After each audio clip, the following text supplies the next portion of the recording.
All right, I can't wait anymore. I must. Hey, KD, KD, good to see you here, man. I'm so happy to see you here. I have to continue. I must. I couldn't wait anymore. Like, yeah, yesterday I did take a break. I mean, I usually take a break on Saturdays. I have to. I have to know who did this. Justice for Gregson. I got to avenge Gregsy. I was so devastated. Uh, After I was done on Friday, like of streaming, when I went to take out the garbage last night, I shed a few tears for a fictional character. I mean, who doesn't, you know? But like Gregson, Gregson, just that like a character's death in this series hasn't affected me. Not like I haven't been gutted by, you know, some like I haven't been gutted by the loss of, of someone Dirk, since Dirk from Spirit of Justice. Yeah, Dirk really hit hard too. Oh, and well, and Misty Faye to an extent as well, but eh, it was all, you know, the way it was all written. But yeah, here we go. Let's do this. I'm going to, one moment. I'm going to start up momentarily. I just want to make sure I, you know, let me see. I always like talking Ace Attorney with you. Let's see. Yeah, man. Yeah, Mia. Yeah. Yeah, it's like Mia was fated to die, but hey, I mean, I know the whole spirit channeling thing is. I mean, it was cool that she was still prominent, with the way the story's written. Yeah.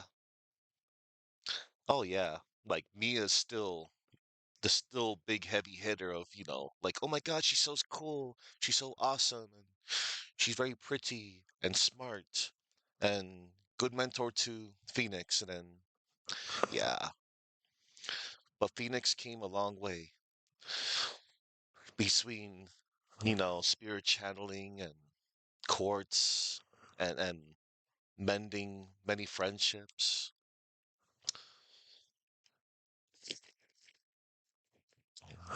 But yeah, here we go. Here goes. I'm still trying to. I'm fine, everyone. I'm fine. My name is Gog Zero, and I'm fine.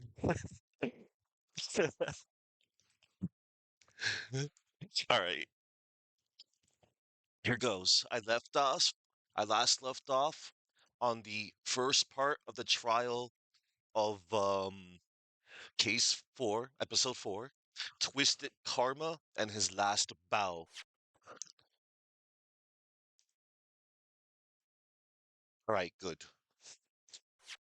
We are all good and ready and accounted for. Let me make sure there we go. Good. All right, here we are. Here we go. Yeah. Got my little mascot with me.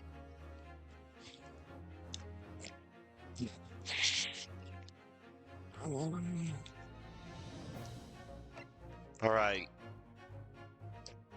we gotta prove that Baroque von Zieg's Count Dracula didn't do it, and we're still standing across from Kazuma.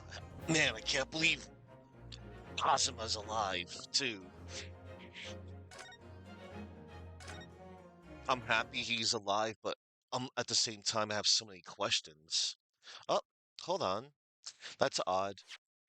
Sometimes this collection doesn't save my whatchamacallit, my settings, but whatever. It's no biggie. Alright, good.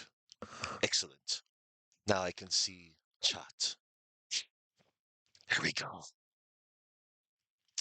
2nd November, 12:33 p.m., the Old Bailey, defendant's antechamber. Oh, there you are, Otto. What's kept you, my dear fellow? Hello, Mr. Sholmes, Gina. You sure about what you said there? That the boss, actually died the day before? It's pretty odd to swallow. Yes, I was shocked by the revelation too, Gina. As was I, possibly more shocked than both of you. It's not a competition, Mr. Sholmes. But I was more shocked than all of you put together. Me too, dude. I mean, hey. This is the autopsy report in question, is it? Yes. It's strange that there's no time of death noted. Yeah.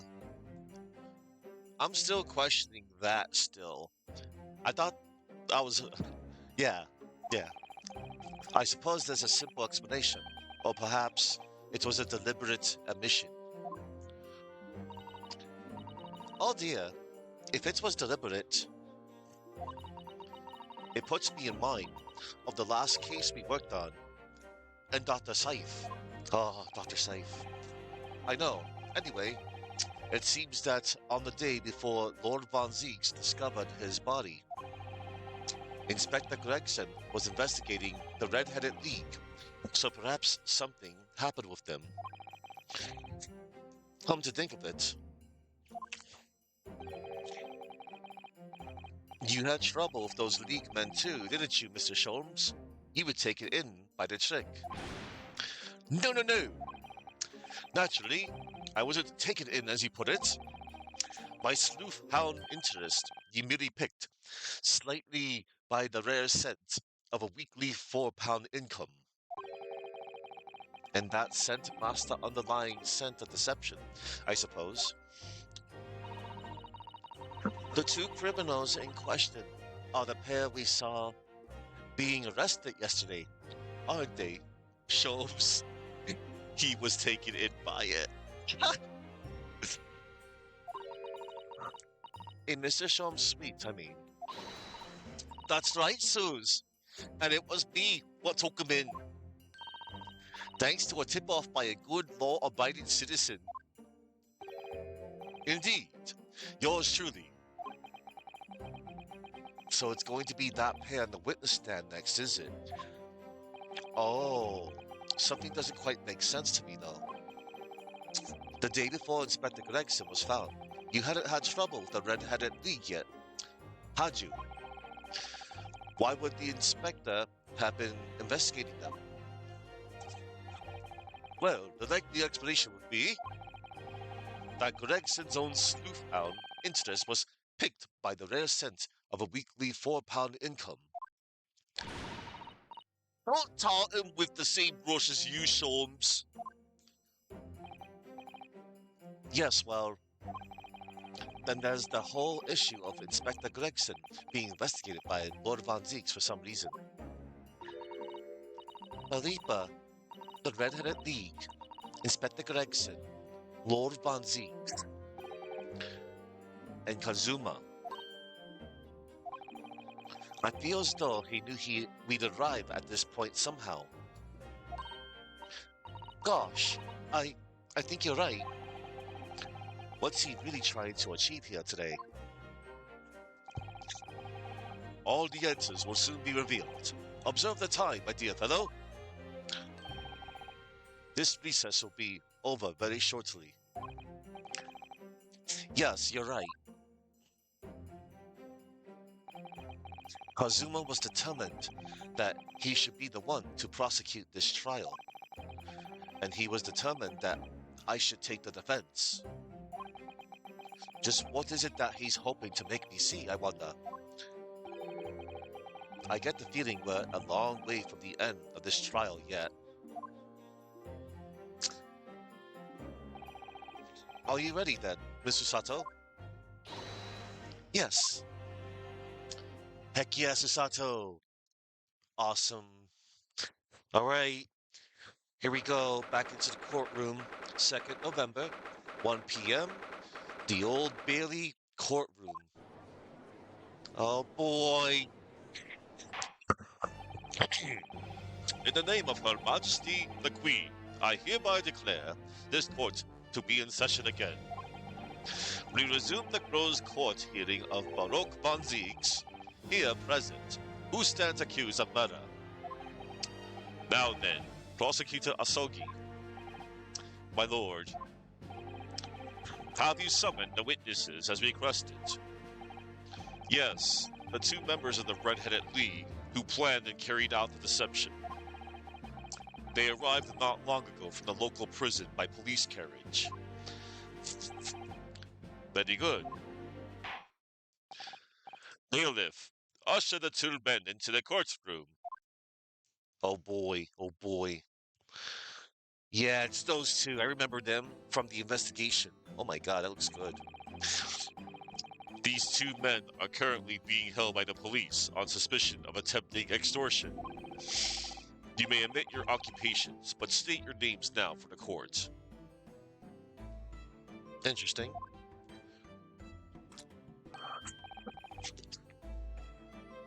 I am Fabian de...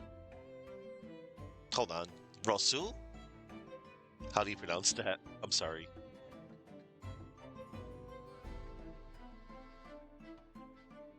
I always make sure to, Oh, Roussel. Okay, Roussel. Sorry about that. That was loud. I am Fabian de Rousseau, a descendant of the great de Rousseau family from Nice in France. And my name is Peppino de Rossi. Oh no. Oh my god. I am the third son of the great Familia de Rossi, the landowners from Napoli. So we got a Frenchman and someone from Italy? The two men first became acquainted at a boarding school for European nobility. Those who graduate from Tamsig are the future leaders of Europe. But do you have any idea how boring it is to be born with noble blood? Alas, I make it my mission to get the better of the world by employing the little grey cells of my brain. That is all I'm trying to do. Oh. So, that's the only reason for this whole grand deception you've been carrying out. You could say that. Not bad, eh? He has the grand ideals, but the petty plans. This strange combination is the charm of the Perlelius brothers. The couple?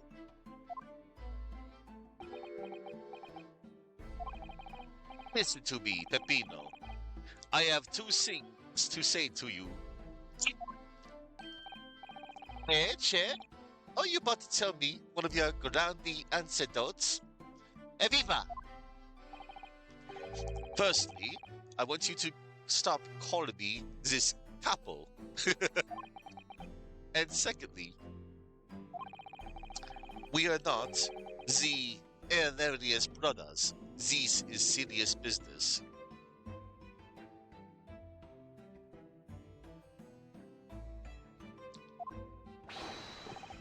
Che bello, there it is, the couple's trumper card, the furrowed brow. It is deep, couple, the fioro and the meaning of your words. The court has been led to believe that under the banner of the Red-Headed League, You have conspired to swindle money from unsuspecting members of the public. Is this true? Oui, sis ha. And what exactly was the nature of this deception? Why did she plan to defraud? Others, I will explain it. No, Capo. Leave it to Abi. As you see, we both have the vivid red hair. No, at school, we were teased for this without pity. Oh, the Capo here, he was many times behind the schoolhouse, crying like the Trevi fountain. Oh my. Wee! Those dogs. One day the world will respect us redheads. Oh no.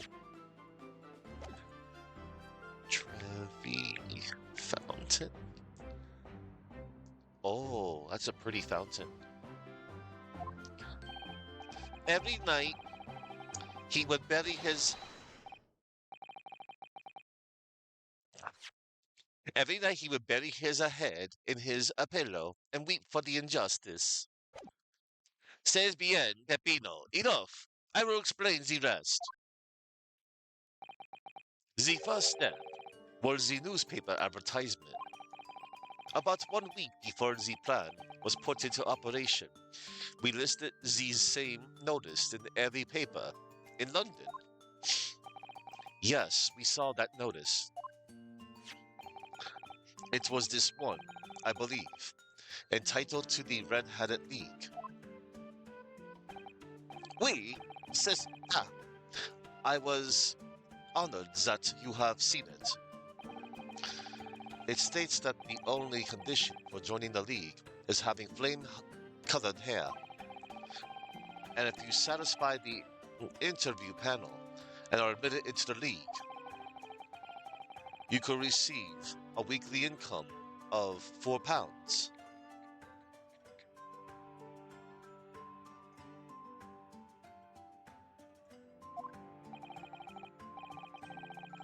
On the date specified, red-headed hopefuls gathered in droves at a park specified in the advertisement.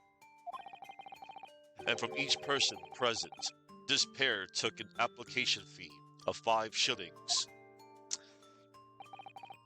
And with the money to France, it was a plan most elegant, no? No, it was most dishonorable. Oof. But to be frank, I'm stunned anybody was foolish enough to be taken in by such an obvious trick. The park was described by one witness as choked with red-headed folk, like Acosta's orange beetle. And the day on which all these men gathered to apply was the day before the victim was discovered. Crucially, these two men spoke face to face with every single person present that day.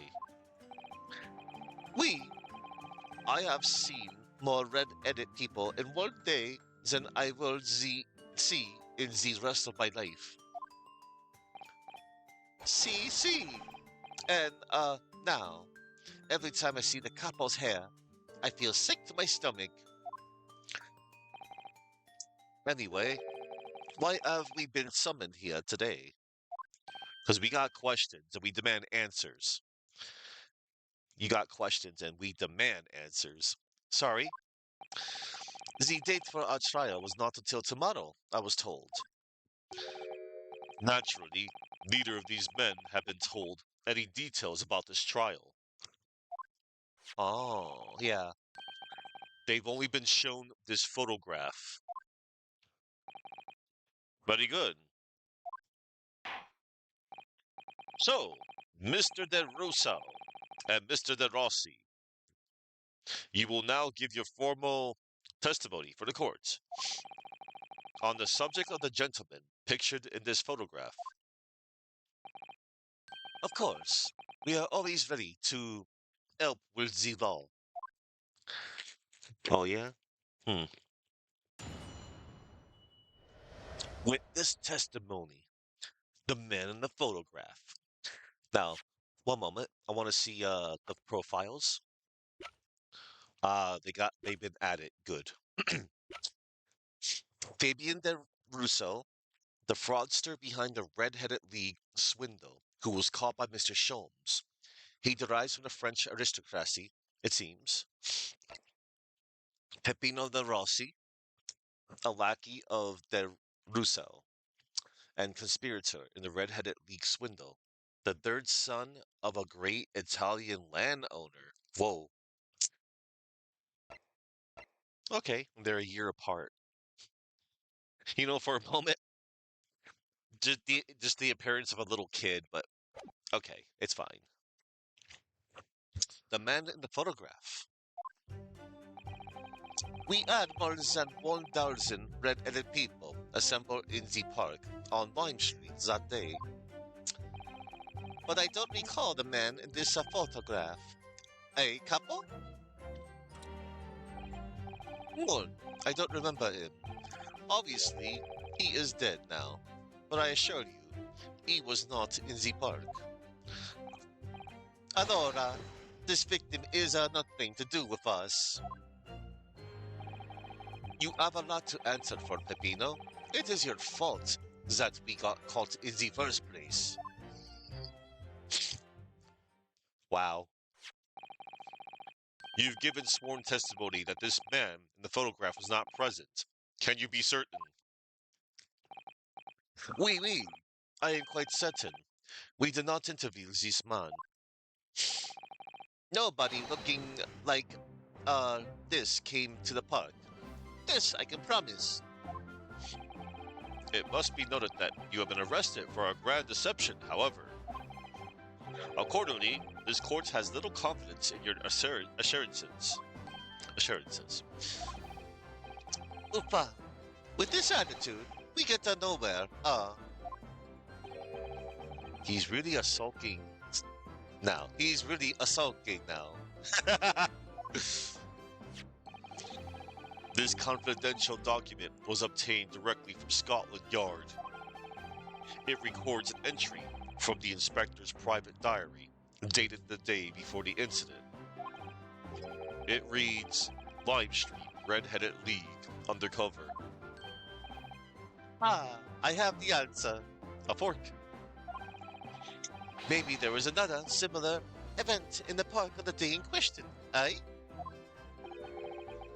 That is ridiculous. There's no question that Inspector Gregson was investigating the Red-Headed League, which means it's quite possible that's when he was killed. Very well. The defense may proceed with the cross-examination now. Ah, yes, my lord. All right. Here we go.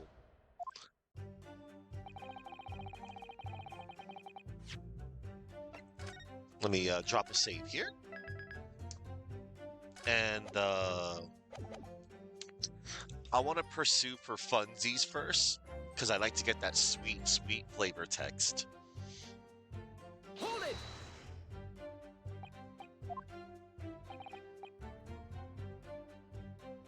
Excuse me. Mr. Derasi, do you have something to say? Che, what? You looked as though you were thinking something, whilst eating a mouthful of pasta. Ah, see, I was a-thinking. Perhaps my hair is this a color because I eat too much bologna sauce. Bologna sauce. No comment. That's funny.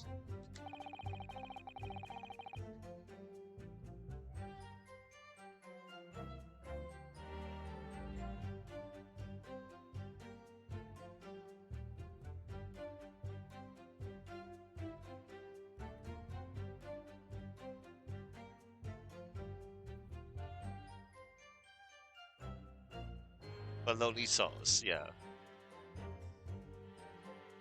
Bolognese. That was bolognese sauce, okay. Alright, now I want to pursue Russo for funsies. I missed out on so much flavor text in the previous game, but that's alright. Excuse me. Mr. DeRusso, is something wrong? I was just considering something. About the testimony, did something that was just said jar with you? No, I was considering my next cunning plan. Fantastico, Capo. The Herverius brothers are gonna be back in action, eh? I seek my next enterprise will be an exclusive club called the Four-Eyed League, where everybody just wears glasses. Kindly discuss your upcoming criminal activities once you're back in your cell. That's too funny. Too freaking funny.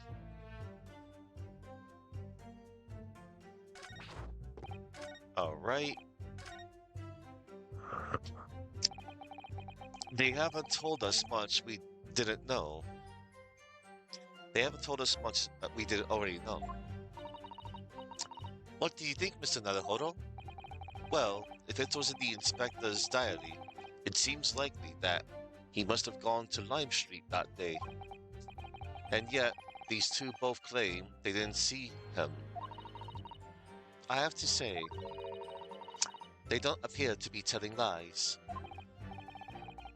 Well, they are experts in deception, don't forget. Sounding plausible is their specialty. They may be lying simply to avoid being implicated in this case as well. Clearly, if they were truly experts in deception, they wouldn't have been caught. Well, yes, you do have a point there. It seems to be like we need more information. Definitely. Alright. We had more than 1,000 red-headed people assembled in the park on Lime Street that day. Hold it! 1,000 people? That's a very big crowd. It was quite a spectacle. Redheads had come from all over the capital. See, the couple here, he has a magnetismo animal, eh? Nobody else could attract so many people. If I could be born again, I could be the capo. All those people wanted was the money, Peppino. The £4 per week. Are you suggesting that you spoke personally with all 1,000 applicants? Oui, that we did, because every one of them paid us 5 shillings. We taken at their names, and we take at their money, and we take at their addresses as well. Then I tell them we take us some days to let them know by a post. E finito. Maybe 2 minuti a person. We start early in the morning, and we stop late in the night. We start early in the morning, and we stop late in the night. So, you earn 5,000 shillings in one day? That's a small fortune. Who'd have thought that there were 1,000 such gullible redheads in London to start with? One of whom was a great detective with chemically altered hair. Sholmes. But I don't recall the man in this photograph, eh, couple? Hold it! He doesn't look at all familiar. No, I don't think so. And this is a wig, eh? He was trying to trick us. I do not like the people who are trying to trick the other people, says the con artist. If between them, they interviewed 1,000 people with red hair, it would be unreasonable to expect them to remember every face. No, signor. I may be small, but my memory is very large. I never forget a thing. In my opinion, I do not think this a man was in the park, but he's not going to give the court a definite, it seems. Eh, Capo? You didn't see a man like this,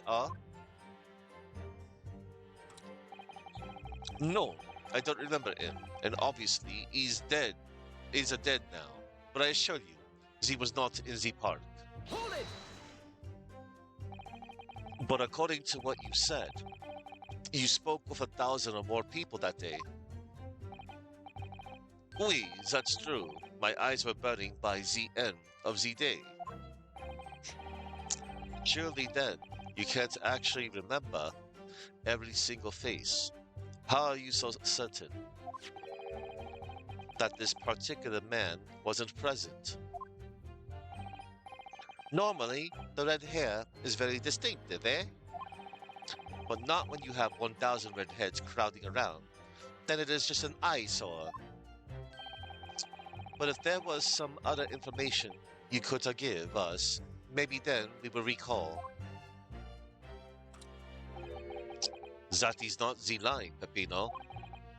Remember, we do not remember him. We are sure of that fact,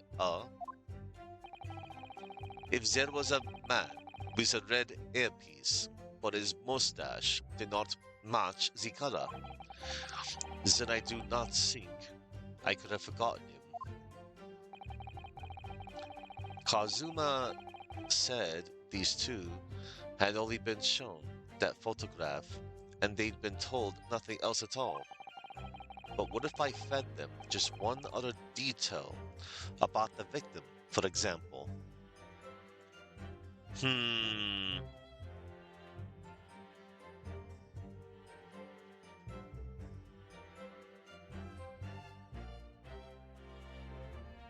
Hang on. I want to get some flavor text first. And then I'm gonna ask them the important thing. His name. I can certainly appreciate that just knowing the man had red hair wouldn't help you remember in this situation. But what if I told you that the man's name was Gregson? The man in the photograph is a Monsieur Gregson? Yes. Names, they are boring. I did not listen to any of them. Oh. It was not a real interview, It was just for a show. Why would I remember the names? That's right, this changes nothing. The man in the photograph was not there, as we have already said. I see. It seems there's little to be gained from pursuing this point further. Let's tell them again what you said before, Peppino. See, Capo, see. I say it again and again. Alright, hold on. Now we're going to ask about the fish and chips. His fish and chips! I can certainly appreciate that just knowing the man had red hair wouldn't help you remember in this situation. But what if I told you that the man was always munching on a packet of fish and chips?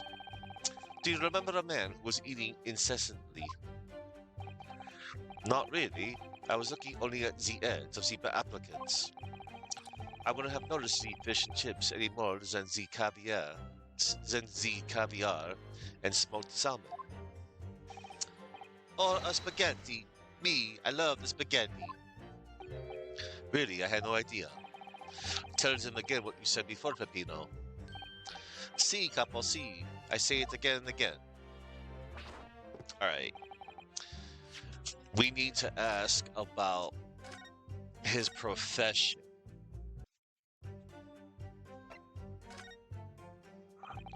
I can certainly appreciate that just knowing the man had red hair wouldn't help you remember the situation. But what if I told you that the man in the red hairpiece was actually a detective? The man in the photograph, a detective. Yes. It would appear he found your notice in the paper suspicious and decided to investigate incognito. Sorry, but this changes nothing. Oh, we will pursue you in a moment.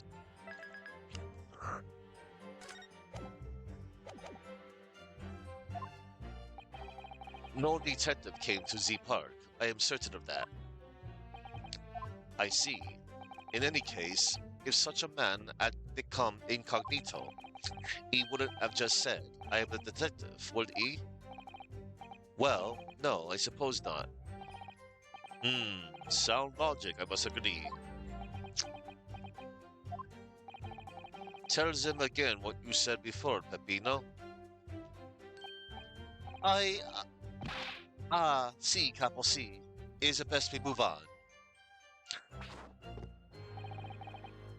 Looks like he did a little sure you can.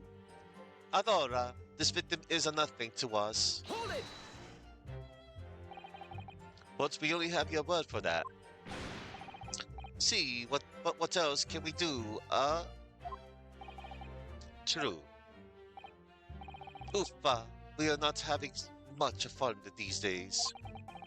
First we are arrested, then we are shown the horrible picture of a dead man. And now you question every single thing we say. We are the victims here. Hey, Capo? No, you were caught carrying out a plot to swindle hundreds of innocent people.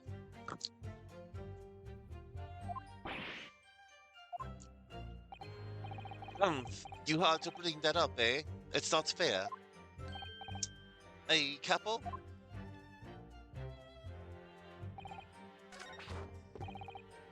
That does look like a Shoryuken. Shoryuken! Shoryuken! Okay. You have a lot to answer for, Peppino. It is your fault that we got caught in the first place. Hold it! What do you mean by that?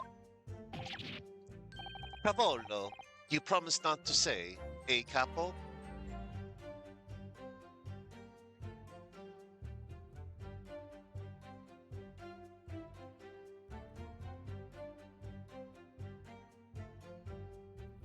Cabbage or cauliflower?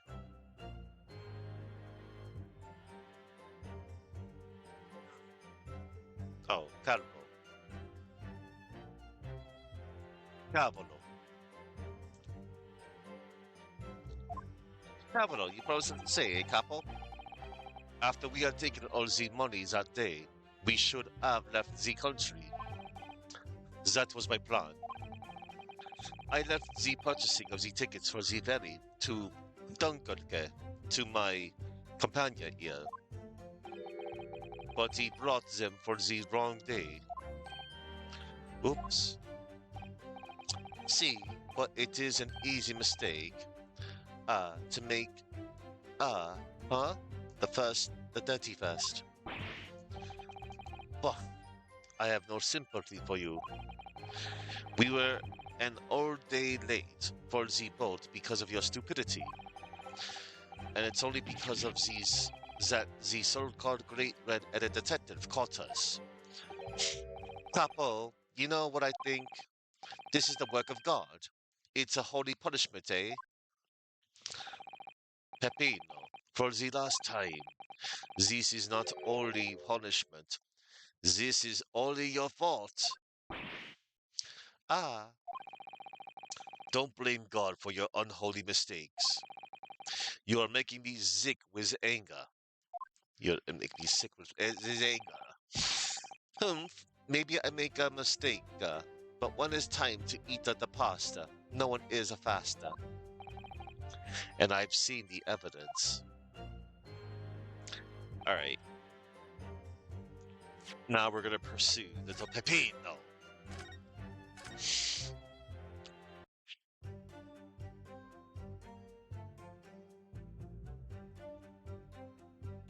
Excuse me! Excuse me. Something to add, Mr. Darasi?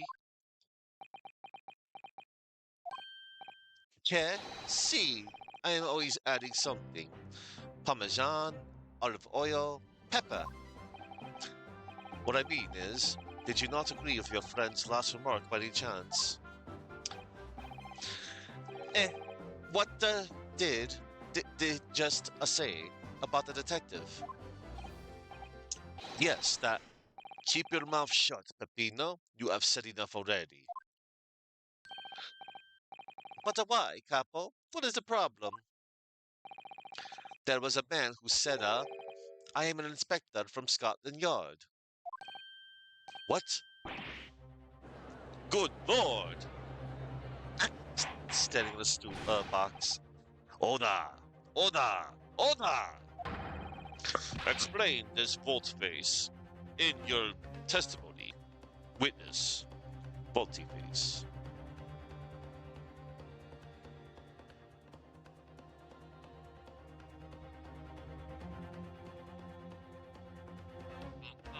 Volte-face. Explain this volte-face. Your testimony, witness. Volte-face is a sudden, complete reversal in policy, attitude, or opinion. It's synonymous with an about-face or a U-turn. Okay. I never heard that term before until now. Volte-face. It's simple. A man who was at... Hold on. It's simple. A man who was at the park said to us that he was an inspector. There was not so... There was no such man. Madai, what are you saying, Capo? Have you forgotten, eh?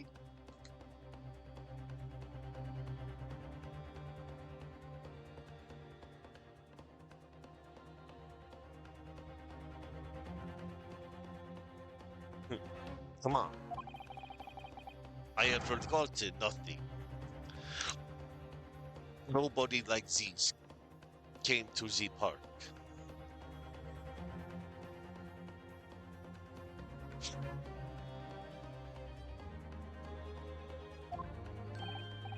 Master, Capo, master. You beat me at a many things, but not two. The memory and the meals. Oh, basta is enough in Italian. I'm learning Italian thanks to this NPC. Like I said, when it's time to eat the pasta, no one is at faster. But you are inferior to me in every other way. So shut up. Objection!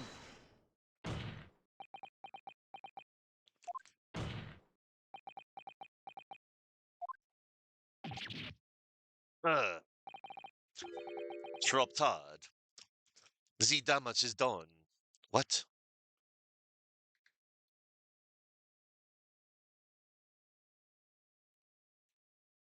Oh, it means too late. Truta.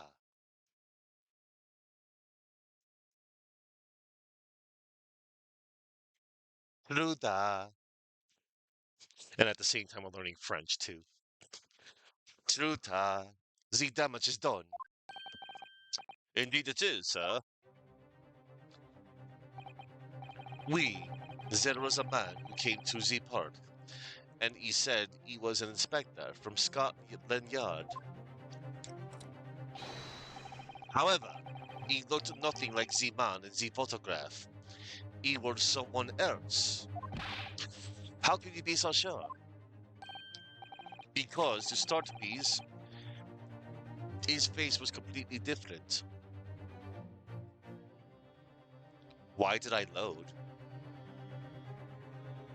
Because I do. You must be delayed at the moment.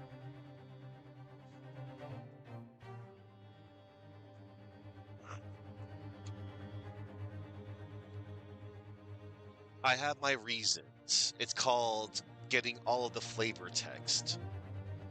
That's about it. Because I want to get every single piece of dialogue. Because I love dialogue. I love text. And plus, it allows me to get to where I need. Yeah, that's all. Hello, Master Remastered. Because, to start with, his face was completely different. See, it's true. The man who came was a younger. His face was clean shaven. His eyes were sadder. His chin was thinner. Yes, hi. No resemblance whatsoever then. Anyway, I was not going to be fooled.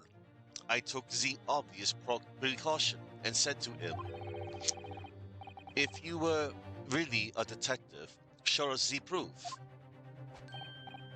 See, the copper here. He doesn't take a no nonsense, eh? But he was well prepared. He said he had identification. The identification? You mean official police inspector's identification? That is most unconvincing. Sorry, my lord. Counsel, no incognito inspector would offer his identification for inspection. It's quite out of the question. Definitely. Why would he expose his true identity? Yeah. Clearly, the papers were fake. Sir Togapo, you are a genius. Certo?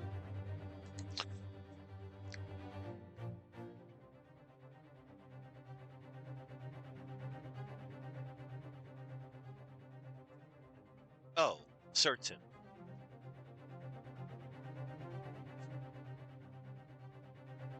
That means certain in Italian. As we say in Italia, it takes a thief to recognize another, eh? And what happened after he announced that he was a detective? He became very annoying. He said, you are under investigation. So I took his papers from him and chased him out of the park. It was fantastico. And look, here is the identification. Oh, so you stole it from the man? What the heck? He had it on me. He made us very scared. But he was not who he said he was. Indeed, the person described does not appear to have behaved as a true inspector would. However, I believe it would be prudent for these identification papers to be entered into evidence. I agree. Humph, but I like them. But I like them. The inspector's identification has been entered into the court record. Oh boy. Inspector's identification. The identification of a man claiming to be a detective inspector, confiscated by Mr. De Russo and Mr. De Rossi. Now, let us return to the witness's testimony. I agree. Right after I investigate this. Oh. The Metropolitan Police warrant card. Let's open it. Well, I suppose we should see what this inspector's identification looks like inside. Yes, let us.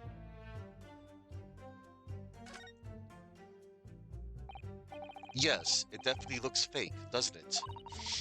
Out of interest, what name is given? Probably just something plucked out of the air.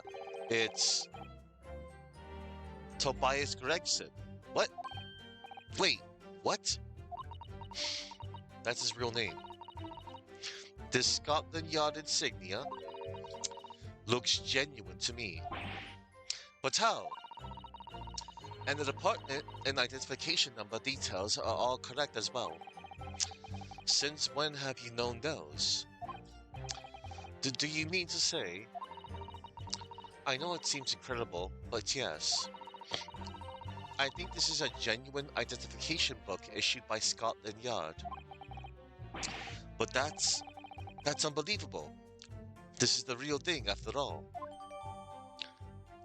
Awesome. The details of the inspector's identification have been updated in the court record.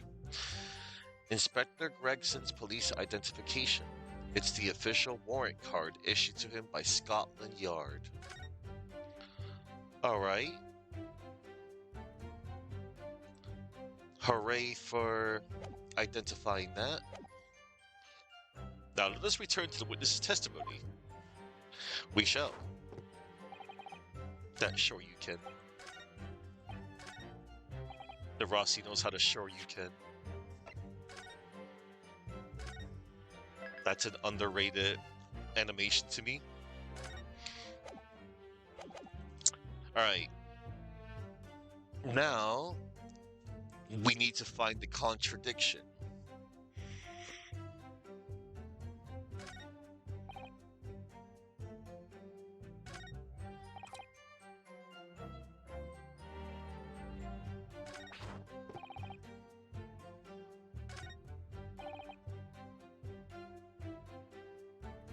Hmm.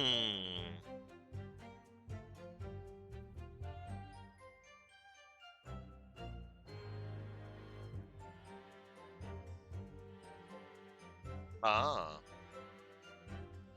Okay.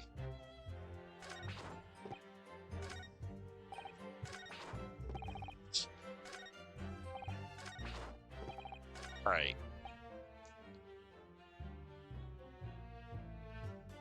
None. I don't remember him, and obviously, he's dead now. But I assure you, he was not in the park. Laura, this victim is nothing to us. Nothing to do with us.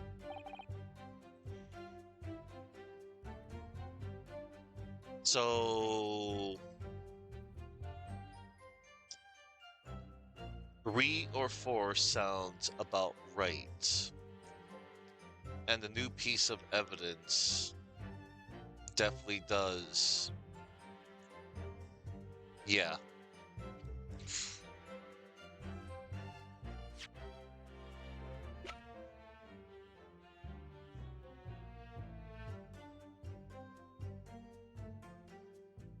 Objection! I wonder if I could ask you to examine this identification book very closely. Miss Lestrade. Why Miss Lestrade? What is your intention here, counsel? Is this really a fake, or is it genuine? That's the question, which we can't answer ourselves. Objection! Don't be ridiculous. Huh? No Scotland Yard detective will allow his or her identification to be stolen. Hold it. That is the boss's, no question about it. It can't be. As I suspected, the undercover detective who attended the Red-Headed League's enrollment on the day in question was the real Inspector Gregson, carrying out an incognito investigation. Zuzuanos! Order! Order!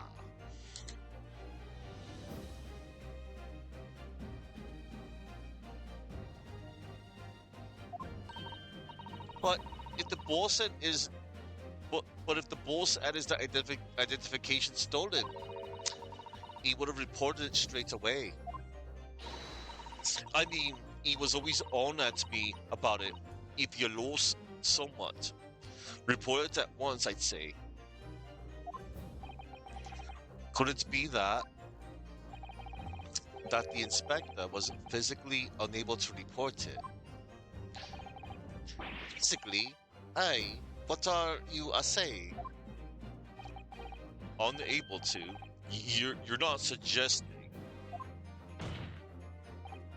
Yes, it's quite possible that he was killed before he had the chance to report his identification stolen. No.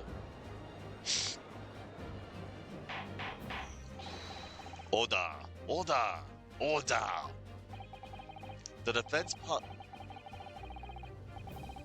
Hang on.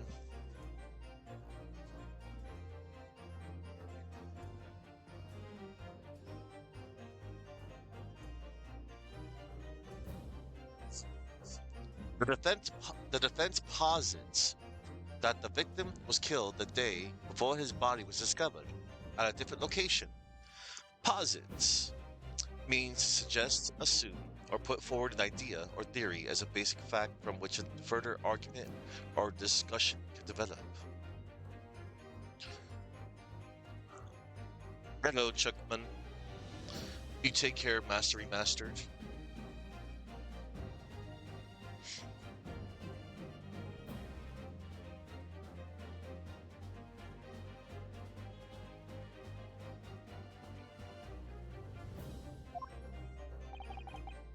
Do you two have anything to say about that?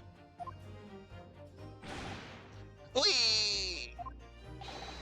I know nothing. Wee! I done a nothing. Wee! Hold yourself together, Peppino.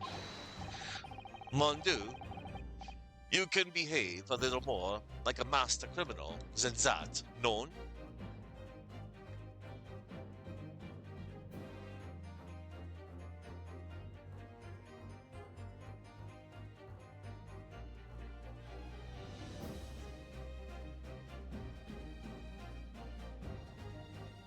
So, Mondu. Wee! Now I wish I had a return to Italia. Wee! Stop crying, Peppino, please. Otherwise, Lume, stop your whining and start talking.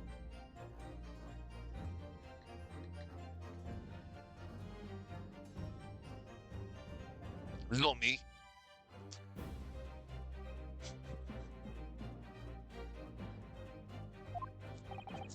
Well, I believe the courts will still need to hear your story. Well, I believe the court will need to hear your story in considerably greater detail. I know nothing. Wee. I don't know nothing. Wee. But you will tell everything, or face the worst possible outcome. Ugh. Ugh. You will dry your eyes and testify again about those identification papers and the precise circumstances under which you came by them. Whee! Stop it. For crying out loud, I agree. Stop the crying. Oh my god, they're both crying still. There's no crying in court. Sometimes. The detective and the identification. The easy truth is, we took him prisoner and kept him for the night at our secret hideout. Even though I didn't think he was a real detective, I was too scared to let him go that day, just in case. We took the man's identification from him and shut him in the room next to ours. There must have been a little tussle, but we did him no harm, and the next morning we let him go. He spent the night in a nice room. It was a nothing like prison, really. Stop it. Stop crying. This is outrageous. You imprisoned the man? But no, see? No. It was not like a prison. He was a very comfortable and a calm and a happy. A couple?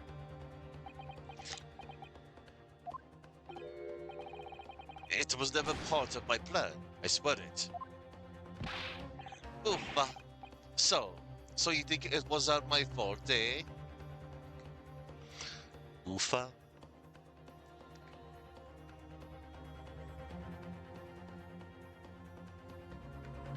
A very common explanation used to express frustration, annoyance, boredom, or impatience. Ugh, oh man, what a drag. Urfa. Just because I got the date of the ferry wrong by one a little a day, I do not think it was your fault, Peppino. I know it. No, no, no, no. Per favor. Capo, it's not fair. You shall have plenty of time for squabbling back at the prison, gentlemen. Oh, I don't believe this. Arrogantly have been a real detective. Counsel for the defense, proceed with the cross-examination. So, on the day before the incident, Gregson spent the night confined in this pair's hideout. That is so weird. They're both crying. Oh my god.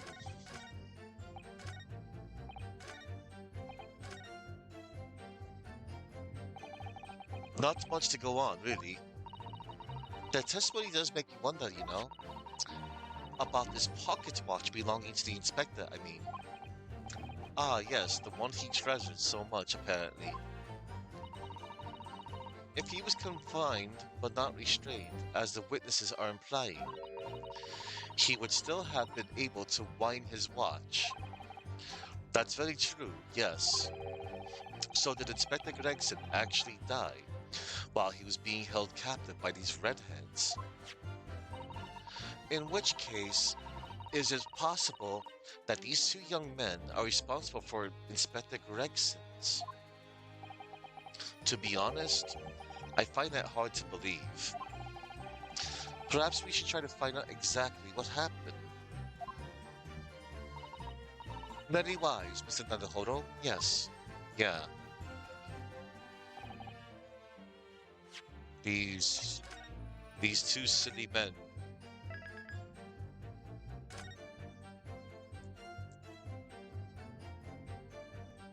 Hang on, everyone.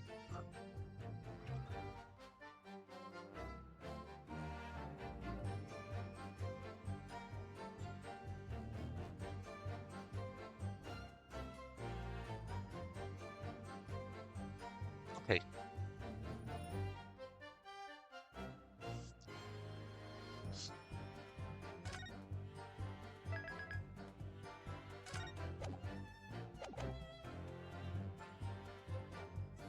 The truth is, we took him prisoner and kept him for the night at our secret hideout. Hold it! Do you realize what you're saying? Oh, you have to believe me. I never intended for that to happen.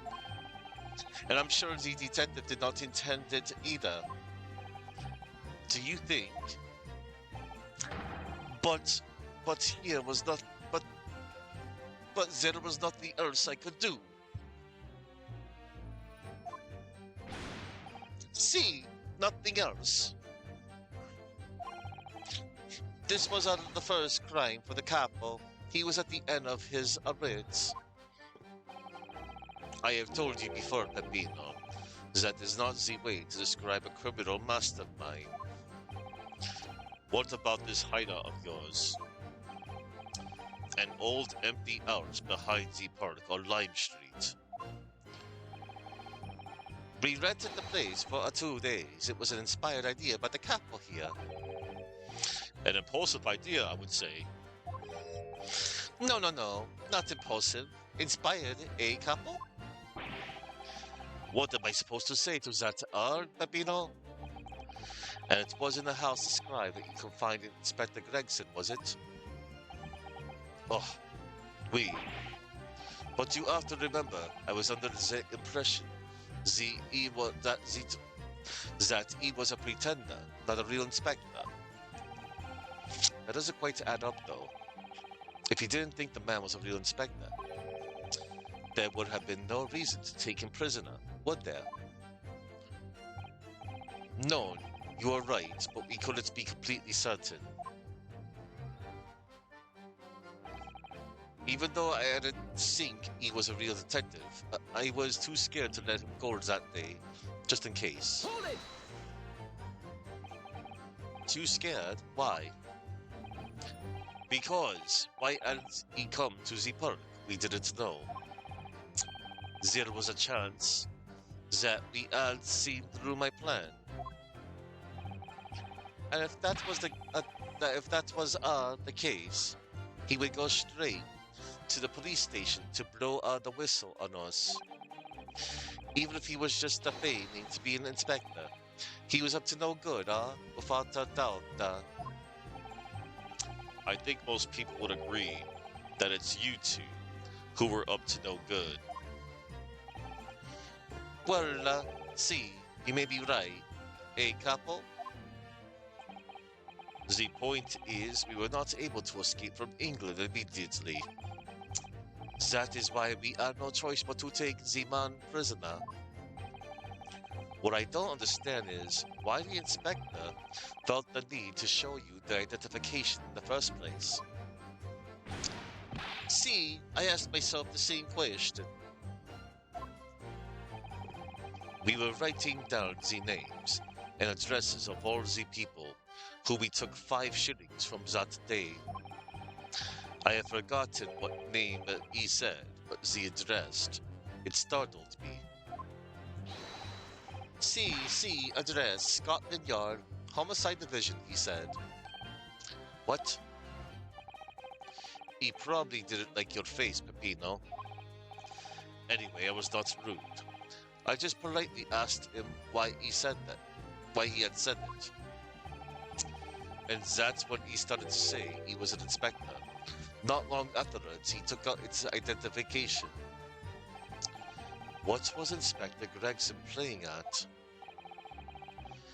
Tell the court what happened next. You took him back to your hideout, you say.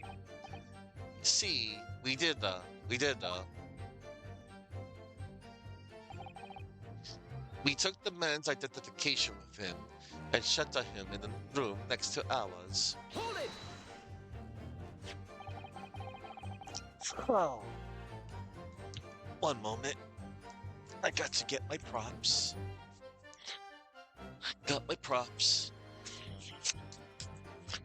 That being the identification book here, correct? See, that isn't the one. What made you believe that it was a forgery? I never seen a real one, of course, but he was so suspicious, this a man. Allora, I was thinking, it must be false, capo?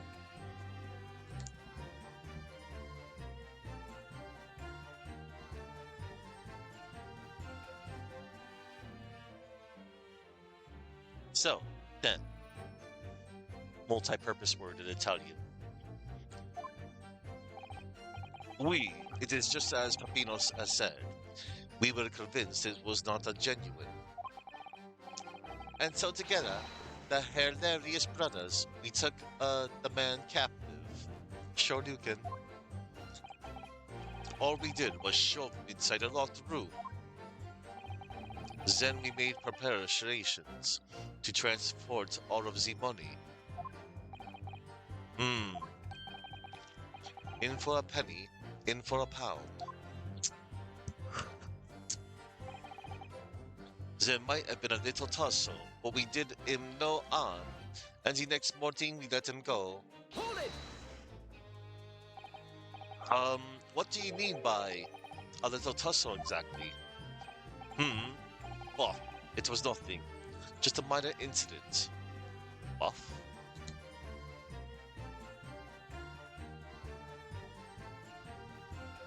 Meh. That's what it means in French. Off. Meh. The false inspector, he was a real piece of the work, capo? What happened? Uffa, it was a disaster. We gave him a nice room, and what does he do, In the middle of the night, he tries to escape through the ventilators. Can you blame him? We chased him, Biencia, and we caught him again. Can you blame us? What? Wait, you didn't. You didn't shoot the Wait, you didn't shoot the man in your haste, did you? Zot? Who do you think we are? Of course not. I simply caught hold of him again and took him back to the room. Uh-oh. We're gonna have to pursue Peppino again.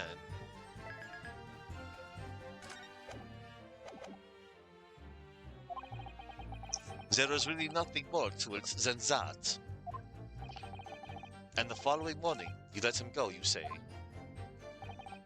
Correct. And it was an amicable parting. There was no trouble. See, we shake on the hand and say, let's do it again. Shoryuken. Not a whiff perjury here. He spent the night in a nice room. It was a nothing like prison, really. Hold it!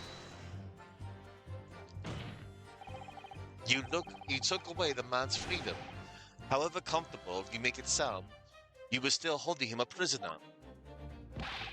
If you say that, then I say this. There is something that takes away our freedom too. The lack of money. So we are the prisoners as well, huh? All of us. Sure you could. Huh? No money, no freedom. This is the truth. It makes me mad. And it makes me sad. What can we do? Well, if you feel so disenfranchised, take money to court. Though it'll cost you, of course. Uffa, there you have it. You see, that is why we need the Red-Headed League, to fight for the justice. Perhaps he has a point. No, Mr. Naruhodo. All we did, was to give the man a comfortable place to sleep for the night. And you say it was a prison, huh? Perhaps he has a point again. No again, Mr. Naruhodo. You should have heard him snoring. Madai, if anyone was disturbed, it was us.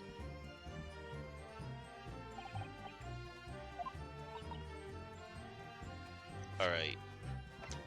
Time to pursue Peppino. Alright, Peppino.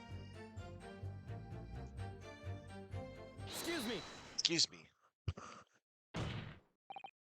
Mr. De Rossi, is something wrong? Hey, me?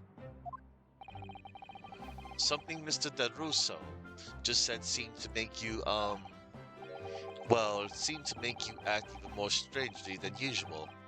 What was that all about? Cavallo, at times like that, you don't want to have the capo after you, believe me. And I speak of from personal esperienza.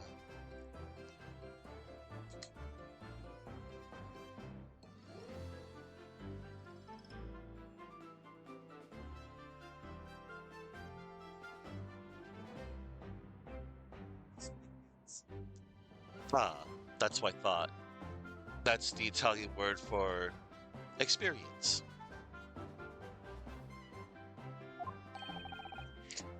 Esperienza. Personal experience. That is enough, Peppino. There is no need to say more. The truth is, the night before we put the Red-Headed League plan into action, I was scared. It was not fair to the capo, but I tried to run away. It's a shame he didn't manage it. But the capo here, he came after me like, the turbine, and he dragged me back to the house, kicking and screaming. I still have the bruises to prove it, eh, capo? Bruises, you say? You wanna see my, fantastical bruises? That's enough now, Peppino. No one wants to look at any part of you. What to do, I showed you, or I don't.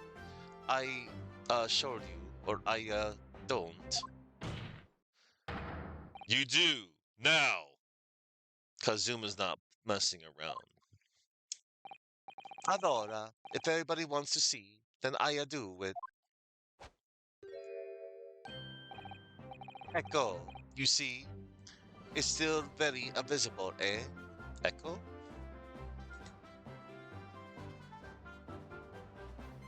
Was the first thing I see that word, or rather name, I think of Echo the Dolphin. Here you are.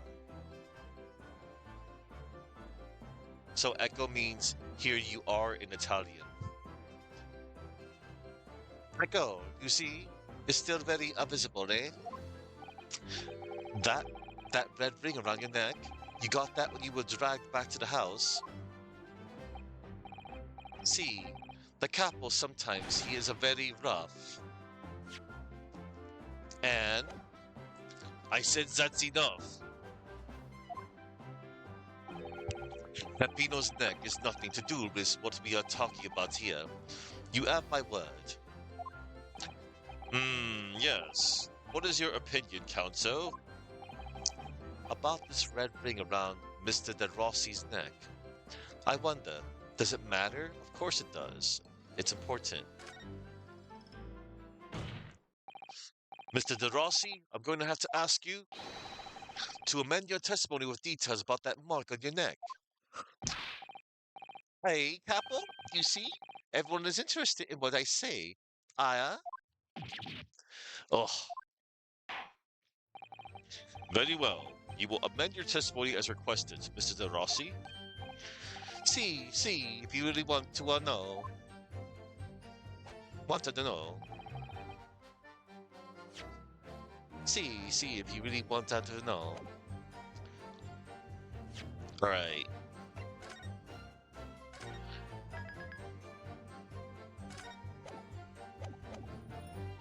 He tried to escape, but the capo put the codare on him and dragged him back, like what he did to me. See?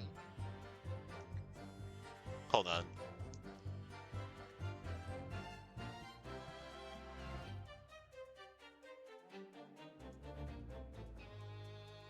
That should be collar? Yeah.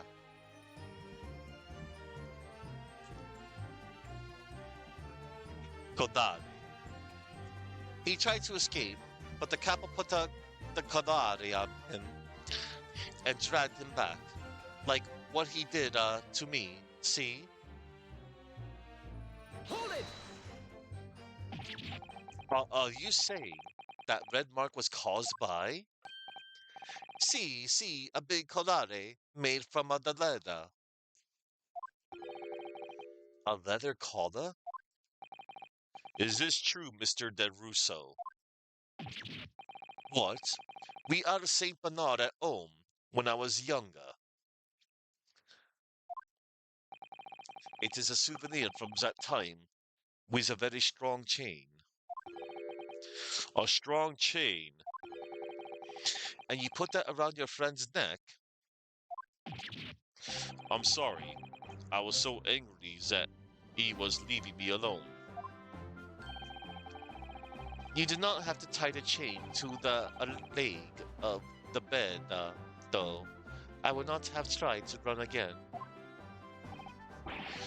You didn't do that to Inspector Gregson as well, did you? Treat the people equal, is the capo here's motto, eh? It's starting to sound a lot more like a prison all of a sudden. The capo is a tough, but the capo is a rough. Oh, I shouldn't have done it. So the following morning, when you released the inspector, he had the red ring around his neck, just like a me. Peppino, s'il vous plaît, leave it now.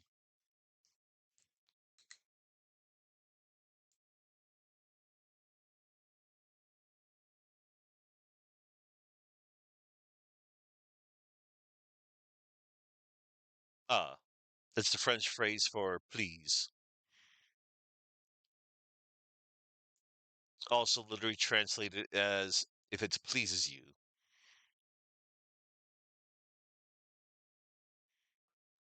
Peppino, s'il vous plaît. Leave it now. Now you know, huh? The copper here. You don't want to tangle with me. But for the inspector, it's not so bad. Okay, hang on.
Oh, wait a minute.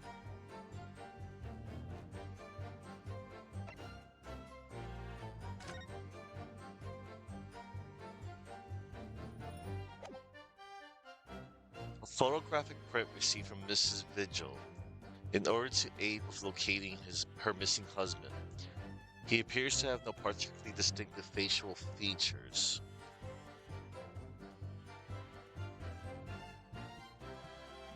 Alright, hang on. I'm gonna look at the rest of my evidence.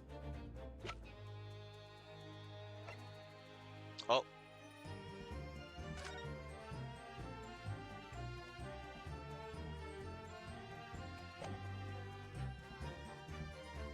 A photographic print of the victim, Inspector Gregson. His body appears to be tightly curled up, and there's a red hairpiece on his head.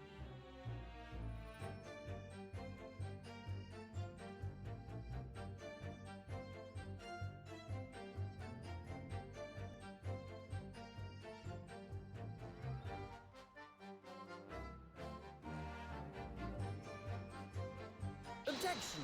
Yeah. So the day before his body was discovered, Inspector Gregson was taken prisoner while working incognito. No, it was not like that. It was hardly a prison. It was an invitation to stay. It was Omali. However you described it, there's one glaring inconsistency that remains.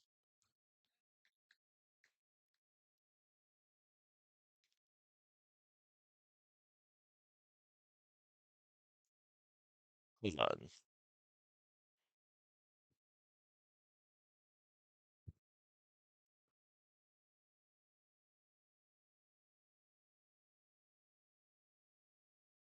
Hmm.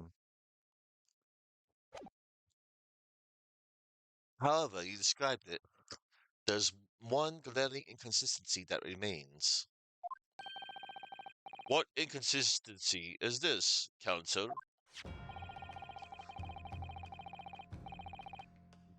Here it is. I would ask the court to look closely at this photograph of the victim, Inspector Gregson. You will see that there is no red ring visible around his neck. Nope. But that makes no sense. It was me who took the collare off the man in the morning, and I saw the red bruises on his neck, just like I have. Given that the mark is still clearly visible on this witness's neck, we'd expect to see bruising on the victim, who was put in the collar more recently than Mr. De Rossi. Indeed, That is most peculiar. But what we tell you, we say this from the beginning many times. Peppino is right. The man in the photograph is someone different to the man we held captives that night. What? Are you serious now? Oda! Oda! Oda! Oh my god. It would appear then that on the day before the incident, the man who visited the park on Lime Street posing as an incognito inspector was not Inspector Gregson at all. Objection. Oh snap. I know where this might be leading to. If that's true, however, how do you explain the inspector's identification? This is a genuine identification book issued by Scotland Yard. It's inconceivable that someone could have stolen such an important item for the inspector. The prosecution made that assertion itself. And we also know that the inspector had made a note about the Red-Headed League in his diary for that day, which surely means we can't divorce the two events completely. The inconsistency noted by the defense is most troubling. If it were the real Inspector Gregson, whom these two red-headed gentlemen encountered, the fact that no bruising can be seen around his neck defies explanation. But equally, if they actually encountered an imposter, how did that person come to be in possession of the real inspector's identification? Does the defense have some plausible explanation, counsel? The whole thing defies explanation. It is for precisely these occasions that we keep meticulous notes in the court record, Mr. Naruhodo, because those are the facts, and the facts cannot lie. No, the facts can't lie, even when they point to something so incredible, it's almost unbelievable. Well, my lord, the true identity of the person who turned up in the park for the Red-Headed League's enrollment is revealed by information in the court record, I believe. Good gracious. Very tantalizing, Mr. Naruhodo. So why don't you help us all to see whatever truth it is that you've apparently seen? Who exactly was this inspector that appeared before Mr. De Russo and Mr. De Rossi? Why, it will be an imposter.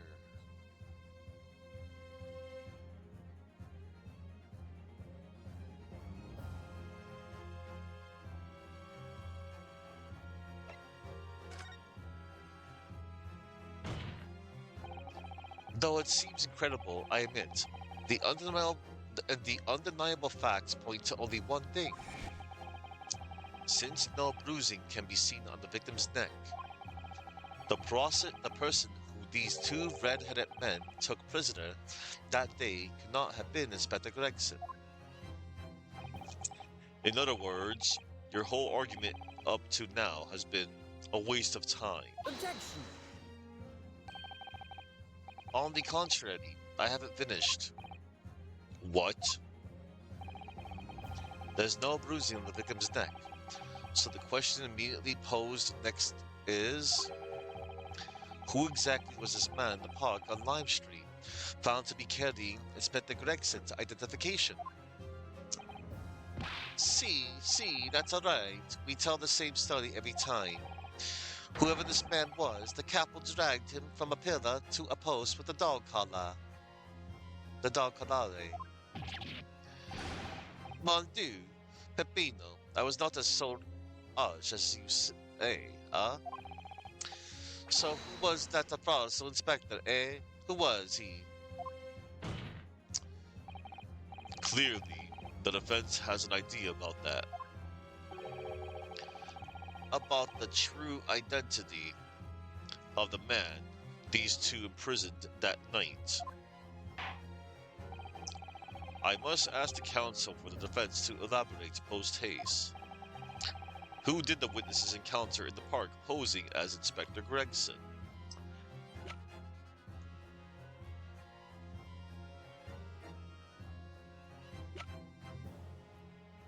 That would be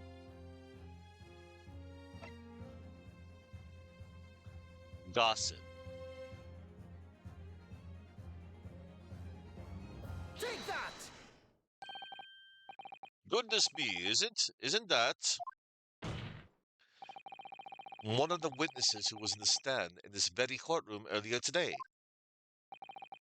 A nameless man whose only occupation appears to be peddling hearsay to passerbys, Objection! to passersby. What on earth would a street seller be doing for police inspectors' identification papers? Witnesses, is this the man or not? What has happened to his lip? Ah, see, this man is not for the red-headed league, eh? He's looking for the twisted lip league, no? Perhaps rather than making such a rash claim next time, you should bite your lip instead.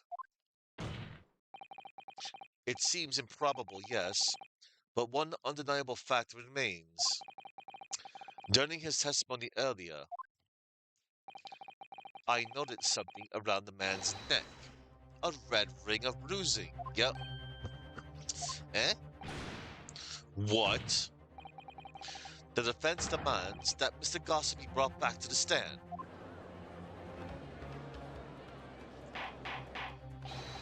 Order! Order! Bailiff! Bring the aforementioned witness back into the courtroom. Immediately. Yeah. Bring him back. Yep, there it is.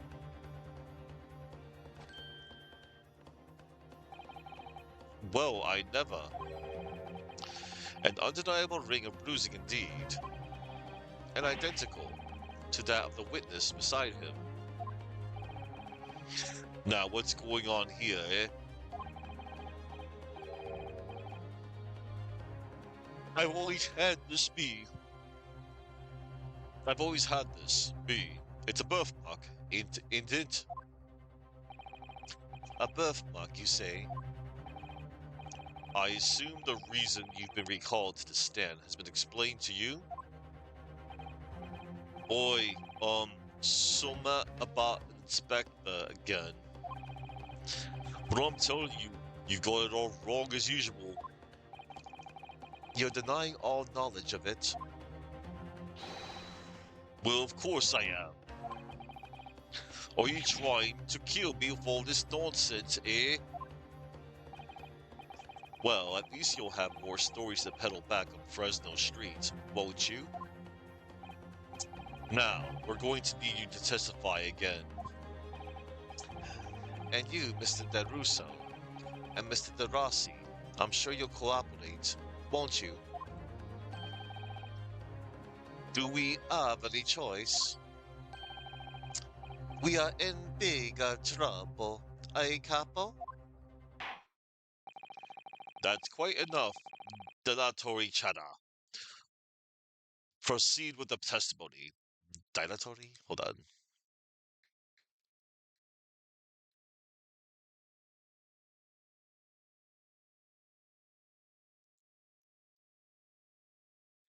Oh, yeah, dilatory.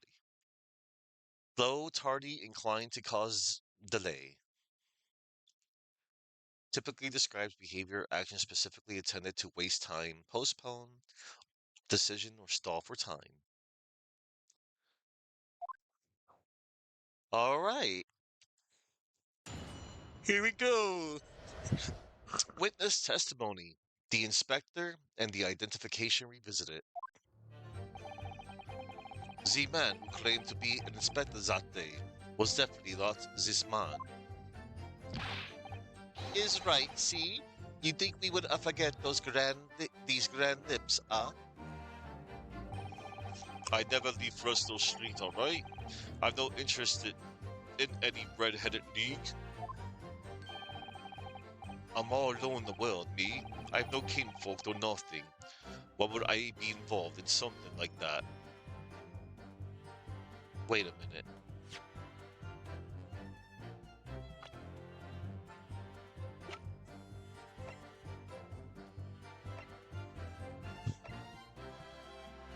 They almost have a similar hairstyle. Just look at me, eh? Does it look like I could carry off a disguise of a face like this? No.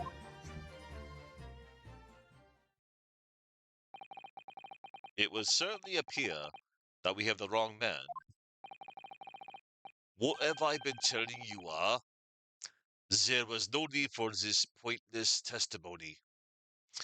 What have I been telling you, There was no need for this pointless testimony. Ah, that's right. I'm just a simple peddler, remember? Fresno Street's all I know. How would I have come by a police inspector's identification book, eh? Well, yes, that's hard to explain, but for brief cross-examination, I think, counsel. Very brief.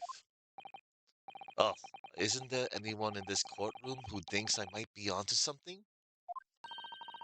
I stand steadfastly at your side as always, Mr. Naruhodo. Uh, and Kazuma has nothing to say. Maybe he does feel, maybe he doesn't.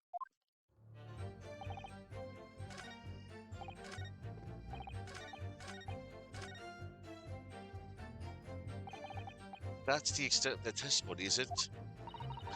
What's your feeling, Mr. Naruhodo?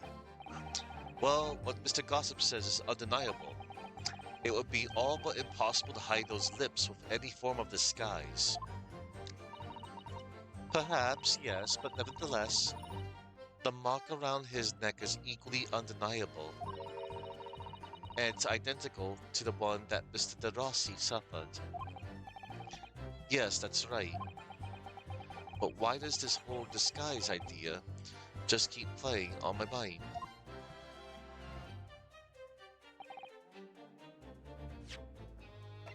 Yeah, it's playing on my mind too.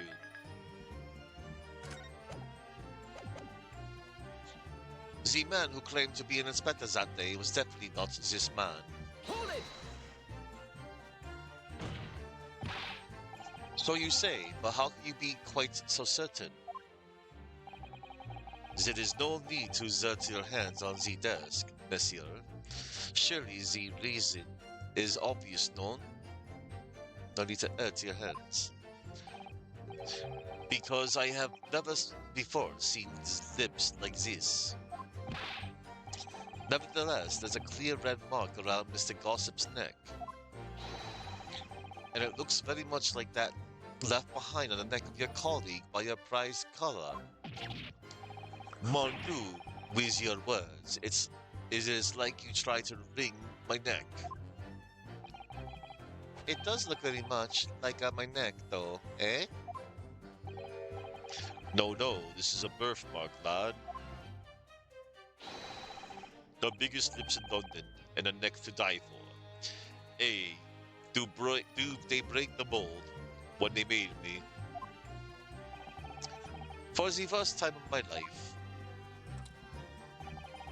I feel lucky to have been born with red hair.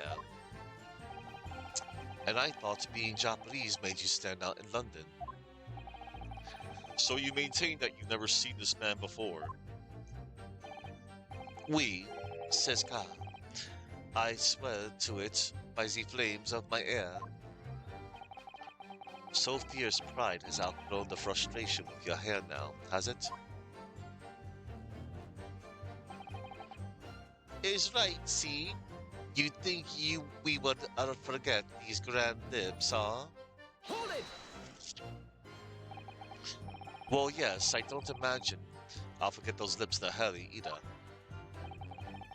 That is what I am a-saying. For some reason, it makes me want to eat. How did Fabian call it? An eclair? You know, I've never seen the hair as black as yours before, either. Likewise, I've never seen red hair like yours until I came to Britain. See, maybe isn't national trait, maybe all the people from this man's country have the grand lips. No, lad, I was born right here on Fresno Street. I never left. Uffa, that is the problem, see? So you definitely didn't go to the park on Lime Street that day, Mr. Gossip? Now, how many times do you want me to say it, eh?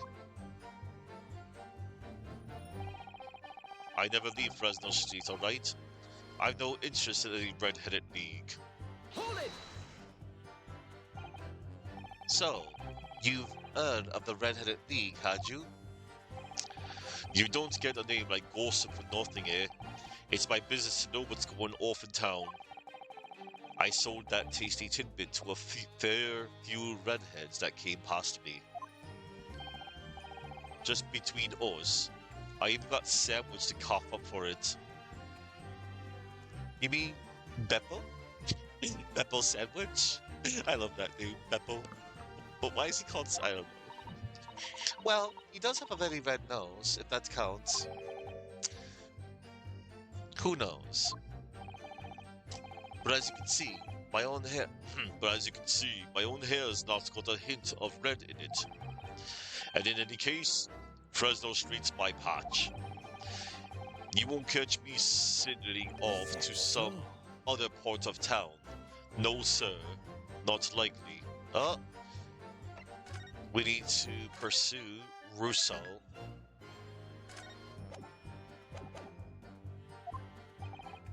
I see. As it happens, after I sold Sandwich that little tidbit about the Red-Headed League, he went and got himself some red paint from somewhere. God only knows where, mine. But just between us, he didn't have the gumption to dunk his head in it. Gumption?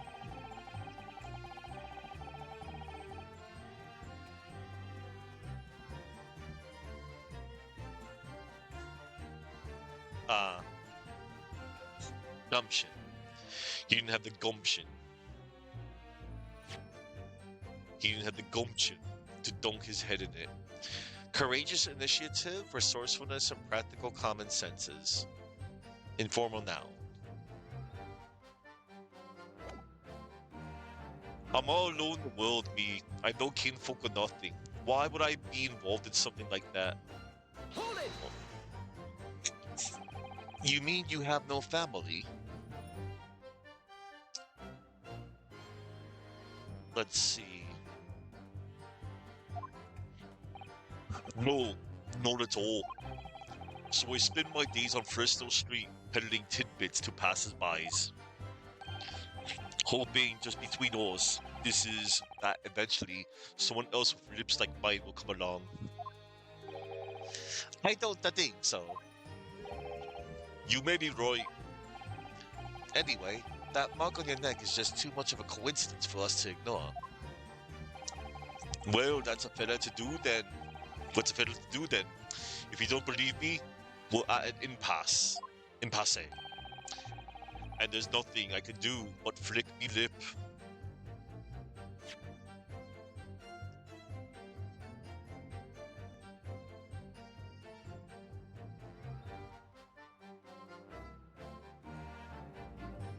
Oh, impasse. Okay, yeah, impasse. If you don't believe me, we're at an impasse. There's nothing I can do but flick me lip. It looks like I'm not going to get anywhere here unless I can produce some proof. You're basically saying I got dressed up and posed as some fancy inspector, aren't you? Well, it's beyond me how you think I could do that. I do have a feeling though. Just look at me, eh? Does it look like I can carry off the skies with a face like this? Hold it! Maybe you could, say, with a mustache or a beard to cover up that lip. Oi, perhaps. But if I was going to stick some fake facial hair on to cover up this fine specimen, I'd end up looking like his lordship over there, wouldn't I? Father Christmas? Pardon? I assure you my lips are entirely unremarkable, and I would ask you not to cast such scrutinizing looks in my direction, counsel. Ah, sorry, my lord. My imagination got the better of me there. Well, Inspector Gregson did wear a mustache, of course. You're right, he did. So, perhaps he was hiding something himself. He could barely have hidden a crumb in a mustache of that size. And anyway, the detective we spoke with had no facial hair at all. See, the capo is right. He was a clean shaven. Hmm. It certainly seems beyond the realms of a possibility that this witness could have disguised himself as the victim. Aye, it does, and it is.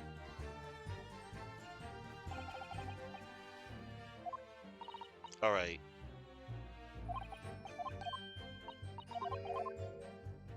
Here goes.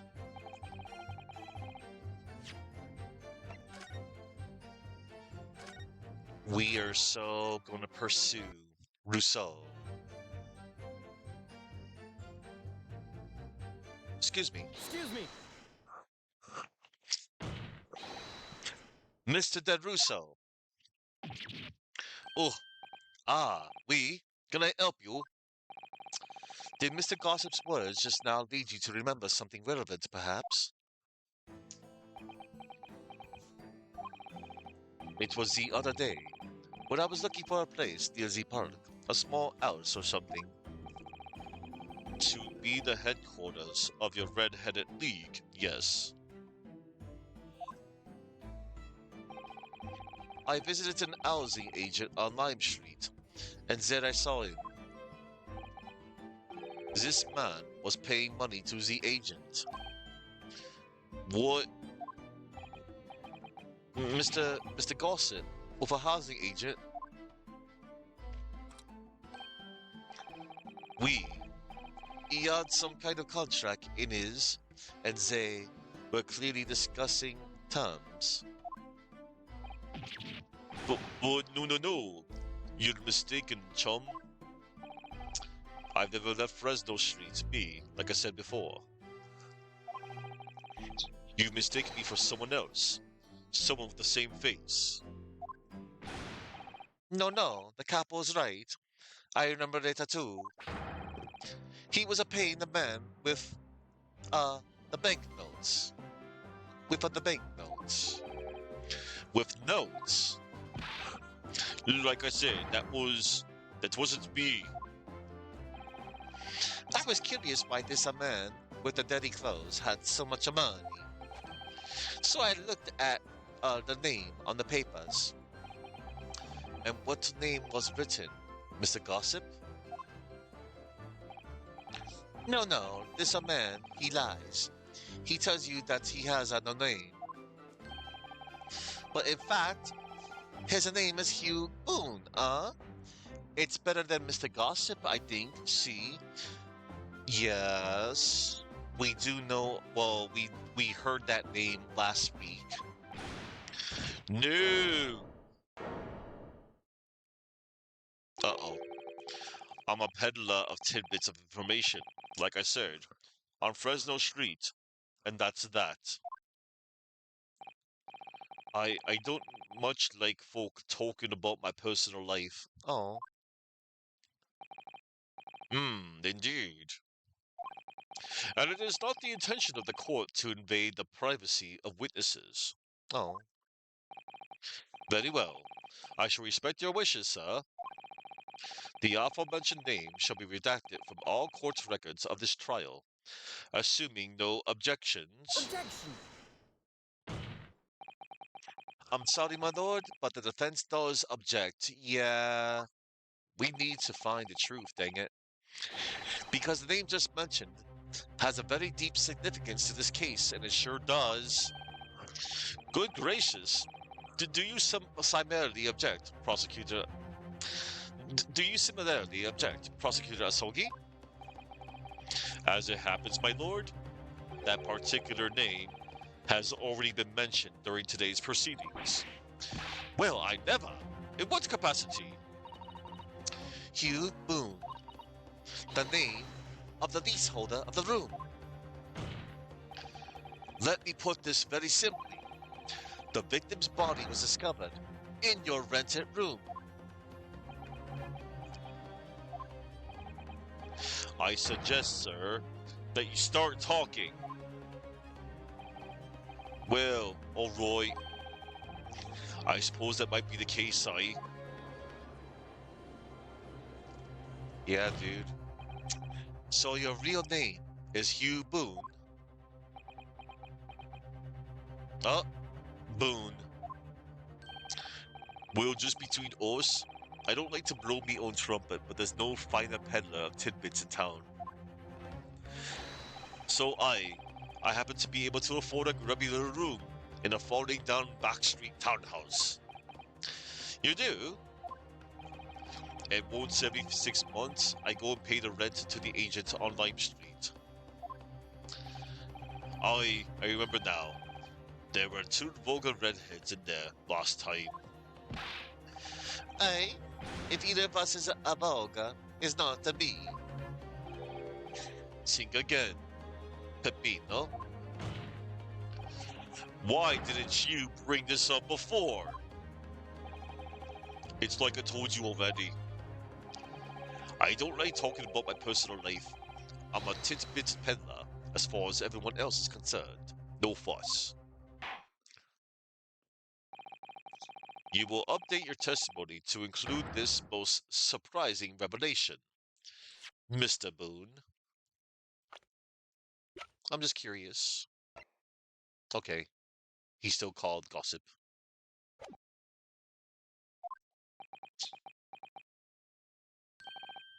Reply most. So the leaseholder, Scotland Yard, has been looking for since the body was discovered. Has been here under our noses all along. Only, I rent the room where that fella was found, it's true. For what difference it makes. Hold it! So, you live in that room presumably, do you? No, I don't live there. What do you think? There's no bed, is there? Just a desk. Then, why would you want to rent it? Well, I don't think I should have to say really. Then how about the notice board in there? Which was covered from top to bottom in confidential documents only the police should have had access to. Ah, no. That board's not mine. Ah, no, that board's not mine. The inspector must have brought it along. It's only the other bits and bobs that belong to me. The desk and the chair, that. People don't generally carry enormous notice boards around with them. Except for Sandwich. Beppo. The real question is, why was Inspector Gregson killed there, in your room? Well, obviously, I've not the faintest idea. I mean, it's causing me no end of bother, to be honest. It seems to me that Mr. Gossip, sorry, Mr. Boone, it seems, would rather as little is known about his room as possible for some reason. Yes, it does come across that way, and more importantly, knowing that the scene of the crime is actually his room completely changes things. In particular, there's one part of his testimony that's really bothering me now. That's how I'm finally going to undo this man. Okay. So.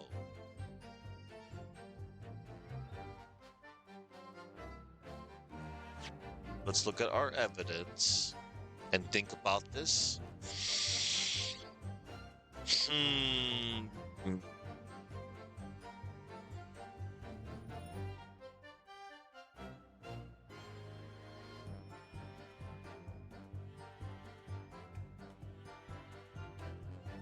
Wait a minute. Hugh Boone is from the home story, The Man with the Twisted Lip. Thank you for that trivia, Astro Dude, and welcome. All right, let's see.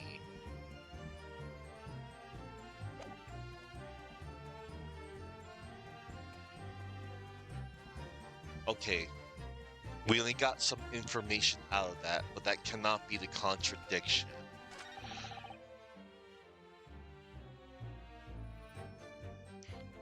Hmm. Hang on. I want to press this statement again.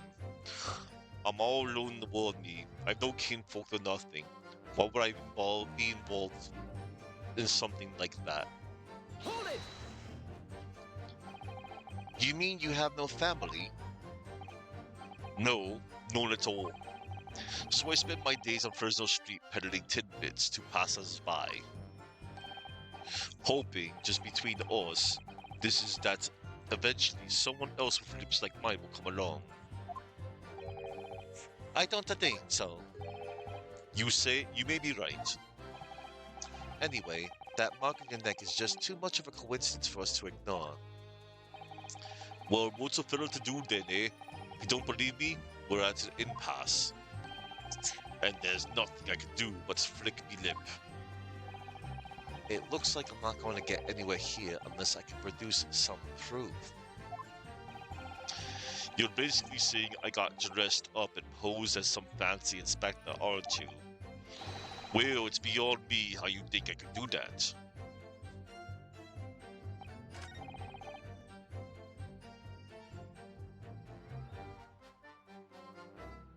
Hmm.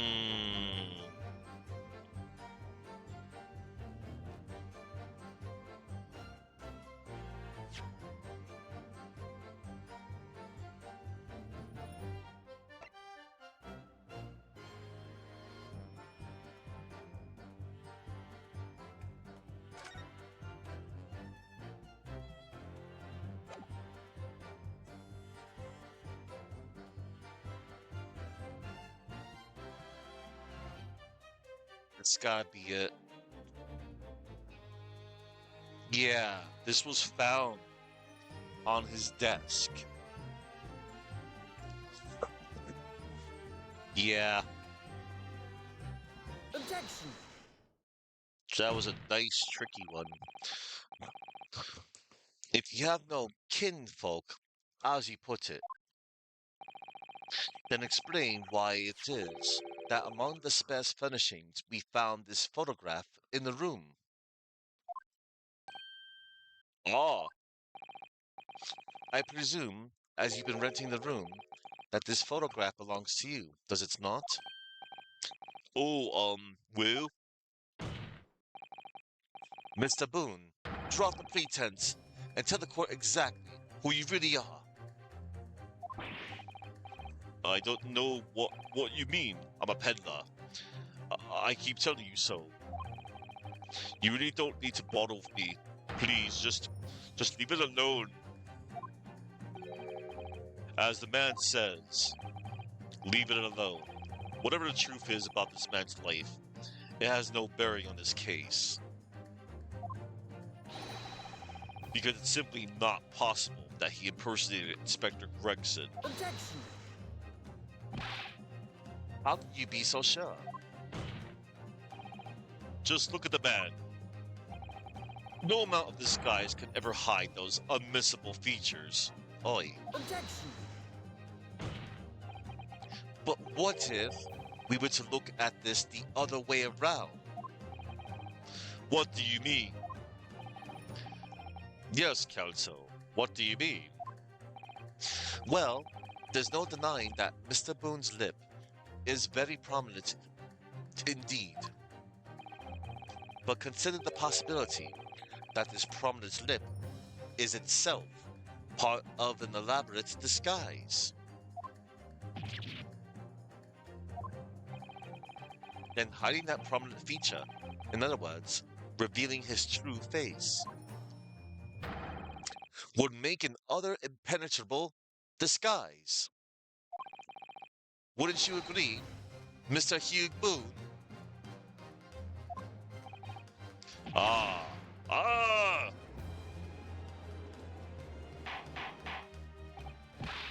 Good. Witness, are you still hiding the truth from this court? If that's a disguise, then underneath it, his true identity must be. Yes, that's right. There's really only one person he could really be. Yep, yep, yep, yep, yep. Because, like, I had already connected the dots a while back. My lord, the defense believes it can reveal Mr. Boone's true identity to the court. No, please. No. Very well then, counsel. What is the true identity of this peddler who goes simply by the name of Gosson on the streets? Sorry, bro.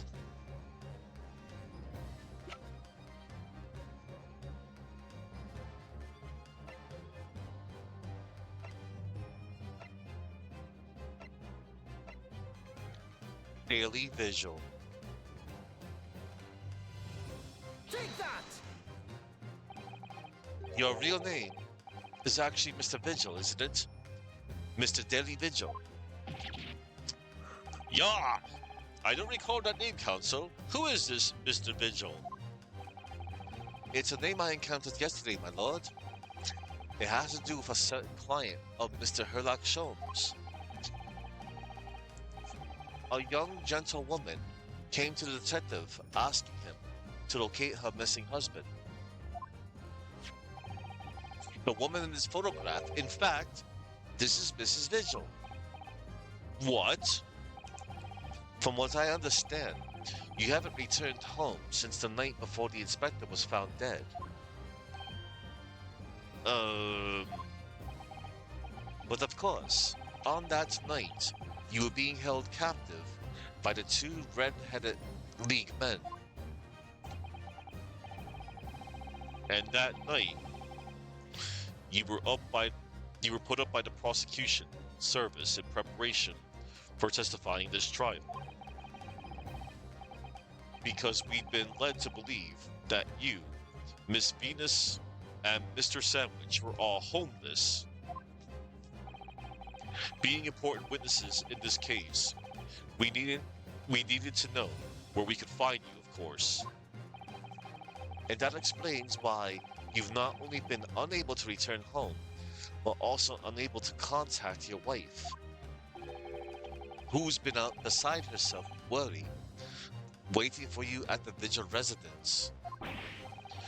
Now, just you hold on a minute.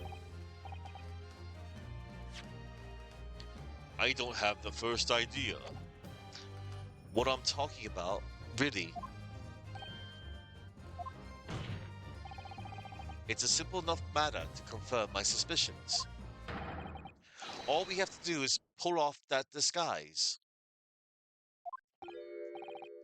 No, please. Meredith, bring soap, a sponge, and a washboard at once. Oh my god. Mr. De Russo and Mr. De Rossi, you will restrain the witness. Oh my. Oi, oui, my lord. Si, my lord. Oh no. Whoa. No, stop. Get off. Don't. I guess that counts as a breakdown animation. Yeah, Katie? Oh my god, yeah. Oh my god, that's so silly too. Like, okay, those were fake lips. That was some Mission Impossible kind of stuff right there. He didn't do too much of his hair though, but like, oh my god. Like as soon as they mentioned something about like identity, I'm like, no.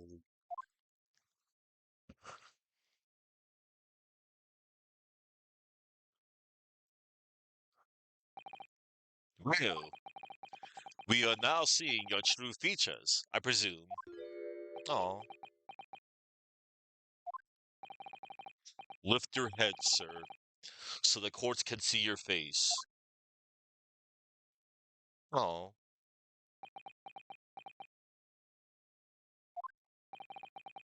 it would appear that the defense counsel's assertion was entirely correct. This has all been a very elaborate deception. So, witnesses, tell the court, have you seen this man before? Only in the photograph. Well, me. I don't believe it.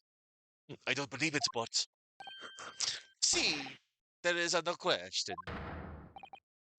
This is the inspector we saw in the park.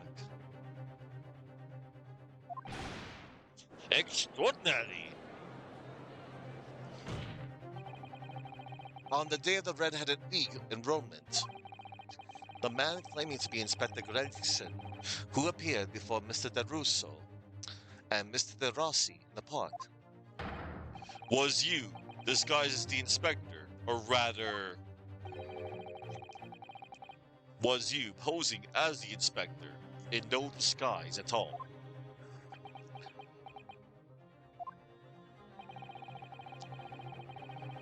Mr. Vigil was formerly employed as a chief warder at Barclay Prison. Yeah, the chief warder? Then your career had promise. Why, you would quite possibly have become the future governor of the prison. What on earth have you been doing peddling tittle tattle on Fresno Street? I did? You think so, KB? Well, it's been 10 years since Mr. Vigil worked at the prison. 10 years? Yeah, and I like how it's all connecting and linking. I'm I'm really dreadfully sorry about all of this. Yes, it's true. I am Daily Vigil. And you were the chief warder at Barclay Prison 10 years ago. So where did Mr. Hugh Boone come from? Yeah, good question. Boone is the other me. It's a name I invented. Well, evidently, there is a great deal under the surface here. I'll explain everything. I'll tell you just how wretched my life has become. Oh,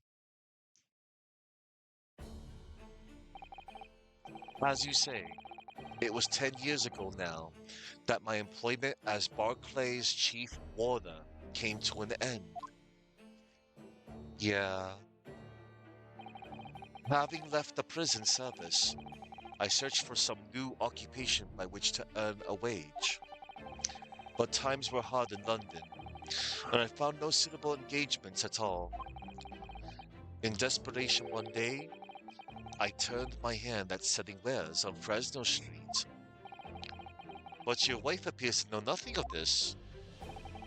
She still maintains that you are the chief warder at Barclay Prison. Oh man. I was utterly determined that my wife should not know of my failings, which is why I've never told her. Oh. I opened an account at the bank under the name of Hugh Boone, and I rented the cheapest room I could find on Fresno Street. The scene of the crime, the scene of the very crime we're investigating. Yes, that's right. Oh, this is nice art. A place from which I could emerge every morning at 8 as a squalid peddler. and transform myself back every evening at 5 into a well-dressed man about town before returning home. That quickly became my daily routine. Shucks. I was puzzled by the lack of furniture in the room, but that explains it. But why on earth didn't you just tell us this in the first place? Reasons. I have a wife, sir, and 2 sons. And without wishing to sound self-conceited, they regard me with some pride. I couldn't bring myself to disappoint them. So instead, you decided to conceal your occupation from them? Yes. I've made such a terrible mess of everything. Still, one thing doesn't add up. No matter how many tidbits of information you could sell to passing gentlemen, even at 6 pence apiece, you couldn't hope to match the salary you must have commanded as chief warder at the prison. Very true. To have kept your family in comfort despite 10 years of somewhat misbegotten employment.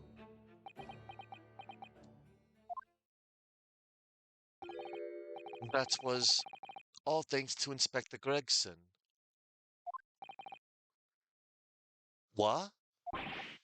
Inspector Gregson? What on the earth? It was some years after I invented Boone and begun my other life as a street seller.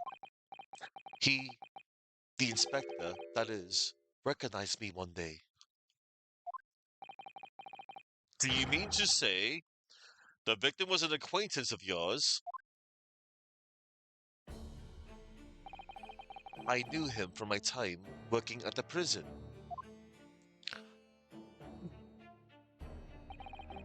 When he saw what I'd become, he was deeply troubled for me and my family, my heart.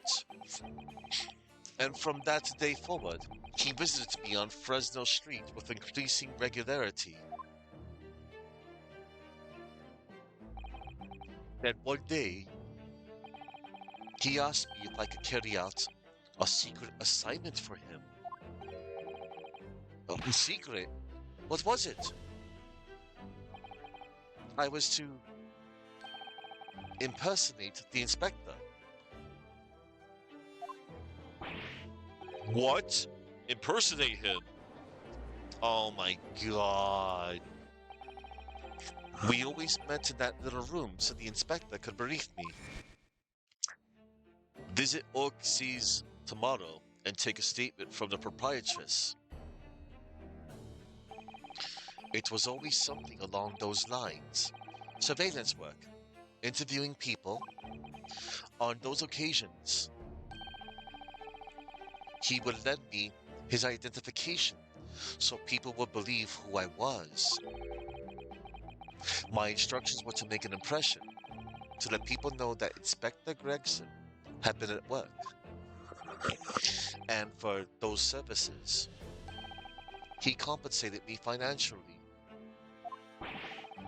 A Scotland Yard inspector willingly relinquished his identification into your care with intent to deceive? That, as I'm sure I need not point out, is a very serious criminal offense. But why? What was the point of you impersonating him? I I truthfully do not know. All I can say is that the inspector warned me on numerous occasions. Now remember, Vigil, I need your solemn word. You don't blab about this to anyone, alright? Ever. Even if, well, if I end up a croaker. Oh.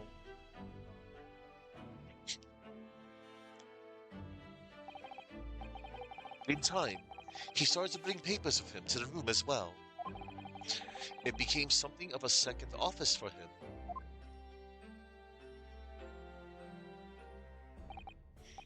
So, in fact, the person who declared himself to be Inspector Gregson at the park on Lime Street was really, yes, it was me, acting on the inspector's orders. As usual, I removed my boon disguise and then went as instructed to the park, armed with the inspector's identification book. It never occurred to me that the bruise on my neck might give me away.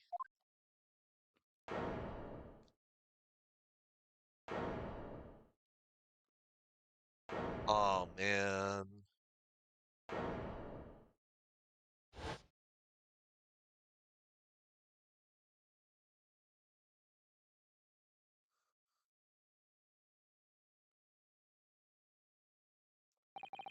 Well,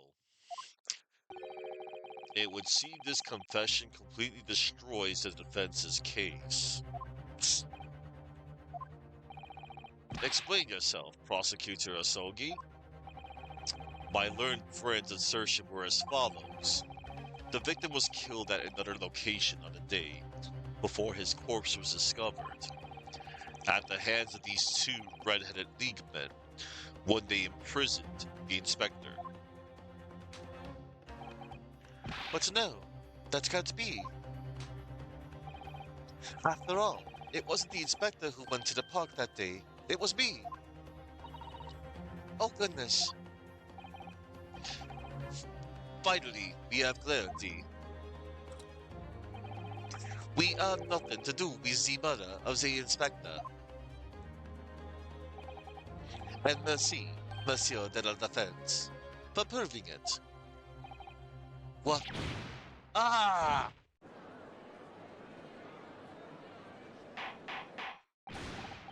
Order! Order! Order! Indeed, it would appear that we have reached a de facto conclusion of sorts. These witnesses had no involvement in the murder of the victim, as proven, somewhat ironically, by the defense. Oh, I hereby call an end to the cross-examination. Hold it! Oh, snap.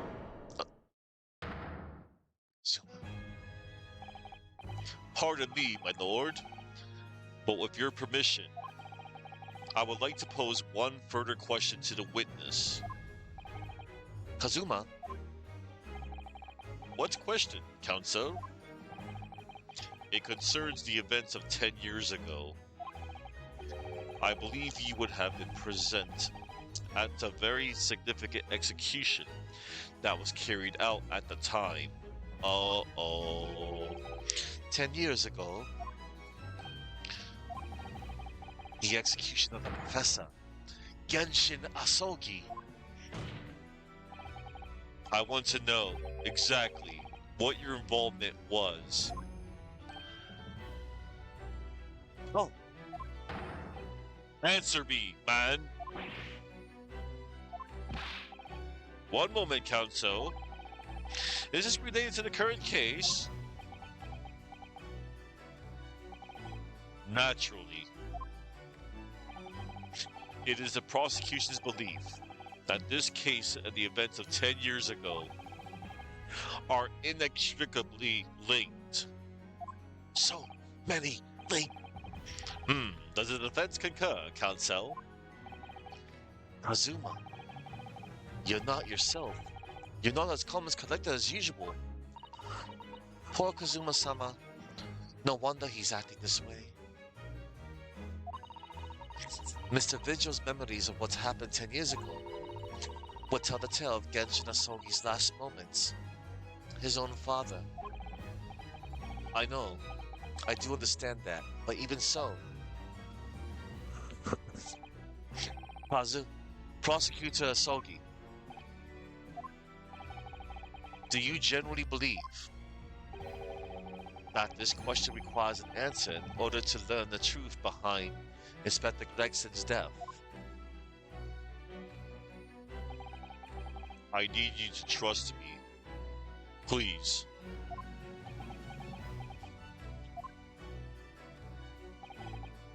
Very well. Even the defense has no objection. I see. In that case, you will answer the question, witness. The truth is, I remember very little of that time. You've forgotten? I'm sorry to say, yes. As I said, I resigned from my role at the prison 10 years ago. But for some peculiar reason, my memory of the events leading up to that moment is extremely hazy. Does that not strike you as strange, Mr. Naruhodo? Sorry? Well, 10 years is a long time. But to have forgotten the reason why he left such an important job? Yes, you're right. And not only that, Mr. Vigil's claim contradicts what we already know. The human spirit is a fragile thing. It's broken all too easily. Which is why we have a tendency to wrap it up for protection. Sorry, the human spirit? I'm afraid I don't understand what you mean. When we experience pain and suffering that we feel unable to bear, we block it out, obliterate it from our memories, seal it away. But it never truly leaves us. If the seal is broken, the memories resurface. And when they do, that fragile spirit may finally be crushed. But I really don't. Kazuma-sama. But if it must be crushed, then so be it. Because the truth will not stay buried. It's coming out, one way or another.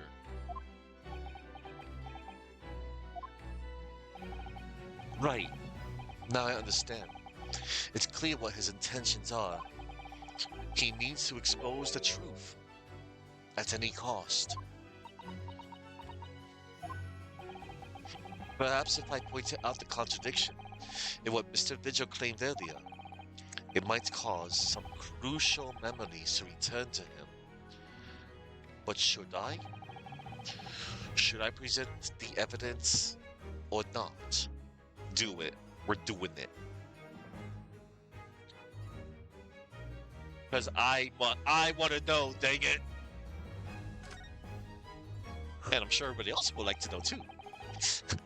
I have no idea how this is going to go. But this is a court of law, and I have a duty to pursue the truth. Mr. Vigil, I'd like you to look at this.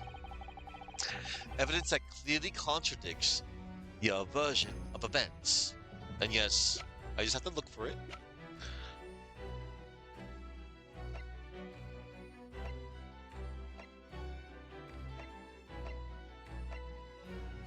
Hang on.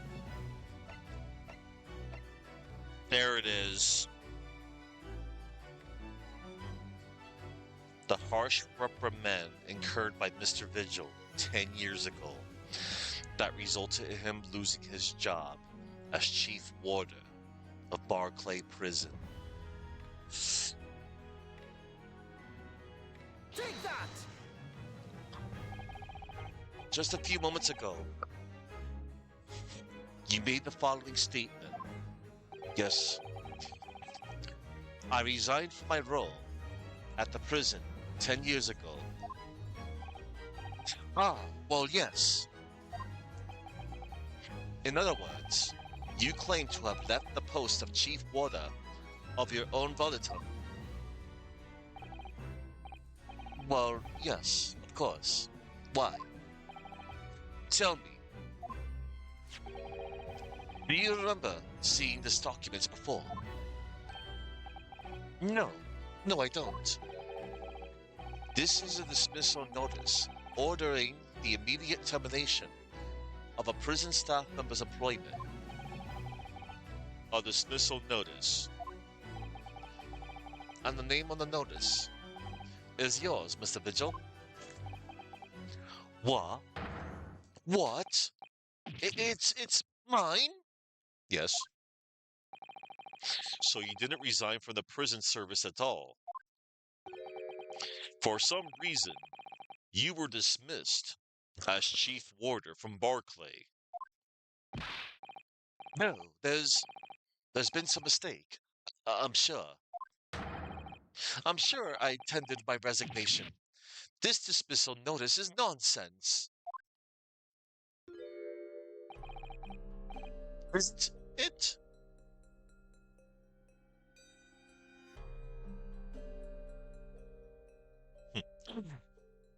I could just leave it here. Nah. If you were forcibly dismissed, there must have been good reason. Clearly, you did something. Mr. Vigil, it's time to break the seal and have you remember.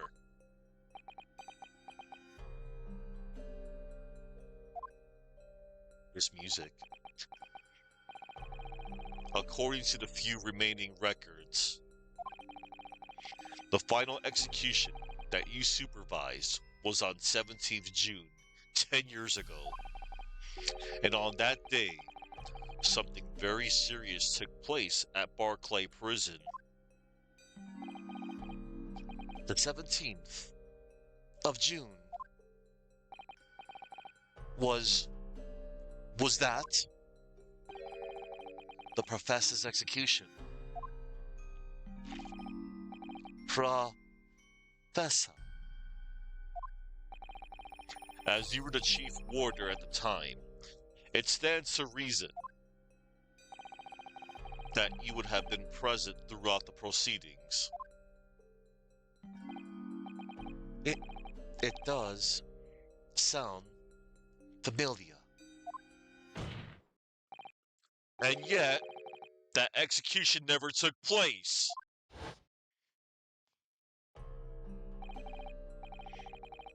The convict, ostensibly executed earlier that day, later re-emerged from his grave.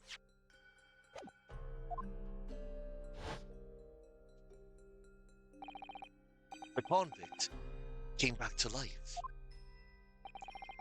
In the cemetery in the middle of the night, there was a witness. However, the witness claims that a moment after he saw the convict clambering out of his grave, a gunshot rang out from over his shoulder, and the bullet pierced the professor's chest, killing him instantly.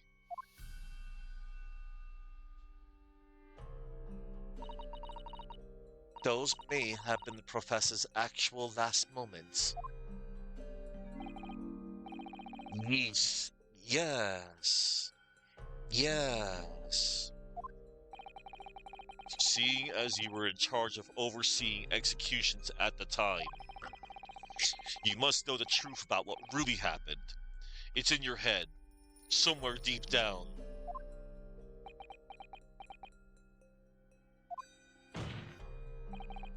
Well, Chief Warder Daily Vigil, I know there are memories in your head that can explain what happened on 17th June, 10 years ago. And now it's time for you to drag them up. Oh. Mr. Mr. Vigil?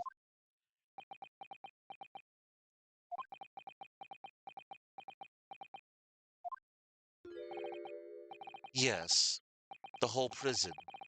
It was complete chaos. Chaos? The prisoner escaped. He was killed in the cemetery. The shocking news ripped through Barclay like a hurricane. What? What? Order! Order! Order! Do you mean to say, Mr. Vigil, That your memories of the time have returned? My head, it's like some floodgates have been opened. The images, the screams. Oh, my goodness.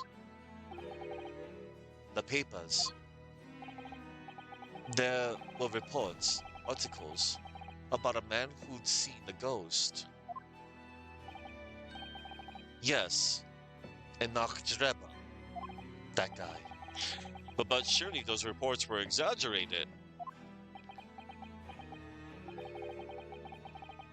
There were traces at the scene. Traces of what? In Lowgate Cemetery, at plot number 139, blood. Lots of blood. That's where the man was buried, of course. Obviously, something terrible had happened there. The depths of conspiracy and depravity from which this tale is emerging are quite staggering. I reviewed the police records from that time extensively. A thorough investigation was conducted by Scotland Yard to ascertain how the convict managed to escape in the first place. And the conclusion reached by the investigating team was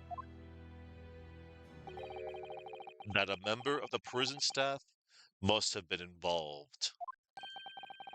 Are you suggesting that a prison warder abetted the man's bid for freedom?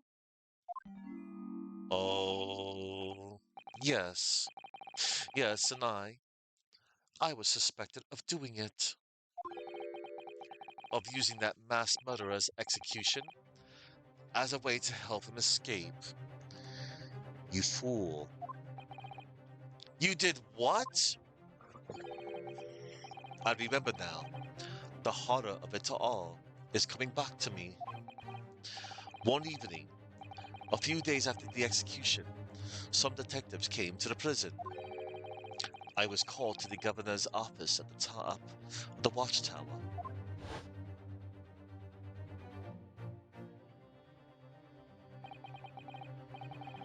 I'm sorry, Delhi. This is a serious business, but I cannot help you know.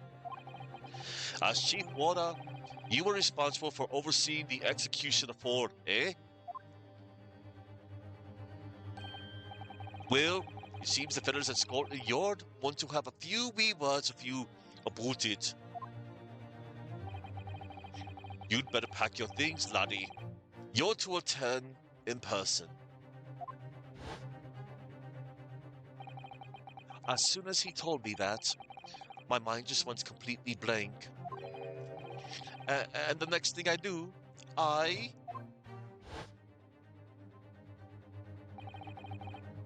the professor, the most hated killer in our countries, and I let him escape. I'm finished. My life is over. Oh my god. Ah! Oof. Breakdown.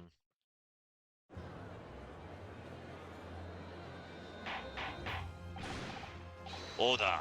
Order! Bailiff! Fetch a doctor at once!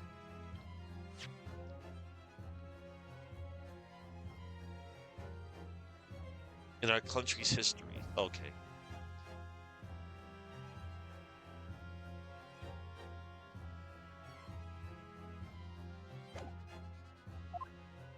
Yeah. Very bad. Court is adjourned for total. Court is adjourned for today with immediate effect. So, with Mr. Vigil's collapse, proceedings came to an abrupt end for the day.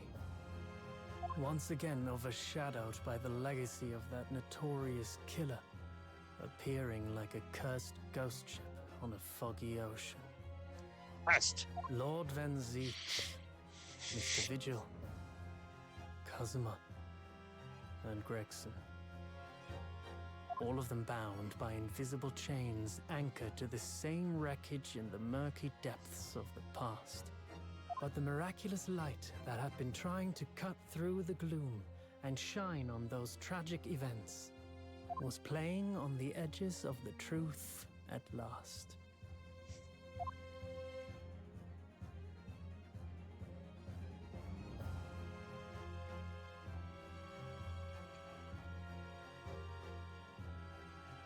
To be continued. Yes, please. Investigation. Okay. Oh man, nothing like a nice little investigation to do after a rigorous court session. Wow. 2nd November, 3:38 p.m. Sholmes' suite. Also, hold on. I wanted to check something.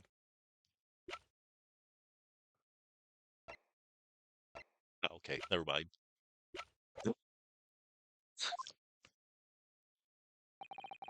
I still can't quite believe what just happened. I don't believe what I just saw. I know. I encountered with the bailiff. I know. I inquired with the bailiff after the court session was adjourned. And it seems Mr. Vigil was taken to a hospital to recover. Right. 10 years ago now. You want your fish and chips man back, but he's dead. I'm sorry, dude. I'm sorry, Chuckman. We have our memories. And gifts, I guess. 10 years ago now. 10 years ago now. Mr. Vigil attempted to commit suicide by jumping out of the window of the prison governor's office.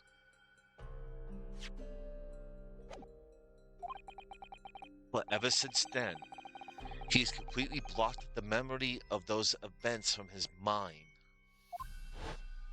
Oh my god. Nobody knew his secret. Not his family, not even the man himself, but I forced it out into the open. Was it wrong of me to do that? Did I overstep the mark, I wonder? No. No. Bruno! Oh, Iris. Oh, Iris. You were miles away. Anyway, I brewed a fresh pot of soothing tea for you. Oh, thank you. You and Susie have had an exhausting day so far, haven't you? Yes. Oh. Thank you, Iris. How thoughtful of you. Do you happen to know what Mr. Sholmes is? When he came out of the courtroom back into the defendant's antechamber, he disappeared. Oh, no, I don't know. He just suddenly sprang to his feet and left. All he said was, I must leave. I wonder if he's pursuing the mystery of Inspector Gregson's death. Well, you know what Hurley's always saying, don't you? There are mysteries in this world that should perhaps never be solved. For the construction of a solution comes only at the expense of the destruction of something else. What does that mean? He knows very well that when you open someone else's old wounds, you often open your own too. But he just can't take his own advice and leave well alone. Solving mysteries is too important to him. That's so true. But that's what I like about Hurley after all. I suppose that's the lot of a great detective in some ways. So then, let's have tea, and then I'll give you a hand. Oh, do you have time, Iris? Yes, I finished this month's manuscript at last, with barely a day to spare before the deadline. Oh, oh, I'm so looking forward to it. A brand new story to read in the Adventures of Sherlock Holmes. You know, I always hide Hurley's violin in the days before I have a deadline. You do? Poor Mr. Sholmes. I'm sure that's very wise, Iris. How sensible of you. Now then, my dear fellows, let's make a plan of action before we continue our investigation. Yes, let us. Right after we save again. Let's see.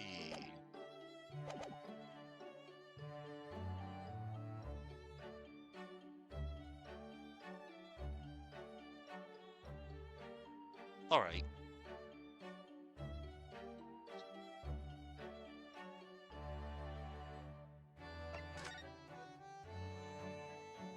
Alright. I don't have to look for any more flavor text.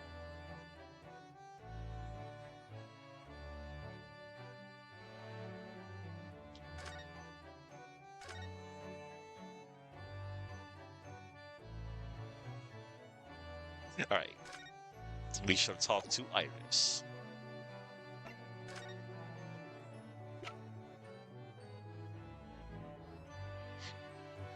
She wouldn't know nothing about this, would she?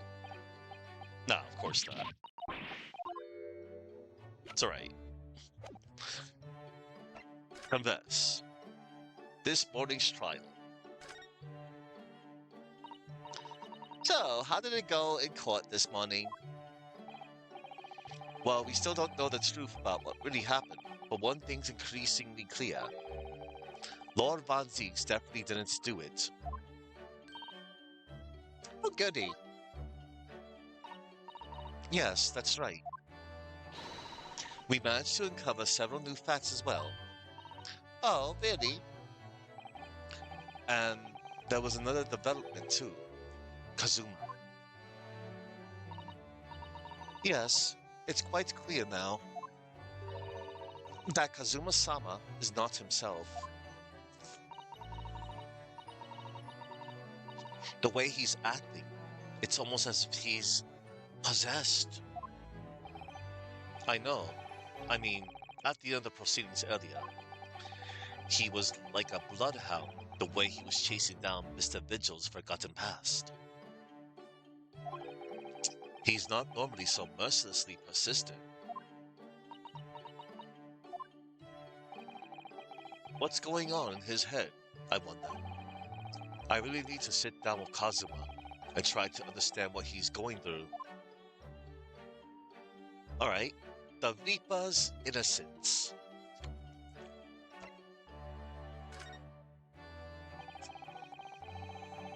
If Gregson was really murdered the day before his body was discovered,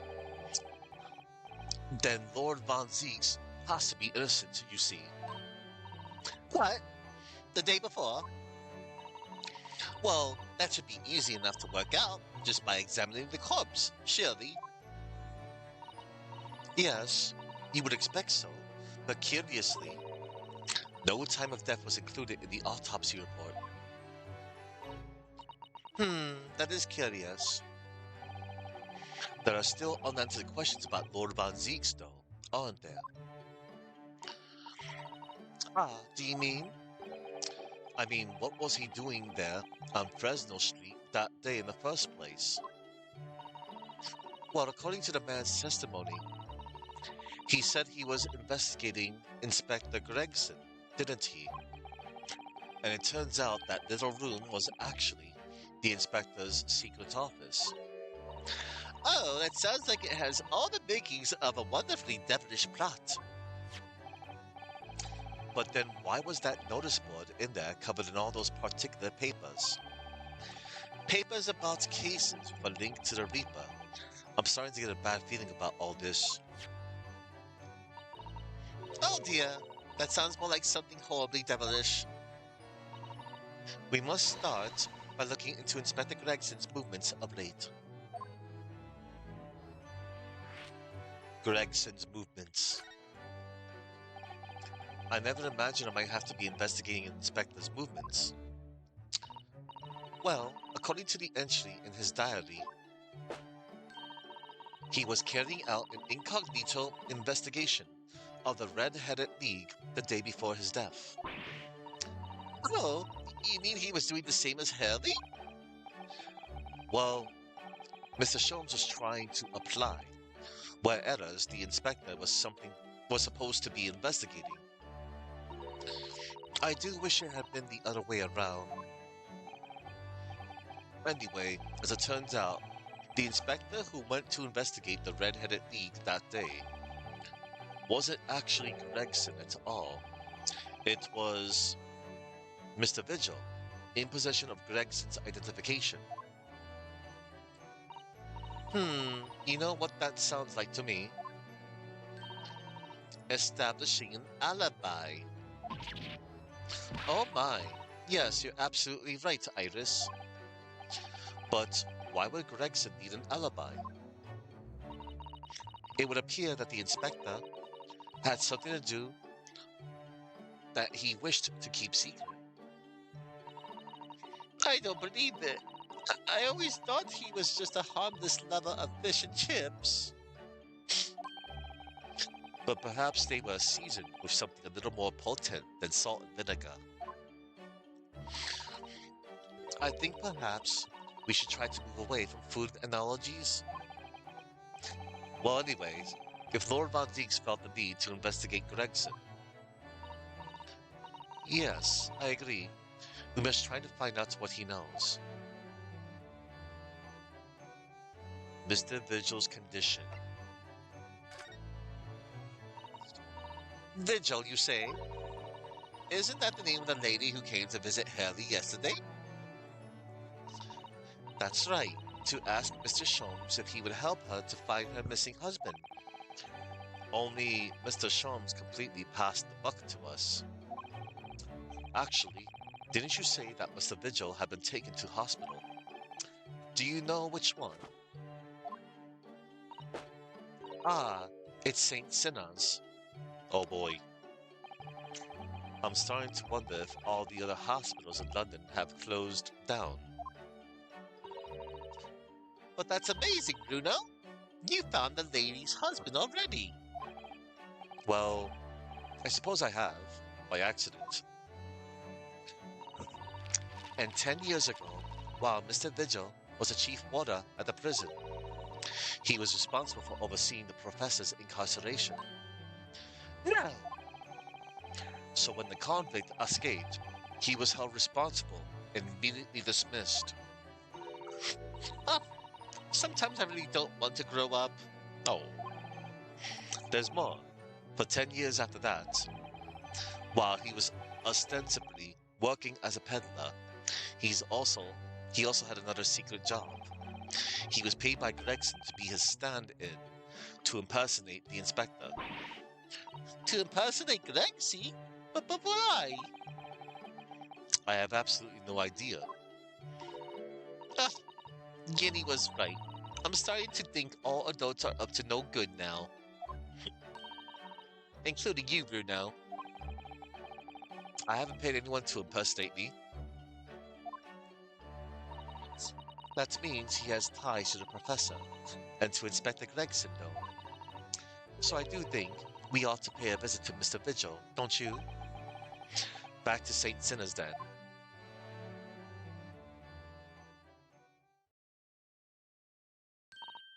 Well, I think it's clear what we need to do, isn't it? Let us investigate, my dear fellows. Oh, Iris, you're even more enthusiastic than usual today. If anyone has anything to hide, my special Wilson shooting iron will soon set them straight. That water pistol. It's stuffed full of a piping hot extra special blunderbuss. Then I'm quite sure it'll be very effective. I'd better be careful not to hide anything. Well, it feels a little strange that Mr. Sholmes is nowhere to be seen, but still. Let's go and see what we can find out. Yes. Oh boy. Hang on.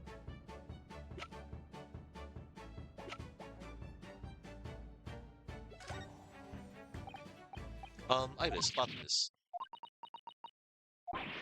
Oh no, what was I thinking? Why on earth did I show her that? Pug Rexy. Oh, my bad. Iris, have you seen this? Your armband, the symbol of a defense lawyer in Japan. Bruno, you've shown that to me dozens of times. Oh, have I? The thing is, I just feel wrong if I don't have it on my arm, you know?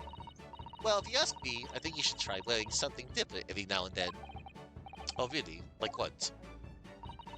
Well, I can make something for you if you like. How about a band that squeezes your arm when the person you're talking to tells a lie?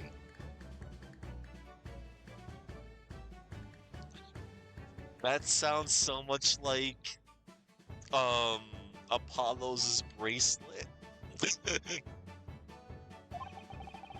I'll keep a space free on my left arm then.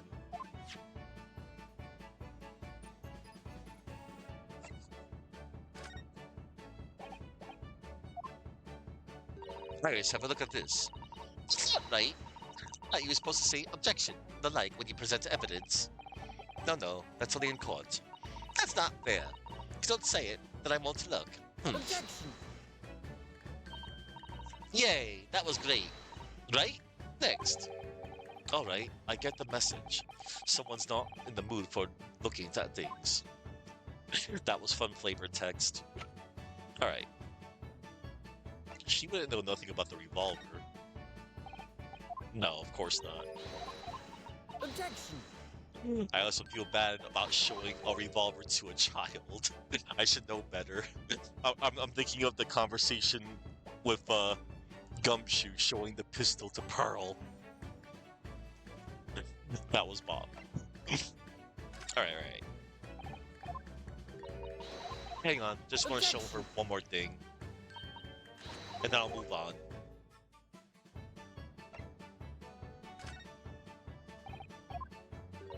Okay. Objection! Okay now. We shall be off now. There is... Oh, whenever we go, the great detective's living room is always full of enigmatic marvels. I know it's only an old attic room, but I find this place more relaxing than anywhere else.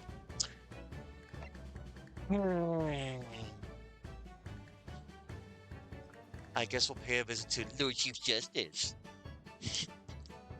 Do you know, I don't believe we've visited this place for some time.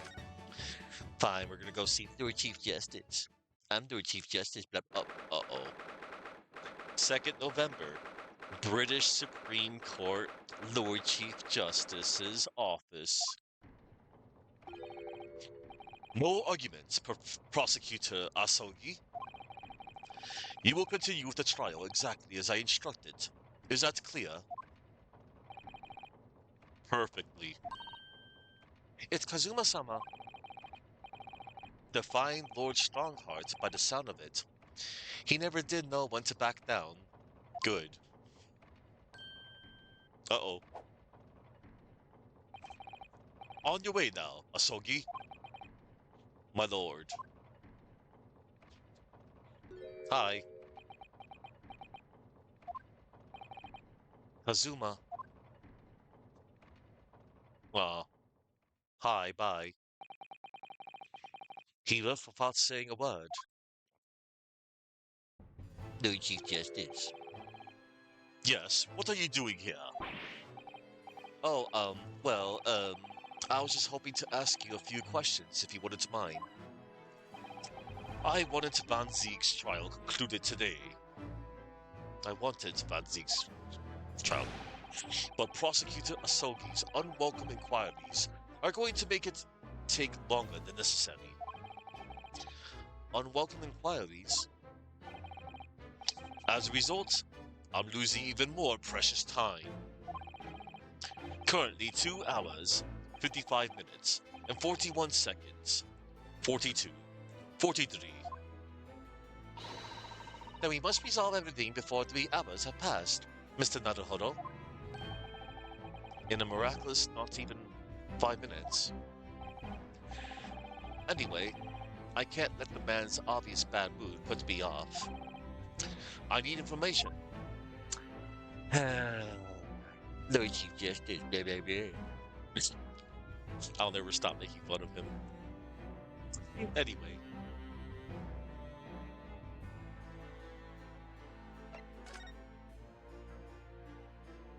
Alright, nothing to inspect.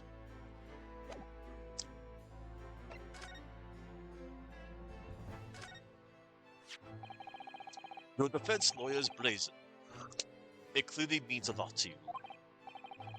Oh yes, it's a keepsake from my best friend as well as a symbol of what I'm trying to achieve. But that friend has returned to us now, Mr. Naruhodo.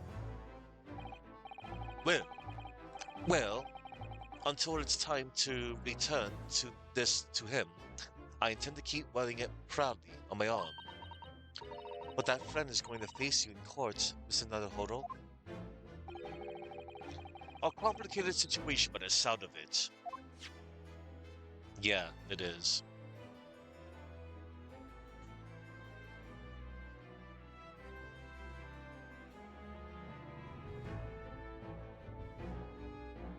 Alright. Sorry, everybody. Just checking.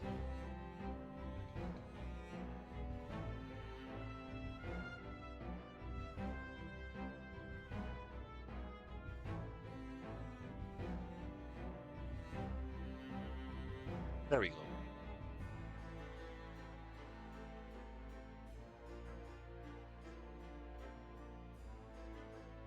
Let's see.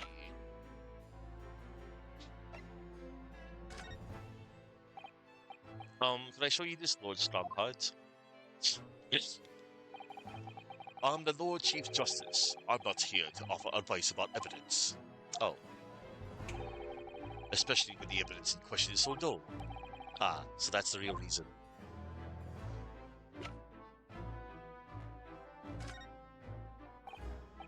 Oh, come on, it's a pocket watch.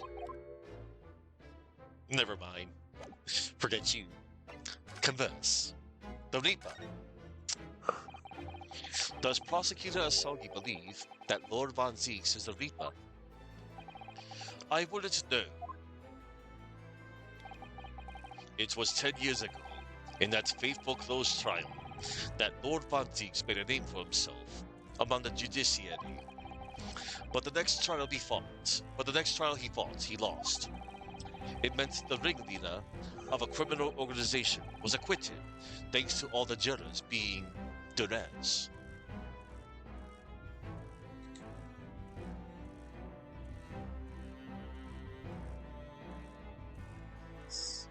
Duress. The act of using force, coercion, or unlawful threats to compel a person to do something against their free will.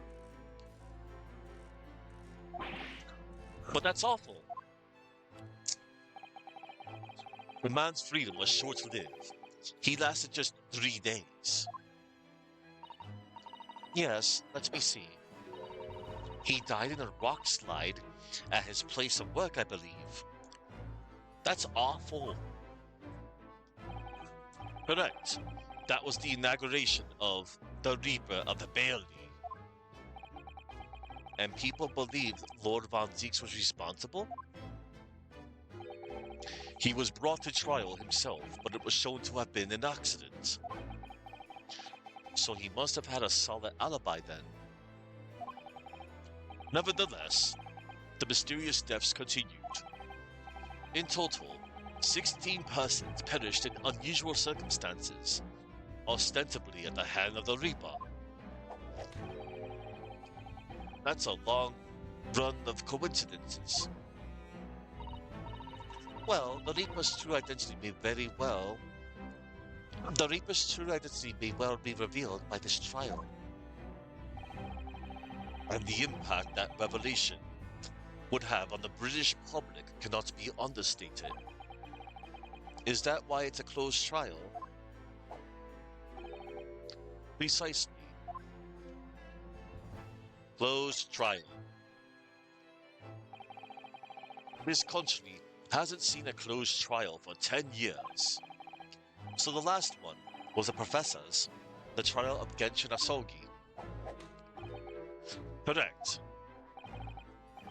Actually, we heard that originally. You were going to prosecute that trial yourself, Lord Strongheart.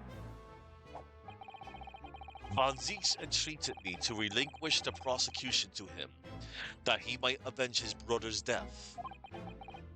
And here we are, 10 years later. With the son of the man Van Zeeks had condemned now, looking to avenge his father's death in the same way. They do say that what goes around comes around.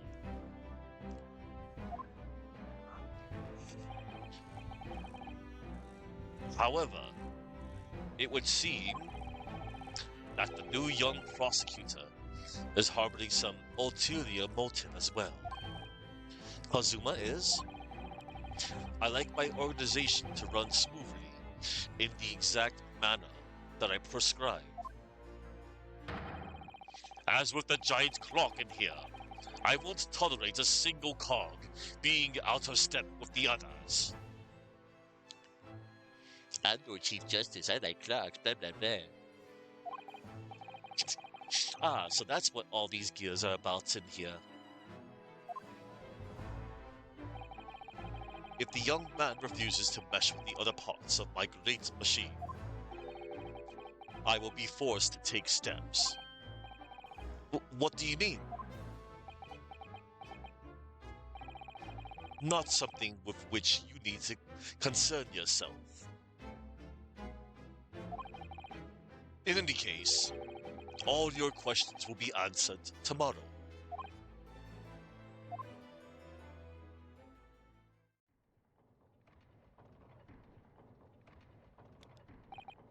Now, I shall have to ask you to excuse me. As of this moment, I've been delayed from attending my next meeting by precisely 3 hours. Oh my, that is a long time. And I hold you entirely responsible. I'm sorry? Even though we miraculously managed to fit everything into not even 5 minutes? I wonder if you might agree to us, talking with Prosecutor Asogi. Discussions between the defense and the prosecution outside of the courtroom are generally frowned upon. However, I will make an exception in this case. Now go! You can find him in his office. Oh, thank you.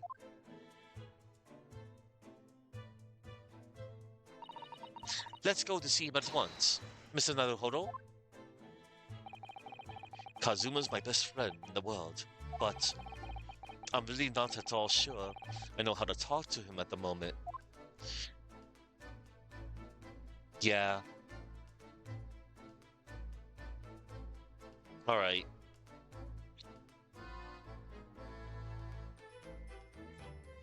Let us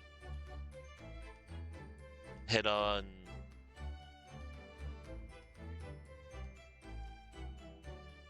Yeah. Do what you just did, maybe. I always feel so. Yeah, okay.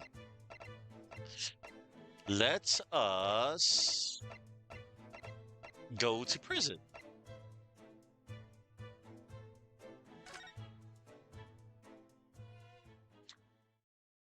Ah, there he is. Count Dracula behind Count Dracula behind bars. 2nd November, local prison, cell 1. Lord Von Zeeks is reading. Look. He doesn't seem like he wants visitors, does he? But he must have noticed that we're here, surely. Hey, dude.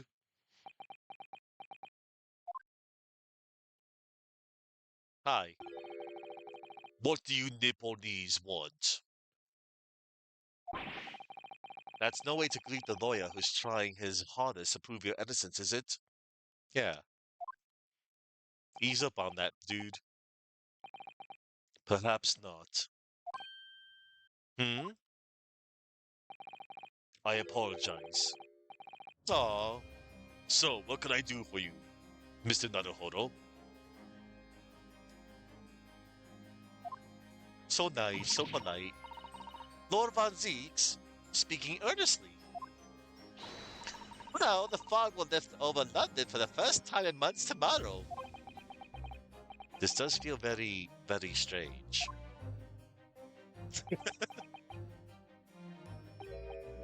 I must say, I was impressed. Oh, well, thank you. Not by you, by your fellow Nipponese, your prosecutor friend. Oh, oh, I see. Yes. It's sardonic, don't you think? For a man such as me, so loathing of the Nipponese, to be entirely at the mercy of the two of you. I suppose it's retribution for having played the part of the Reaper all these years. Played the part? Sure. Okay.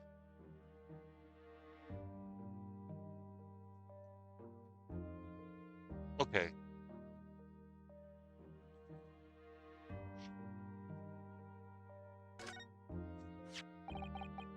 I think you know that this is worn by people in my country to show that they're defense lawyers, don't you?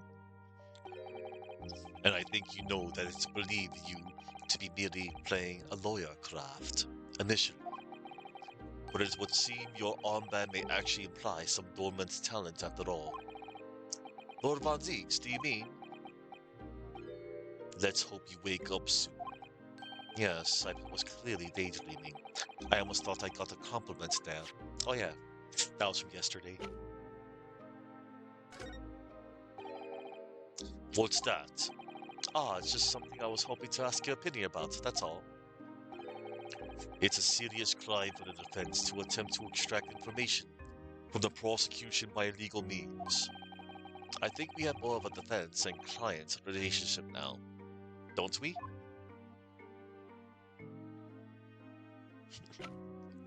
And then that bit about the red hair was funny too. Confess, the Reaper's identity. You once told me that you gladly allowed people to believe you were the Reaper because it helped reduce the amount of serious crime that took place in London. If keeping quiet and playing the part benefits the cause, a cause I myself am committed to pursuing, then why would I choose to say anything?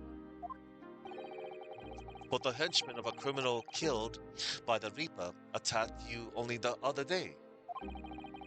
And that was just the most recent of many attempts on your life, wasn't it? Someone is clearly profiting from your silence about all this. Someone is using you. Believe me, ever since the Reaper first appeared, I've been doing my utmost to expose him, or rather, expose the organization. Oh. Ah. It's a whole organization? It's inconceivable that all those accidents were orchestrated by one man. No, the Reaper always appears to have very accurate information about the accused in each case, which can only mean that somebody at Scotland Yard is involved. Oh snap. Someone that you can't mean. It's taken me many years, but I finally identified the central figure in this Reaper organization. Tobias Gregson. No! No! Gregson? The Reaper?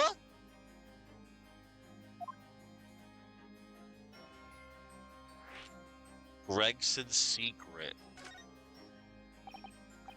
So, the reason you were investigating Inspector Gregson is because You intended to expose him as a Reaper?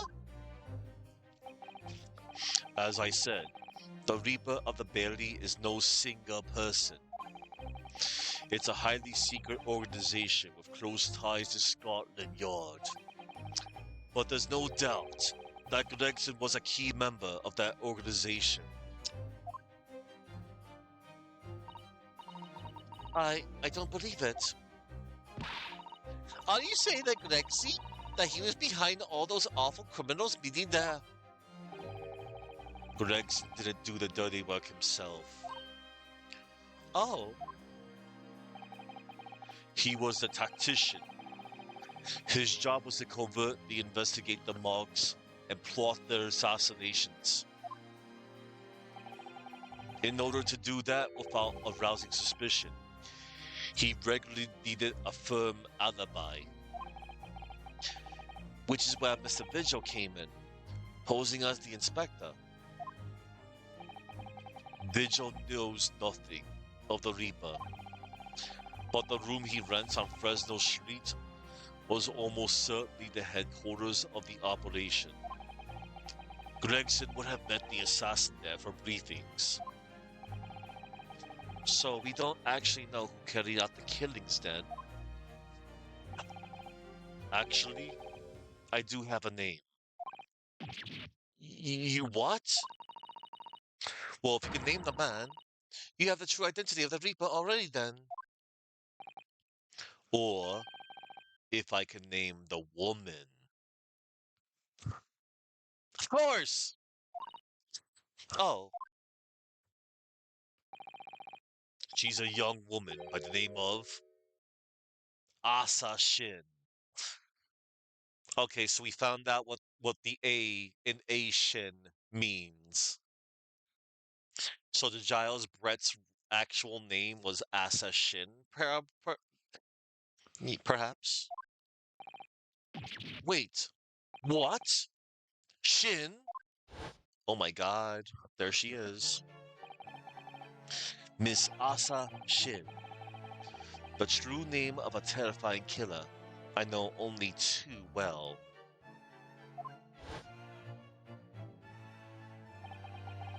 She came to Japan posing as a visiting student and murdered Dr. John H. Wilson.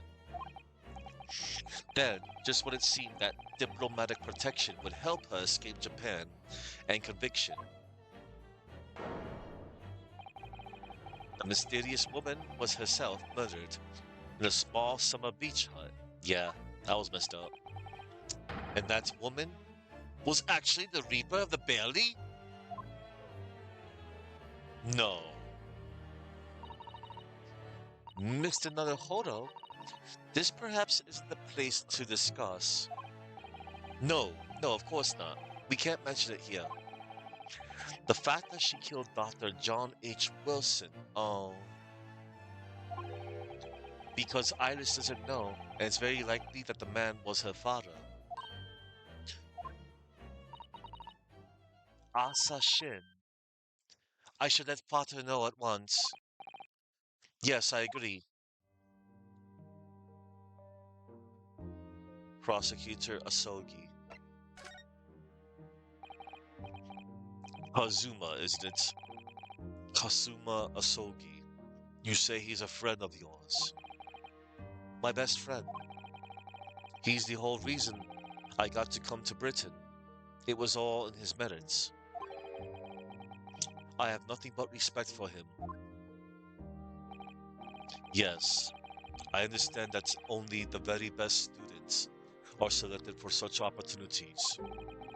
And I had a fine demonstration of how sharp he is in the proceedings earlier today. He missed nothing. In fact, his flawless performance very much reminded me of his father. Genshin Asogi, the professor. It's true that the aristocracy at the time was the root of numerous grave societal problems. They were abusing their power, playing with the common man as pawns in politics, in economics, in war. War games. In many ways, Asogi was carving out a kenka from society that we British couldn't deal with ourselves. Ah, I see. But that's precisely why it makes no sense. Clint Van Zieks was a noble and upstanding man. He wasn't corrupt. Why did that damned Nipponese have to go and take my brother's life?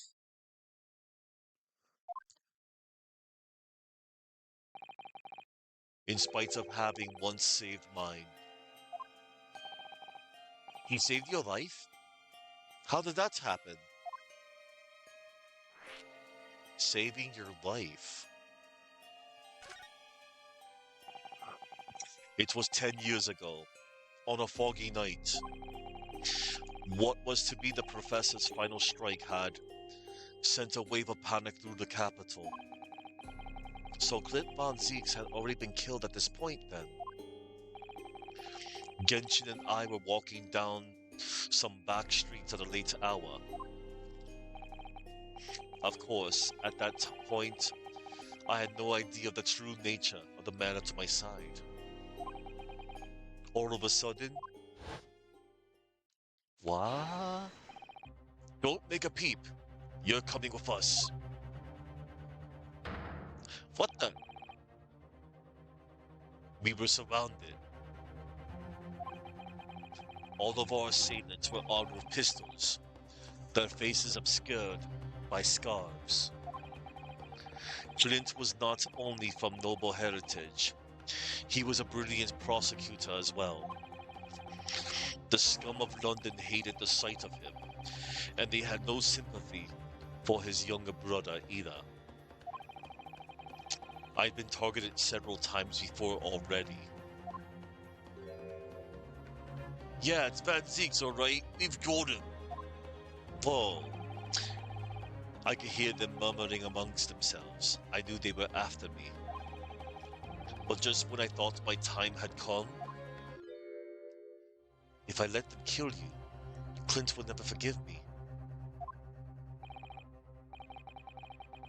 It was Asogi's voice, just a whisper in my ear. What? After that, I don't remember exactly what happened. The next thing I knew, there was silence all around. Genshin lay on the cobbled street.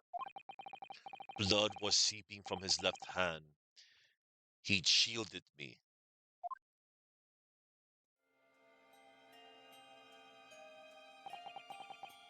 Two days later, they arrested him on suspicion of being London's most notorious mass murderer ever, the Professor. How awful for you. What? All at once, I lost a brother I revered and the foreign friend I held in such high regard. I'm so sorry, Lord Van Zieks. What? That's the end of my miserable tale. I never thought I'd recount it to anyone. Well, thank you for confiding in me. The Professor, the Reaper, and Inspector Gregson. I wonder just how intimately related they all are. I still can't quite believe that Gregson was essentially the Reaper, giving assassination orders to Jesiel Brett. Mr. Naruhodo, let's go and inform my father. I'm sure our government will want to hear about this new information. Oh, that means I get to meet your daddy, Susie. Hooray! Yes, alright. Let's head back to the Great Waterloo Hotel then. So Genshin Protected Van Zeeks? Wow. Alright. So long, Count Dracula. For now. In some ways, this place seems to rather suit Lord Van Zeek. Oh dear, did I say that out loud? Yes. Yes, you did.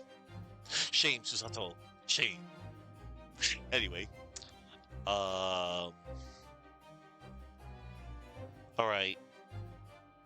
We shall now head off to, where we should go to. That will be, the Great Waterloo Hotel.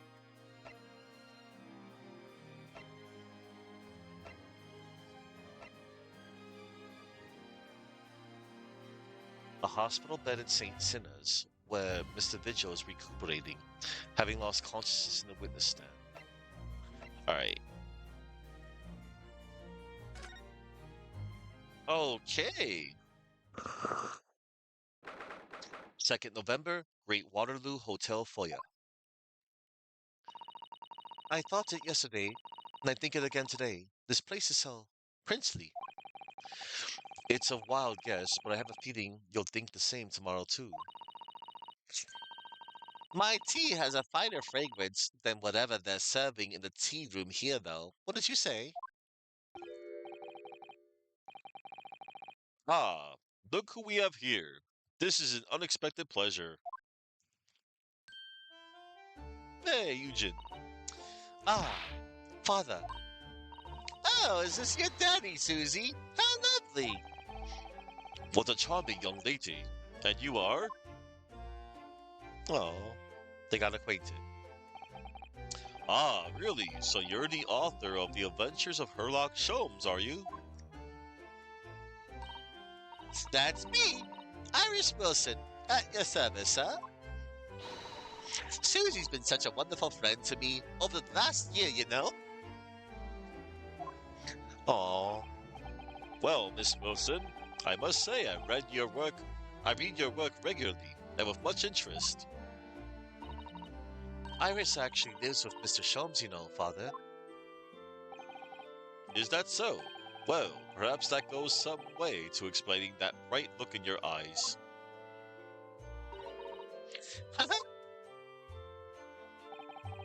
You wouldn't be smiling so airily if you knew just how bright she is, believe me. Now then, young Leatherhodo, it was a pleasure seeing you in action earlier. As an invitee to the symposium, I was allowed to observe from the gallery, after I twisted some arms. And I must say, it was a truly exemplary performance. Oh, well, thank you very much. Although I'm very sure you omitted by Kazuma on the end there. No, no, no. Please don't understand. It was you who impressed me. Really? You didn't miss a step against Asogi, and we all know how capable he is. Really, to have matured into such a fine defense lawyer in less than a year is quite extraordinary. It's very kind of you to say so. And really nice to hear. Yay, you got praise. Praise is good. What I saw in court today confirmed what I've been hoping for. The favor I mentioned yesterday, Naruhodo, I trust you haven't forgotten. Oh, no. You did mention something, didn't you? But first, we have something to report, Father. Of course, of course. Shall we take tea while we discuss matters further? I wonder what Judge Jijoku has got to. Good question.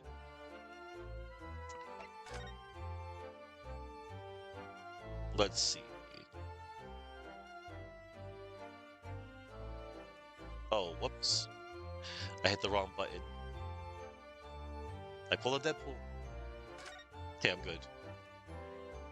I almost hit the wrong button. Alright.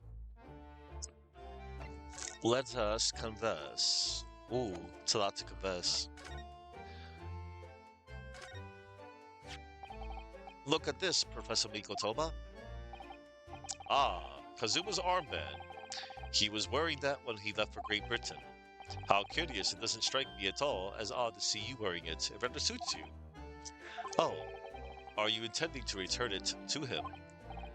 Well, yes. I mean, it has his name on it. Now that we've found out he's alive, it doesn't make sense for me to keep it. Well, if you ask me, I think Kazuma will be delighted to see you wearing it. Well, I'd feel honored if that were true.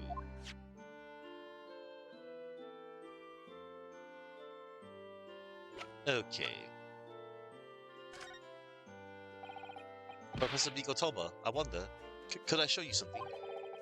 Why do you seem so nervous? I suppose because I'm a student showing something to Professor. That's always quite nerve-wracking.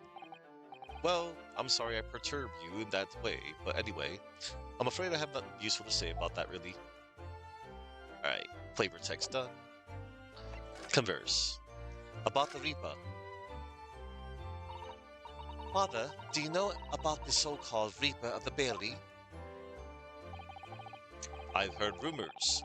Some members of the judiciary explained it all to me yesterday. Of course, when I was a visiting student here in London, the Reaper was yet to emerge. Right, he didn't appear until after that case, when the visiting student had already returned home. Lord Von Zieks, who was in the dock today. That was Baroque, the younger brother of Clint Van Zieks, I believe. That's right, and he's known throughout London as the Reaper, as you've heard. But the truth is, it wasn't him behind all of those mysterious deaths. It was somebody else. I see. So what you're saying is, there's been a professional killer that's worked here? Exactly. Someone by the name of Asa Shin, in fact. I beg your pardon? Did you say Asa Shin? Uh-oh. You mean that Josiah Brett's woman? Who was responsible for killing my great friend? Oh my god. Oh no. A friend of yours was killed? Oh no. Professor Mikotoba, I think perhaps we shouldn't discuss this right now. Because the friend the professor is talking about is Dr. John H. Wilson. And that's not something we want Iris to find out about. Not like this anyway. Yeah, that's so hard. Dr. Wilson's death. Ah, I've just remembered something. Biscuits. This hotel has the most delicious looking biscuits. That was right out of the blue. She's doing this deliberately. I think I'll go and see if I can purchase some. I wonder, would you like to come too, Iris? Sneaky, sneaky Susato, but smart. Oh yes! You just tried to leave me behind.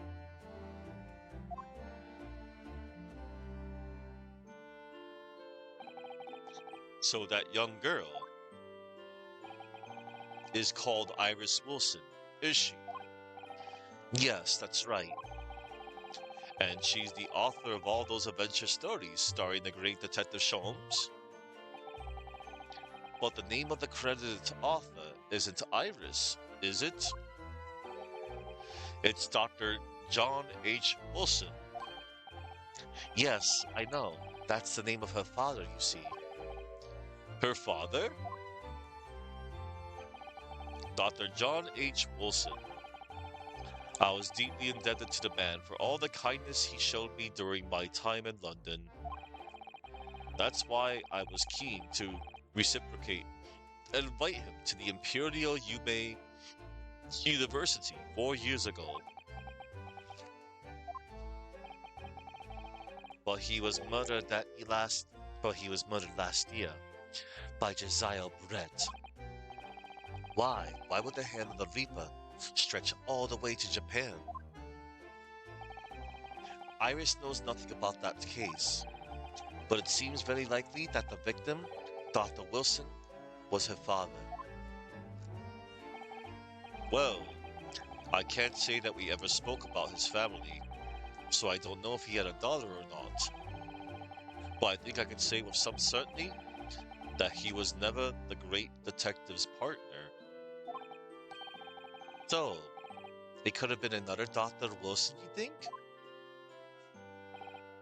Well, John and Wilson are both common names, after all, yes.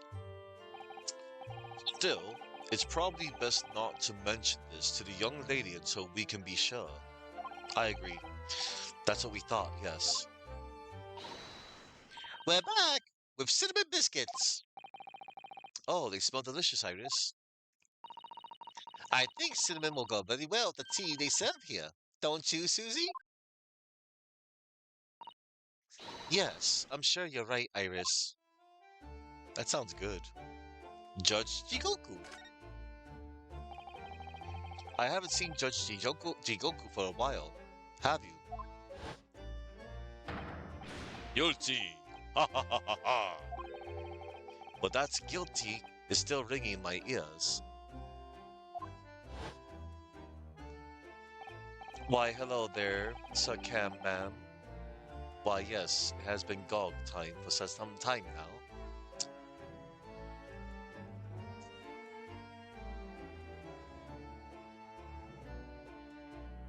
2000? Sure. No, now you mention it. I haven't seen him since this morning, either. I suppose since the symposium's opening was postponed, he'll have gone to explore at the Great Exhibition. That reminds me of something you mentioned yesterday. About Judge Jigoku having once been in the dock himself. Ah yes, it was all tied up with that accursed trial. The closed trial of Kazuma's father. Sashiro was trying to mitigate Genshin's guilt, so he took to the stand to testify. But he got a little carried away and actually managed to break the witness stand. What? Oh my! He also said some contemptuous words about the British Empire, for which he was charged. Oh no. Oh dear. Although it's worrying easy to imagine him doing that.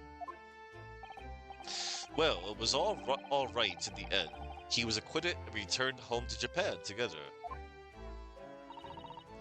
Thank goodness. Ah yes, talking of Sashiro. I have a copy of the photograph we all took together here yesterday. Please. Oh, I like this picture. It's nice. Oh, what a lovely picture. It certainly seems to shout, "We've arrived in Britain." The commemorative photograph has been entered in the court record. Commemorative photograph. A photograph taken in the foyer of the Great Waterloo Hotel on the morning of Professor Mikotoba and Judge Jigoku's arrival in London for the symposium. Let's see. Let me take a look real quick.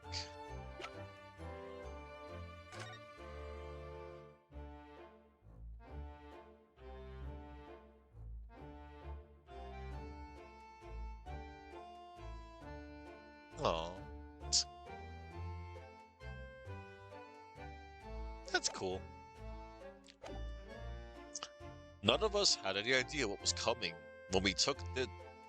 None of us had any idea what was coming when we took that, did we? No, no, that's so true. Where is Lord Von Zeeks? He's currently still in prison at the moment. A favor. So, you mentioned a favor that you'd like to ask me. Well, this fateful trial that you're fighting, one way or another, it will be over before long. And when it is, I'd like you to accompany me back to Japan. You want me to do what? Father, what's the meaning of this? Now, Susato, you should understand. You've seen how our courts work firsthand. Japan's judicial system is in its infancy, especially when it comes to defense. Oh, you mean? The Supreme Court of Judicature is in desperate need of a good defense lawyer as soon as possible. Really quite urgently, in fact. But I've not even been in London a year yet. I've read all of Susato's reports. I'm well aware of your extraordinary talents. And having seen you in action with my own eyes earlier today, there's no question. You, Nanahoro, are precisely the man our country needs. Oh, snap.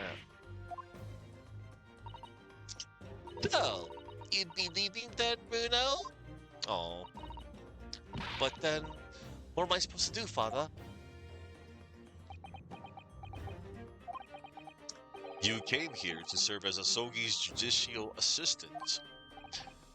Oh yes, she's supposed to be Kazuma's assistant. Our government is still in the process of deciding how best to deal with his situation, though. You've always chosen your own path, Susato, and I trust your judgment in this matter also. Father! Please, the pair of you, don't look so downcast. It's merely a suggestion, you understand. A hope, if I'm honest, but I won't force you. All I ask is that you consider it, and come to a decision by the time this trial concludes. Yes, alright. You won't leave, will you, Bruno? Oh. The thought hadn't even crossed my mind. Up until now, I've just been trying to do what I believed to be Kazuma's will. But it turns out that he's still alive. So, where does that leave me? Good question. Good question. Well, if you'll excuse me now, I need to telegram government ministers and the Japanese police with this information about Asa Shin. Of course, Father. Thank you. I look forward to next month's installment. Miss Wilson? Oh. Oh, good. And please, do come to Baker Street sometime, won't you? We'd love to entertain you. I would be delighted. The best of luck for tomorrow, Naruhodo. And give my suggestion your full consideration, won't you? Yes, I will. Going back home.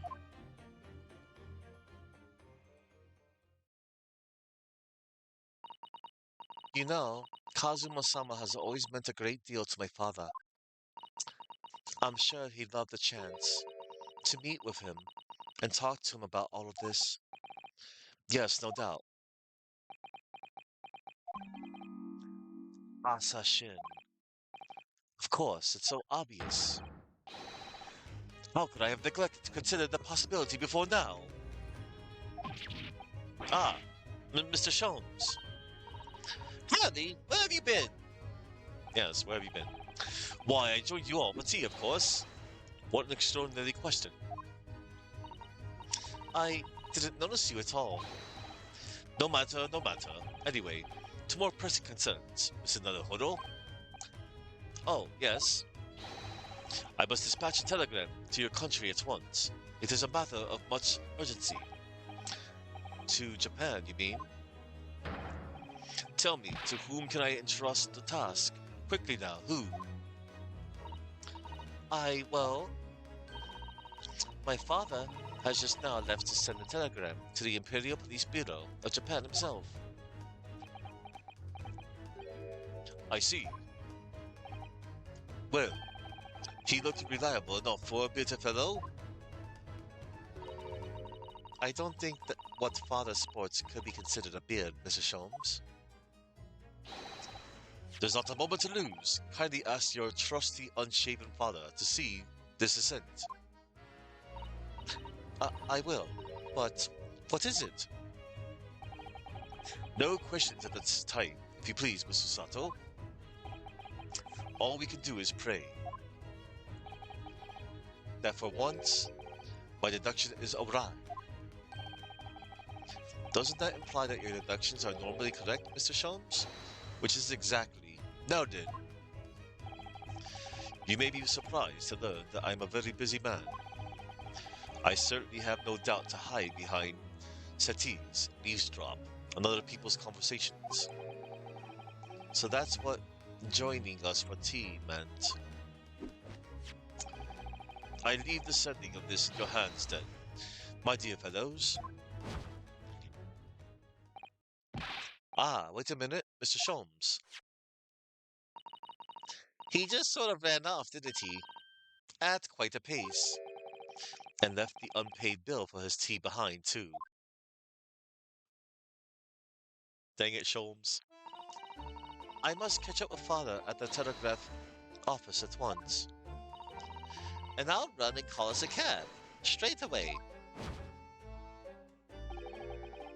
And there was me thinking everyone would be clamoring to pay Mr. Sholmes' bill.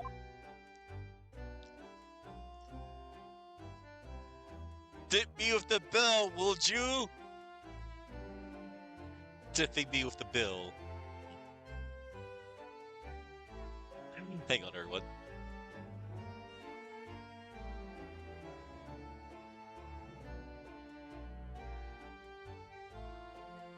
Oh, pretty. Alright. Let's see.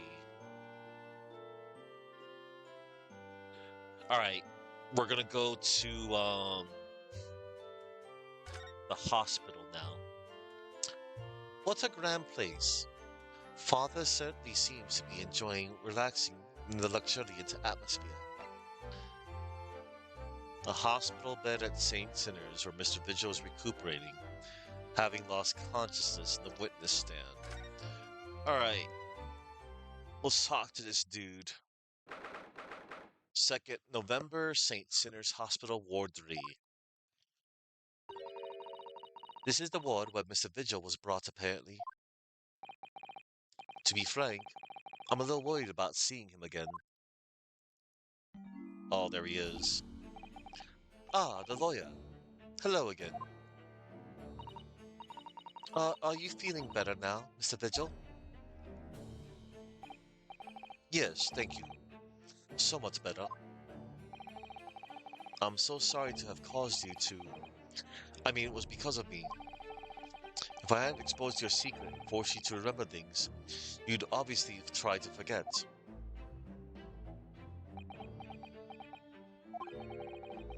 The prosecutor was here until a few moments ago, too. You just missed him. Oh, Kazuma beat us to it. He said much the same as you. He was very apologetic. But the truth is, I brought all this upon myself. Oh, please don't think like that. Keeping it from Evie, my wife. All these years, I've carried such a sense of guilt.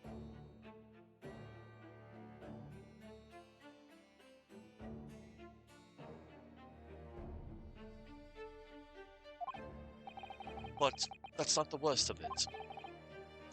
Over time, I obviously came to deceive myself as well. You mean about your dismissal? Looking back now, I'm beginning to think that perhaps Inspector Gregson didn't stumble across me by accident at all. I mean, he compensated me so generously for acting as his stand-in. He was clearly concerned for my well-being and doing what he could to help. So perhaps Gregson knew exactly what had become of Mr. Vigil all along then. I'm sure this is just desserts for 10 years of lies and deception, but it wasn't me that helped the professor escape 10 years ago. It wasn't me! I swear it! I swear it's true! Oh, oh, Mr. Vigil, I'm sure you'd rather not dredge up even more from your past at this time, but if possible, could you tell us exactly what really happened? I want to. I need to get all this off my chest. I just want someone to tell me what I should have done.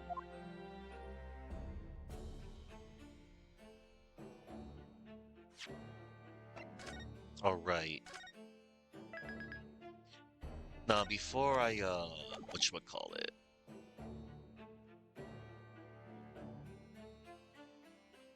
Alright. Let's examine stuff. This notice caught my eye before, actually. I suppose it's some sort of slogan for the ward. A cheerful welcome message, perhaps. Let's see. Pay with good cheer, leave with good cheer. Well, look at that. You were spot on, Mr. Sato. It is full of cheer. I wonder how many discharged patients paid their medical bills with good cheer, though. Once I had to have a very painful injection when I fell ill with a cold. I felt awful already, so why did I have to suffer the sting of the injection, as well as the bill? I yelled at the doctor. Oh dear, what terrible treatment. Let's see. These must be the patient's treatment notes. Let's see. Tendency to jump from windows. Remember to place cushion at base of wall outside. Oh my god. Aren't we a story up from the ground here? Oh dear, poor Mr. Vigil. I can't help feeling that there's a better solution to the problem than a cushion though. Finding something you lost isn't always a happy experience, it turns out. Pursuing the truth can be a very dark business sometimes, can't it? Yes, I'm afraid it can. Uh, put a brick wall on the window so the dude won't, try to suicide.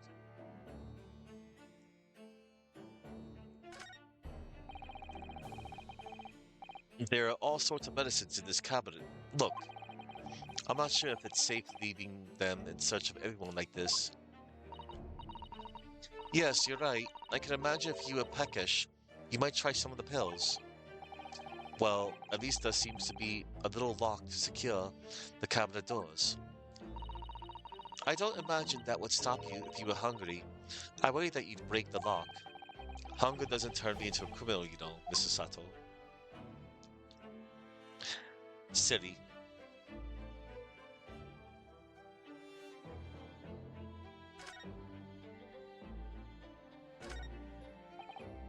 Ah, look, a pair of clutches. Before we came to Britain, I hadn't realized they were used here as well. I imagine they were imported to Japan from Great Britain in the first place. Oh, so no one in all of Japan broke a leg before their arrival? Anyway, the sight of these things doesn't bring back good memories for me. Oh dear, did you injure yourself once and need to use some? When I was little, I thought they looked fun, so I borrowed a pair to play with. But then I slipped and sprained my ankle. I see. They contain powerful magic. Those wooden staffs, the power to heal, and the power to harm. I think a certain cheeky little boy managed to cause the harm all by himself. I mean... There are lots of bottles in that cabinet there, aren't there? Do you think it's safe to keep them there? If you were a patient here, I feel sure you'd take some medicine by mistake when you were half asleep. That is a worry, but at least the cabinet has a lock, even if it's only a flimsy-looking one. Oh, I've no doubt you managed to unlock that somehow, while you were half asleep as well. There are limits even to what I can do when I'm half asleep, you know, Mr. Sato. Alright, we got, one more flavor text. Ah, patient treatment notes. What do these say, I wonder? Endlessly obliging. I suppose that's referring to the patient in this bed. I would think so. And until Mr. Vigil is a little more stable, it's probably just as well that he was a kindly person in the neighboring bed. The endlessly part is a little worrying though, isn't it?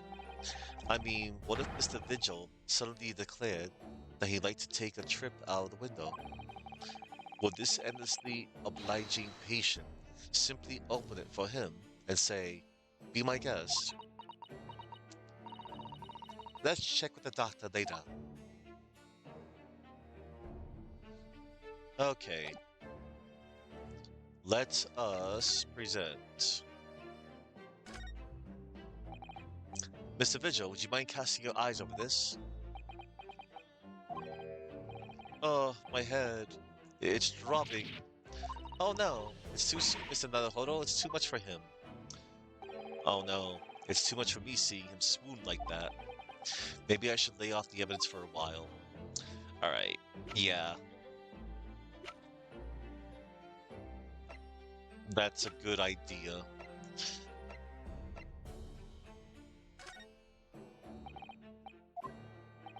Yeah, it's gonna be the same thing if I show him anything else. And besides, we're here to talk to him. Gregson's request. Inspector Gregson was obviously engaged in a special operation of some sort. He was investigating something that even Scotland Yard couldn't know about. Details of the Reaper's marks, yes. It was when he had to carry out those investigations that I would take his identification and impersonate him. You pretend to be the inspector and carry out investigations on his behalf. Oh no, never. A common street peddler couldn't possibly carry out a proper police investigation. All I could do is go to the specified location and make a little hoo-ha.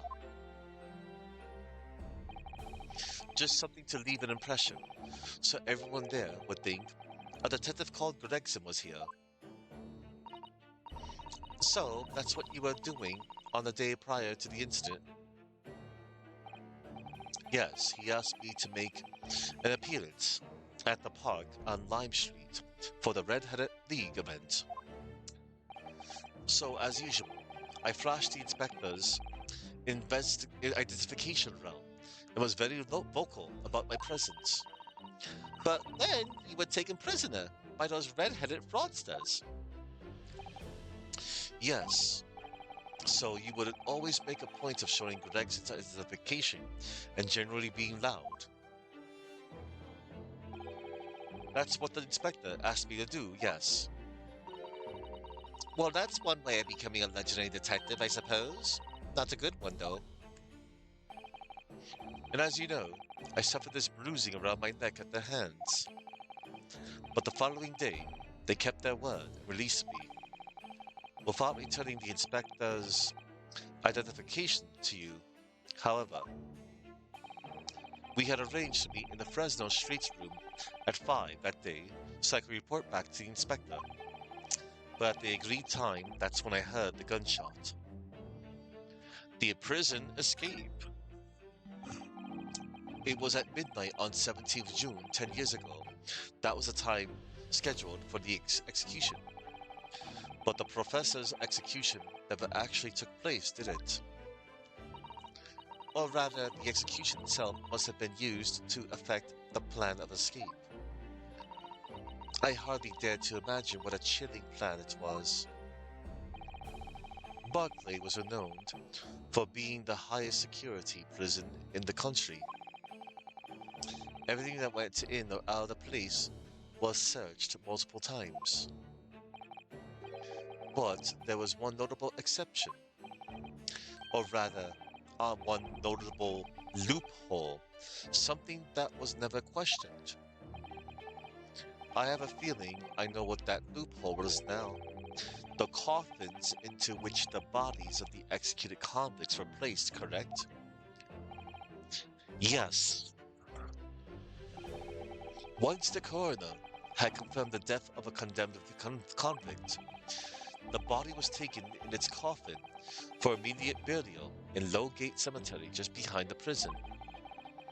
The chief warder first had to sign the necessary papers, and after that, no member of staff was permitted to touch the coffin containing the body again. When executions took place, only the executioner and the coroner were permitted inside the chamber. I would wait at the adjacent room for word that the condemned convict was dead. On that occasion, once I had that confirmation, I went into the mortuary to find a lone coffin, as usual. The procedure was that I would sign the paperwork, having checked the coffin, then nail it shut. But for some reason that day, the coffin was already nailed shut. No! I didn't think anything of it at the time. I assumed that my deputy must have checked the coffin and nailed it shut before I arrived. So you mean the coffin contained? Yes, I can only imagine that Asogi, having escaped his execution somehow, was alive inside the coffin. The coffin was then taken out through the main gates and deposited in Lowgate Cemetery. Presumably, there wouldn't have been enough air inside to breathe for long. So in the early hours following the burial, somebody dug up the coffin again and set Genshin free. But in the end, he was fatally shot in the graveyard anyway. What on earth really happened in Lowgate Cemetery that night, I wonder? I'm afraid I really don't know. All I can say with certainty are two things. Asogi couldn't possibly have escaped that way without help from somebody working in the prison. And that somebody was not me, the convict Asogi. Obviously, you knew the man then. The professor, I mean, Genshin Asogi. Yes, I remember him well. In fact, would you mind telling us what you know? Well, having been condemned to death as he was, any contact I had with the man was short, obviously. After that trial, which was carried out behind closed doors, attended only by elite members of the judiciary, they called for his execution to be carried out at the earliest possible opportunity. The outcome of the trial was set from the beginning, wasn't it? It was a time of delicate diplomacy, when Britain and Japan were in the process of signing an important treaty. That meant that this potentially de-establishing case had to be dealt with swiftly and discreetly. The man had less than a week in total. As I was a chief warder, I oversaw his short stay in the cells until his final hour. I remember being struck deeply by his noble character and incredible resilience. What do you mean exactly? He was a killer of many men, but he was always quiet and polite. He was a gentleman and a man of intellect. In fact, I couldn't bring myself to believe what he'd done, so I asked him one day, "Oh, Stan, those 5 members of the aristocracy whose lives were taken, were you really responsible?" "I am guilty of the unforgivable crime of ending another human's life," Yes.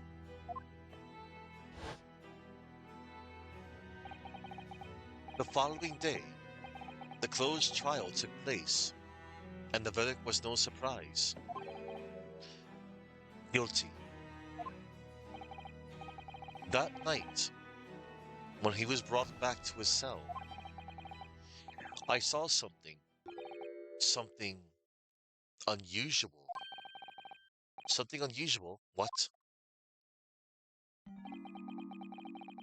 The last will and testament of Genshin Asogi. Asogi's will?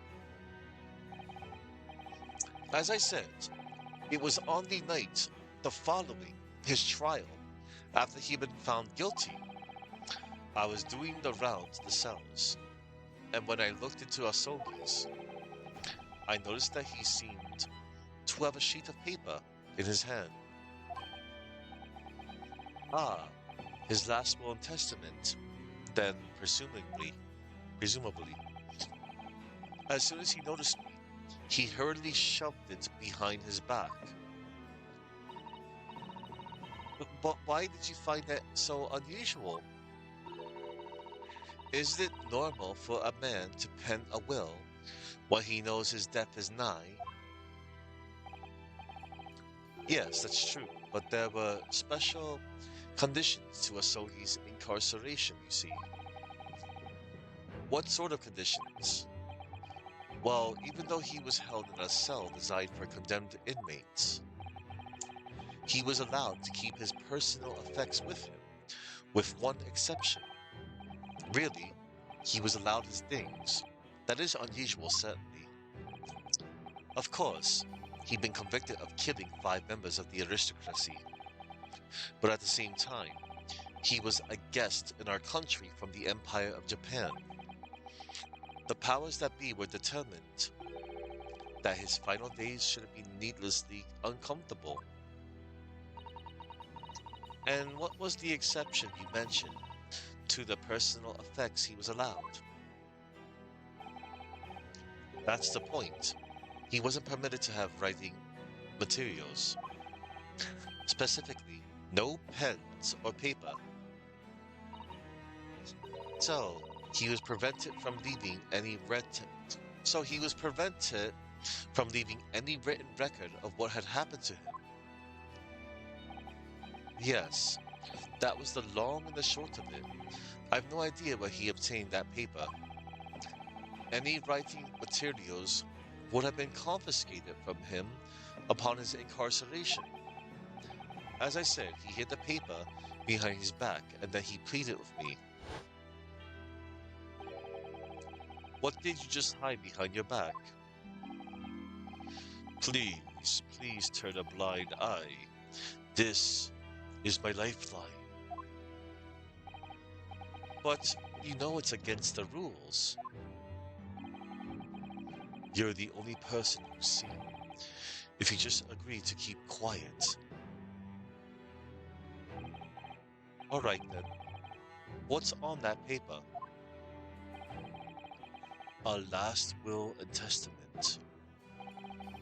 This will is the only weapon I have left now.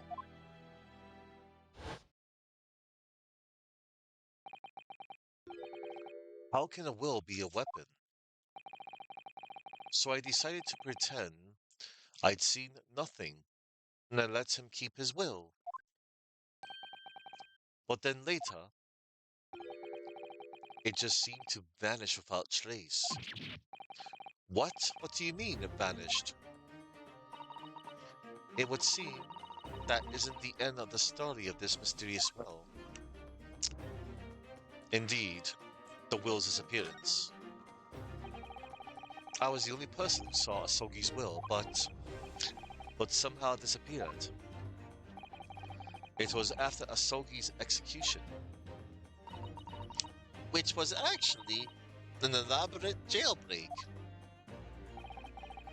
The warders gathered up Asogi's possessions that were in his cell. They were all to be sent back to his family home in Japan, you see. To poor Kazuma-sama. And you're saying that wasn't anywhere to be found among his personal effects. The will, I mean. That's right, though I didn't search through them myself. But Governor Caden was living. He was screaming, "It cannot have disappeared completely." That doesn't quite make sense though, does it? In what way? Well, we'd understood that only Mr. Vigil was aware of the will's existence. In which case, how did the prison governor know to look for it? Oh yes, you're right. I really don't know how he knew. But it certainly seemed as though he knew of the will's existence from the outset. Only he didn't refer to it as a will. What he said was, the Asogi Papers. The Asogi Papers. I really can't tell you anything of the subsequent events. Because, well, of what's happened. Your dismissal, and the way you blocked it all from your memory. I'd forgotten all this until today. I don't suppose it's relevant to the case, though. Well, anyway, thank you very much for sharing it with us, Mr. Vigil. We're very grateful.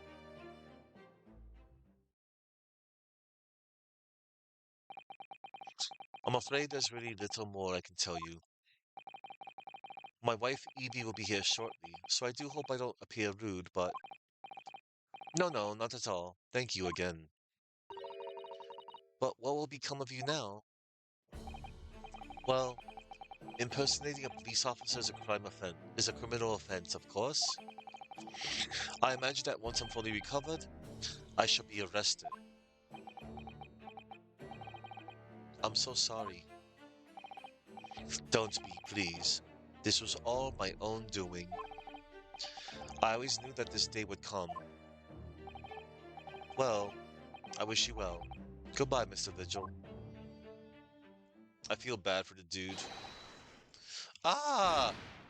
Before you go, there's just one thing. Oh, yes. What is it? The Asogi Papers. I'd be very grateful if you'd make no mention of the things I told you about them. Presumably for some good reason. It's my understanding that their very existence is a closely guarded secret. If it became known that I'd remembered, well, it could be rather troublesome, I think. I understand. That's unfortunate. Some sort of will that Genjin Asogi penned just before his death, which the man himself claimed was his last weapon. I wonder, perhaps it had something to do with his plan to escape. If there's anyone who might know more about a document that Kazuma's father left behind, it will be Mr. Vigil's governor. Then we know precisely where we must go. Back to Barclay Prison.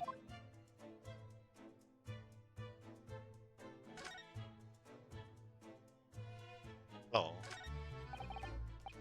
Well, at least he seems to be on the mend. You know, his disguise as Mr. Gossip was really quite masterful, wasn't it? I can't remember anything about it except for the floppy lip. I imagine not even his wife would ever recognize him. Would have recognized him. Perhaps, but did he really have to take it quite so far? Yeah. Okay. Oh, right.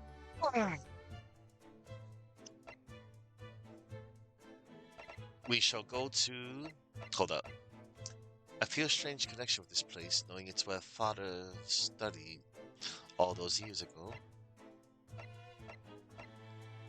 One moment, everybody. Just a small cookie break. Just one. And then to hydrate.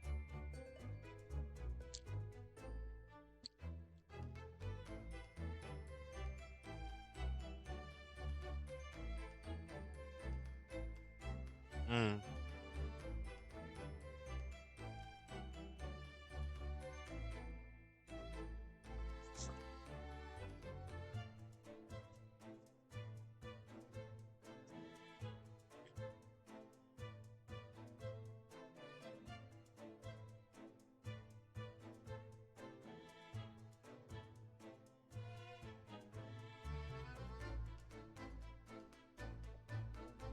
Oh. Okay. Cookie has been consumed, and I have hydrated. Back to prison governor's office. Time to get some information, dang it. 2nd November, Barclay Prison Governor's Office. Oh, oh, back again, are you? Yes, hello. I've heard all about your investigations. I read the report just now. You found him, eh? Vigil. Yes, luckily. Well, anywho, the lobby doesn't work here no more. So your case is not to do with Barclay. I mean, no. Hang on. I need to get comfy again.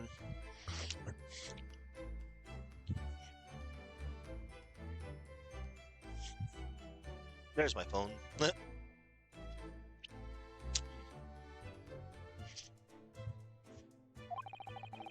I wouldn't like I wouldn't like you to get the wrong idea about that.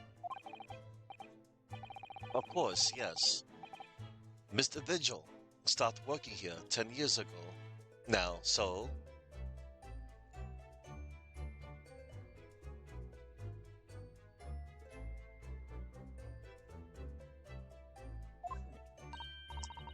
yes, we've seen his dismissal noticed, haven't we?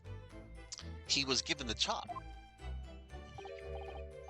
Oi, Kima, you can very well. So how about the wee handcuff biscuit?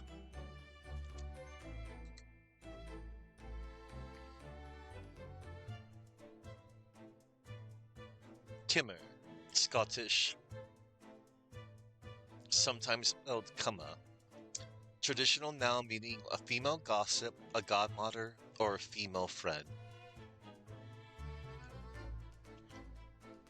Oi, Kimo, you can very well. So how about a wee handcuff biscuit?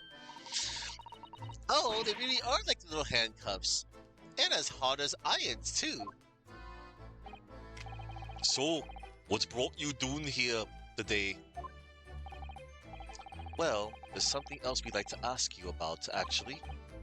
Is that so?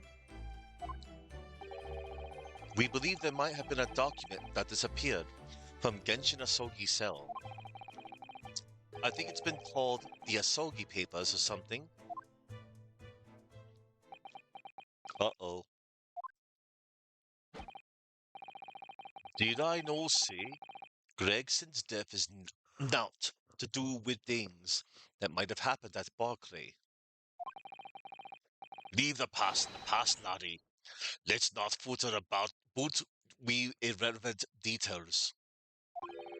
Let's not footer about we irrelevant details. His expressions changed completely. We're clearly onto something here. Oh boy.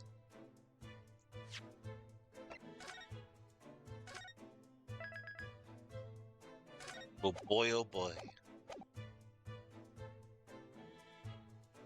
Let's see.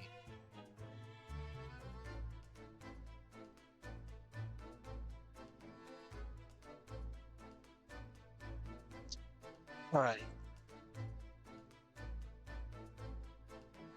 Okay.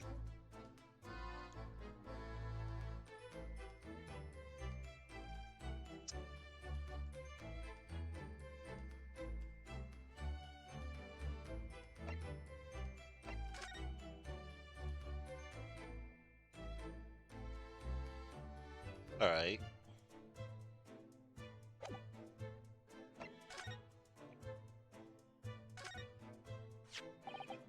What's that there then? It's actually the sign of a Japanese defense lawyer. Well, you have to wear something like that to prove who ye are. Perhaps I should wear these handcuffs then, eh? I think maybe there's more of a sign to the people you catch than you yourself. Oi, that's true. You got me there then. They're not actually a sign of anything, are they?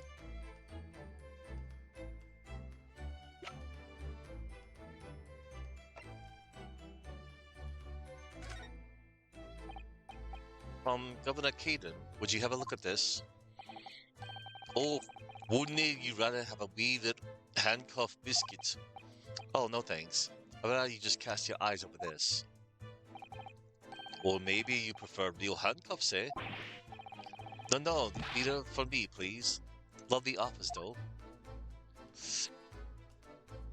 Alright. Let us converse. Hang on, before we converse, everybody. Be right back. I gotta use the restroom real quick. Do not go away. Thank you all very much for being here. Be right back.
I think she.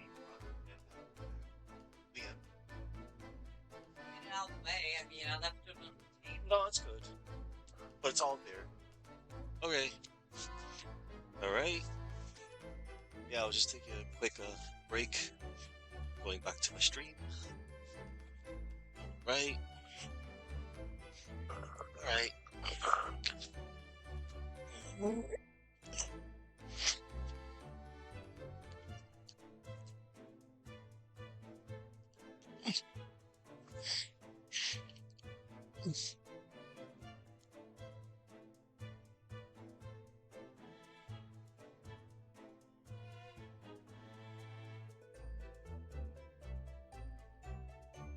Thank you all very much for still being here. I thank you all. I'm still continuing. Just had to take a little break. Use the restroom, washed hands. All right. Let's talk to him about the 10-year legacy. 10-year-old legacy. That murderer's botched execution and the whole miserable escape. They were Barclay's darkest hour, a shocking embarrassment. Because the convict had a collaborator of the prison staff, you mean? For shame. The coroner who confirmed the death of the man after his execution, Courtney Syfe, and my chief warder at the time, Vigil, who was in charge of the whole affair. But Mr. Vigil says he didn't know anything about it. The rascal wouldn't say otherwise, eh? More handcuffs? Oh, how can I say no? You can never have too much iron in your diet. When Mr. Vigil was handed his dismissal notice, as a result of what had happened. He was so despairing, he jumped out of your office window, didn't he? I didn't like to say, but that's just Vigil trying to get out of it. Do you not think he wouldn't have jumped from the shock of his crimes from the shock of his crimes being exposed, eh? I do. You wouldn't say otherwise, though, would you? Of course, I kinda shown all responsibility myself. I shouldn't have let him deceive me. Actually, there's barely anybody that can went on what went on at the time now. We Gregson having been murdered, and Dr. Scythe forbidden from having any visitors. No visitors?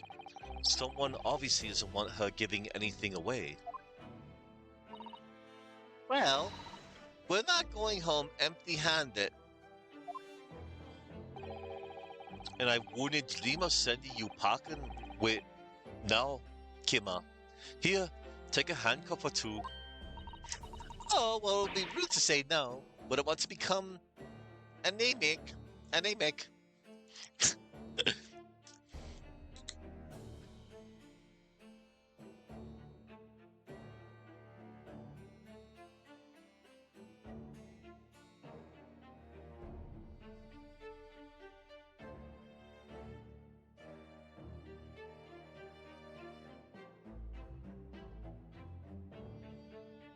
Anemic, yeah.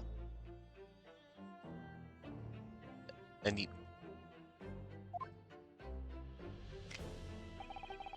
I suppose if there's anybody who might steal keen about what happened back then, it'd be that loss from the forensic division, Maria Gori. I saw that name somewhere. Maria Gori. I, Sife's daughter. She didn't have no more, just the one. Oh, so that's her daughter. But the wee bangs followed in her mom's footsteps. You didn't ever see her without a scalpel in her hand. Ah, yep, that's her. Mama, what is this? Ah, where did she spring from? And did she just call the doctor Mama?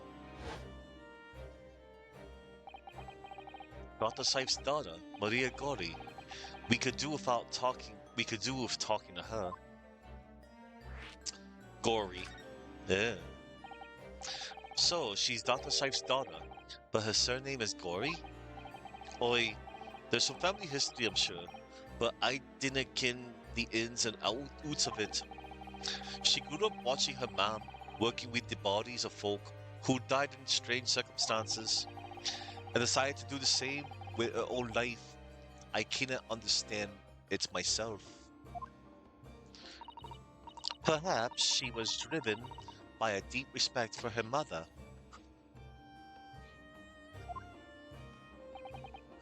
Perhaps. Anywho, she was in charge of Gregson's autopsy, I believe. Right, and the coroner responsible for this incomplete report. Someone told me once that the wee lassie always loved her mom's stories about cutting up bodies. Ugh. There's even a rumor that she used to listen to the funeral march as a lullaby. Well, then perhaps her mother might have told her about the autopsy for the case 10 years ago. Oi, I'd say there's a fighting chance at least. After all, that was a life-changing case for all of us.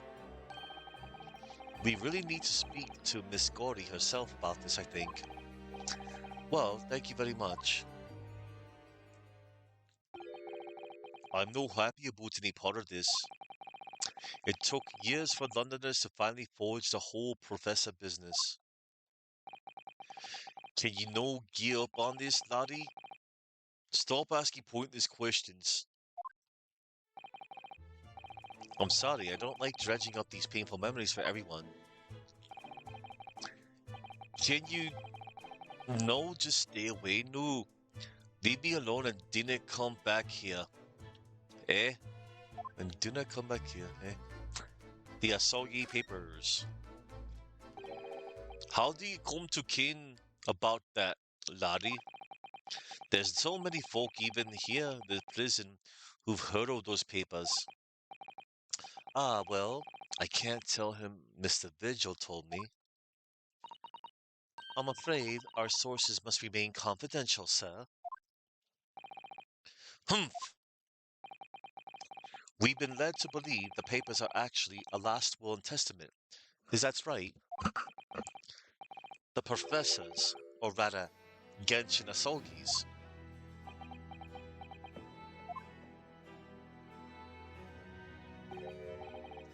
Aye, that's right. You're well informed, Jimmy. Oh, is that the end of the silent treatment? But then after the convict's execution, it mysteriously vanished from his cell, didn't it? Have us know. You're off at half-cocked there. I think you didn't quite get your facts straight. It was there in the cell, exactly what it could have been. I mean, it was there in the cell, exactly what it should have been. Should have been. Oh, not what we heard elsewhere. Oh, let me just have a wee poke around in here. I'm sure I can find it. And he's got a little axe right there. We saw that yesterday.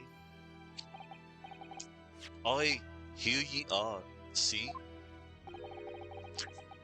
The last will and testament of Genshin Asogi, written with a calligraphy brush. Of course, I cannot read a word of those Japanese squiggles, but I mind it says he leaves all his worldly possessions to his son back in his homeland. Yes, that's correct. That's the gist of it. That's the gist of it. So these are the Asogi papers? Aye, of course they are. Papers written by Asogi. Nay doubt about it. No doubt about it. There's no mystery here, laddie. That's your lot. After all the stramash, all that slicer of an execution.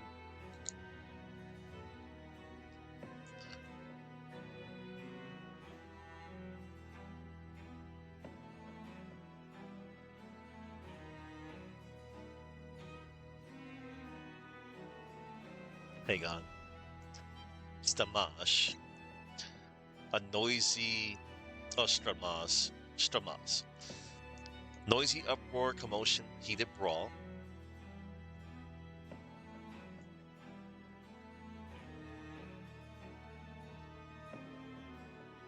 Hang on.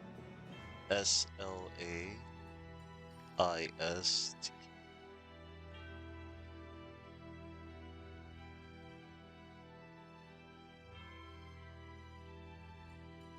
A messy, sloppy, gooey mess. Slaysta.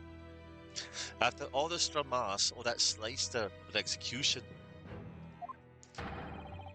we sent the man's possessions back to his clan in Japan, and that was the end of it.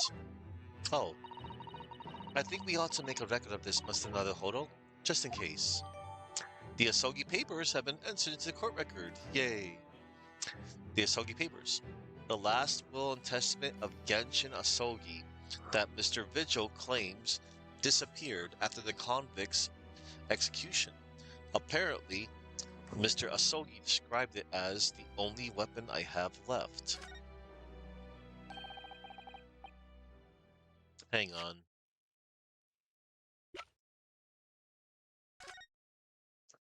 Last will and testament of Genshin Asogi. I, Genshin Asogi, hereby request that upon my death, any and all material possessions and wealth belonging to me in London to be delivered to my son, Kazuma Asogi, in the Empire of Japan. It is with deep sadness that I accept my fate in this foreign land, in the knowledge but that I will never see my homeland or family again. but I regret nothing about my chosen path. Oh. Wondering before you go on your way, Mr. Naruhodo. Oh, yes. Those papers are naught to do with Gregson's death. I prefer it if he didn't make no mention of them outside his office, or rather, I wouldn't just prefer it. Consider it an order from the highest levels of our government.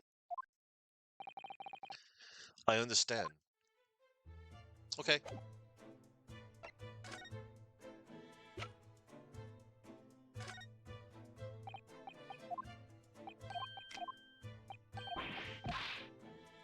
Hey, thanks. We outie. All right. So,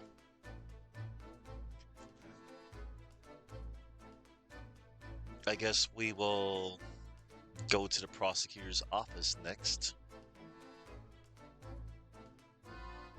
The decorations here in the governor's face, they're as terrifying as each other. Prosecutor's office. We have permission now. Let's pay Kazuma-sama a visit. The private office of Lord Baroque von Ziegs, within the prosecutor's office building. For the time being, however, it has become the workplace of Kazuma Asogi. Oh boy.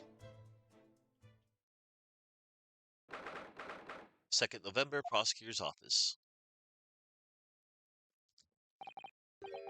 So, this is the office of Prosecutor Asogi now, is it? Kazuma-sama is doing so well for himself. Even though he's always forced to kneel on the floor, Japanese style in that dark corner. It's his habit to sit Seiza style whenever he's working. Oh.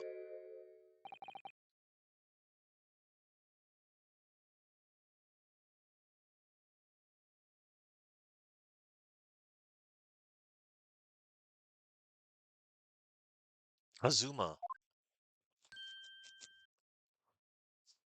Hey. I thought it wouldn't be long before you paid me a visit, Ryunosuke. I was right about what I said, wasn't I? Sorry? That you have all the makings of a great defense lawyer. Well, I always believed that you'd fulfill your dream of advocating in the British courts. I just never imagined for 1 second that it would be as a prosecutor. Seeing you stand in a foreign courtroom so gallantly, realizing your dream, Kazuma-sama, I'm truly happy for you. And I am truly thankful to you, Judicial Assistant Miko Toba.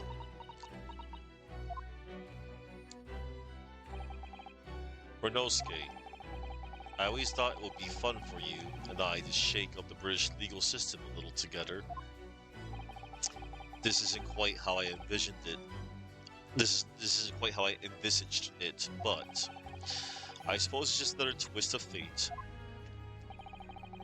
I have learned a lot of things during my time in London about how Susato-san's father was himself a visiting student here once along with Judge Jigoku, and about what's happened with your father.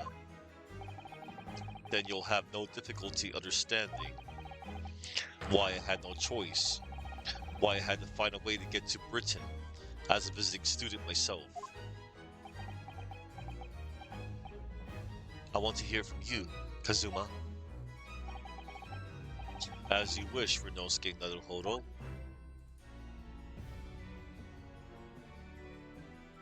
Alright.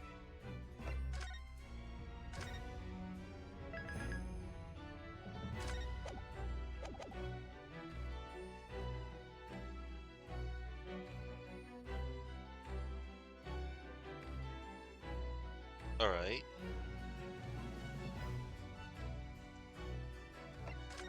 Before I talk, let's get flavor text.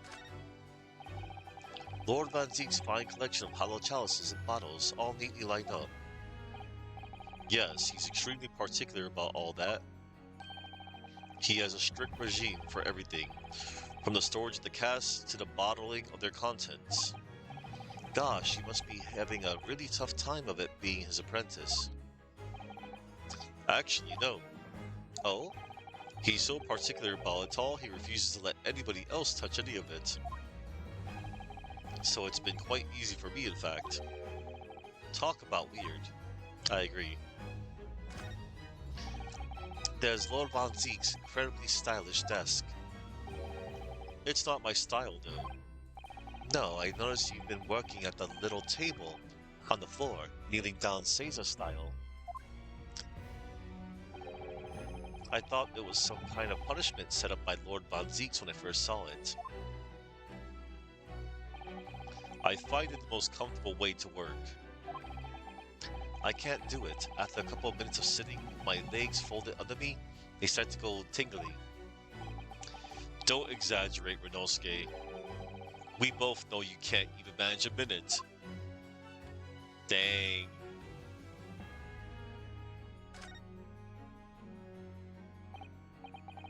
What the? It's a scale model of the crime scene. Oh yes, I realized that. Does the prosecution office make a model of the scene for every single case? Apparently so. Sometimes it helps to visualize things better and notice things you hadn't spotted before. Actually, the miniature notice board is my work. Be honest, you enjoyed making that.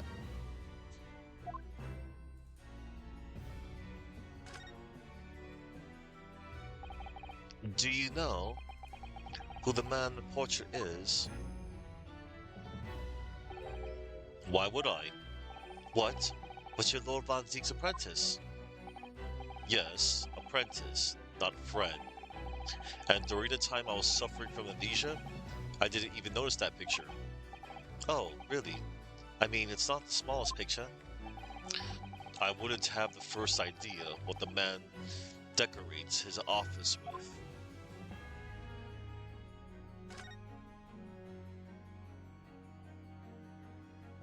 Alright. Let's look over here.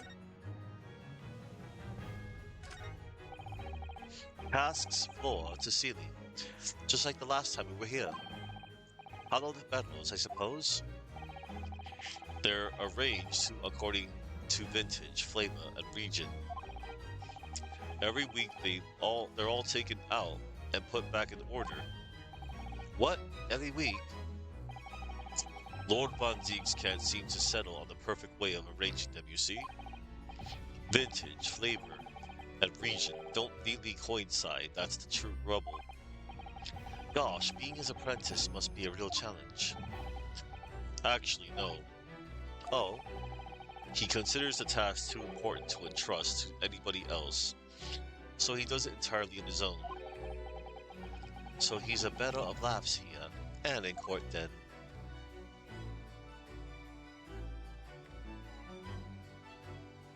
Ha ha ha ha.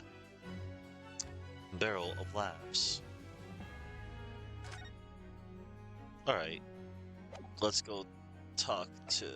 well, hang on. Oh yeah, the bats. I'll inspect them after. Kazuma, this is your armband. Actually, I think it's yours now. Sorry? You're the defense lawyer. You have a talent for it. I've always known that you would. And now, you've chosen to take that path in life. As your friend, I couldn't be happier for you, or more proud. Kazuma, so you keep hold of that. Besides, I'm a prosecutor now. That armband would have no meaning for me. Oh. Well, if you're sure. Thank you, my friend. Oh.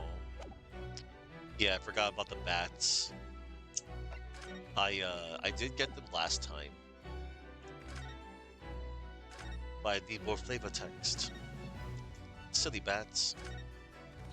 Ah, scary. Wow, you disturbed the bats, did you?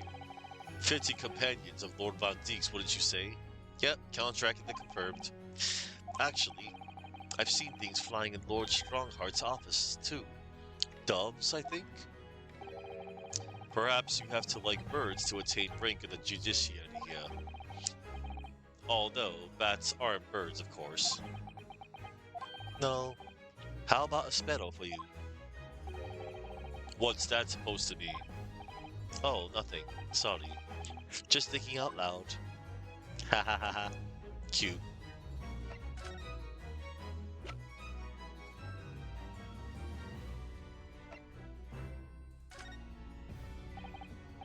Kazuma, what do you make of this? There's only one place where defense lawyers and the prosecutors should discuss evidence, the courtroom. So it seems you're still confused about the situation. That's what I make of it. I get the feeling my friend's always going to have the edge over me, isn't he? Yep. Alright, let's talk. Confess. Your disappearance. It's getting on for a year now, since what happened on the SS Berdia. We were heading across the oceans from Japan to Great Britain. When a bizarre series of coincidence led to those tragic events. I thought I'd lost my best friend forever. I must have been unconscious for a long time. When I awoke, I was lying on a bed. It was a narrow little room. There was a posy of flowers by the pillow. It took me a little while to realize that I was in the cabin of a ship. I slipped out of the room and headed up onto the deck. Were you already suffering from amnesia at that point? Yes, I didn't know what had happened or where I was. There was just this voice in my head. You have something you have to do. Something no one else can know about. Go to Great Britain. Your task awaits you there. It was a calling I couldn't ignore. It compelled me relentlessly. Out on deck, I saw that I was on a huge steamship, and we were docked in a large port. It must have been Hong Kong. Yes, it must have been. Yes, it must have been. Presumably just before they were due to carry your body off the ship. I had no idea of the situation, but I did have the feeling that this was in some way my last chance. So I concealed myself among the disembarking passengers and went ashore. Then I disappeared into the crowded streets of that foreign port city, so I could plan my onward journey to Great Britain. Your journey to Britain? Wow. Just under a year ago, with all my past memories lost to me, I was left behind in Hong Kong. Everything was foreign to me. The sights, the sounds, the smells. My head reeled. I was truly at a loss. I realize now that I escaped as a dead man, with nothing but the clothes on my back. No money, of course. Oh, how terrifying for you. Luckily, though, I had two feathers in my cap. One being your knowledge of English, I suppose? That's right. And on the back of that, I was able to pick up some work as a deckhand on a cargo ship. Eventually, after calling at countless ports, I finally arrived at Dover. That must have been some 3 months ago now. Your formidable tenacity of purpose showing itself again. I mean, the man had lost his memory and had literally nothing to his name. But he still managed to make his way to London, on the opposite side of the world. Of course, I had no idea why I'd moved heaven and earth to get here at that point. So, how did you end up becoming Lord Von Zeke's apprentice then? That can only be called an extraordinary stroke of luck, really. You see, I was stopped at the border because I had no papers. They took me straight to Scotland Yard, and by sheer coincidence, Lord Strongheart was there to attend a meeting. That's when the second feather in my cap came into play. Would that have been your knowledge of the law? Yes, exactly. Lord Strongheart was curious about an Easterner with intimate knowledge of British law. He took me back with him into the Supreme Court and assigned me to the prosecutor's office. And then, 9 days ago, you finally got your memory back after the trial involving Dreba. Yes, I did. Your father, Genshin. Ever since I first met you at Yume, you talked about your dream. Mark my words, Renosuke. I'll be chosen as a visiting student and make my way to Great Britain someday. Did you know the entire time about what happened to your father here? 16 years ago. Oh, it's little Kazuma. Adorable. When my father left on that exciting trip to Great Britain, I was just a boy. We took a photograph together the day before his departure. It's my last memory of him. But what I remember most about my father is his unswerving sense of justice. 6 years after he left, a gentleman called at our family home. He told me that Genshin, my father, had been taken ill in England and passed away. It was Professor Mikotoba, your father, Susato-san. Oh my! Ever since then, the professor was very good to me. He even helped to fund my university education at Yume. I'll be forever in his debt. But nevertheless, I just couldn't bring myself to believe what he told me. Oh. Then one day a letter arrived at our house from Britain. There was no indication of the sender, so I opened it, assuming it was from an old acquaintance of my father. What I read in that letter changed my entire life. What did it say? It said that my father had been a mass murderer, and the writer cursed the Asogi name. Oh no. As a result of that letter, I found out what had been hidden from me all those years. Letter from Britain. Presumably, the letter was sent from a relative of one of the victims. If whoever it was, had been a member of the judiciary, he could have been present at the closed trial. The letter revealed that my father had been sentenced to death, executed for being a killer. I'm so sorry you had to find out that way. I imagine the British government did its very best to silence whoever sent that letter.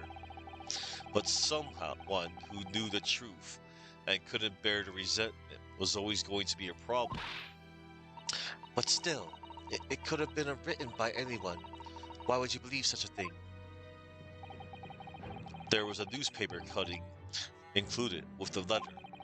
It was the first I'd ever heard of the professor and his terrible killing spree. Well, what did my father have to say about the letter? I couldn't bring myself to show it to him. What? Why not? Because he deliberately concealed the truth from me by telling me my father was taken by a fatal illness. That couldn't have been easy for him, and he'd done it out of consideration for my feelings. So instead, I showed the letter to Judge Jigoku. Ah, to the other visiting student. He faltered for the briefest of moments, but then he just laughed the letter off. But in that moment, I saw it on his face. He was undeniably shocked, shaken momentarily, before recovering his poise. A year later, my bereaved mother succumbed to the strain of grief, and she too passed away. Oh, that's when I made up my mind that one day, without fail, I would cross the seas of Britain and seek the truth for myself. The truth about my father, Genshin Asogi, and I wouldn't let anyone stand in my way. Oh, Kazuma-sama, the Reaper's trial. What we learned today in court turned things completely on their head. It was an impressive piece of lawyering, Renosuke Naruhodo. Lord Von Zieks isn't the Reaper, you know. I almost don't want to believe it myself, but it turns out that Inspector Gregson himself, the victim, was. It's clear that the inspector was behind the Reaper's activity all along. What? You mean you knew? The real question is, who's been giving orders to the inspector? Yes, Baroque von Zieks is the real Reaper.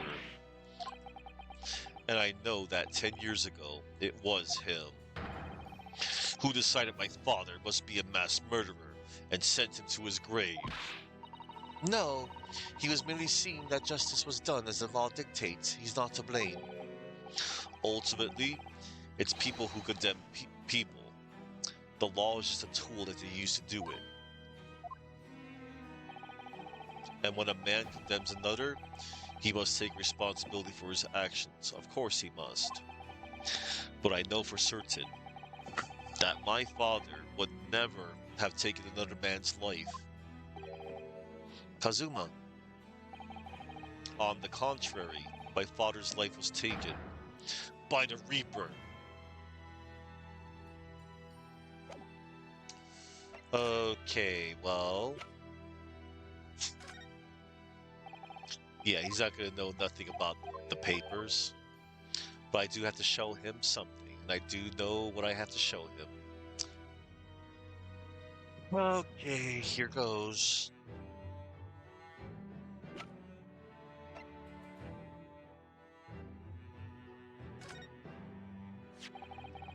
This came up in the trial, didn't it?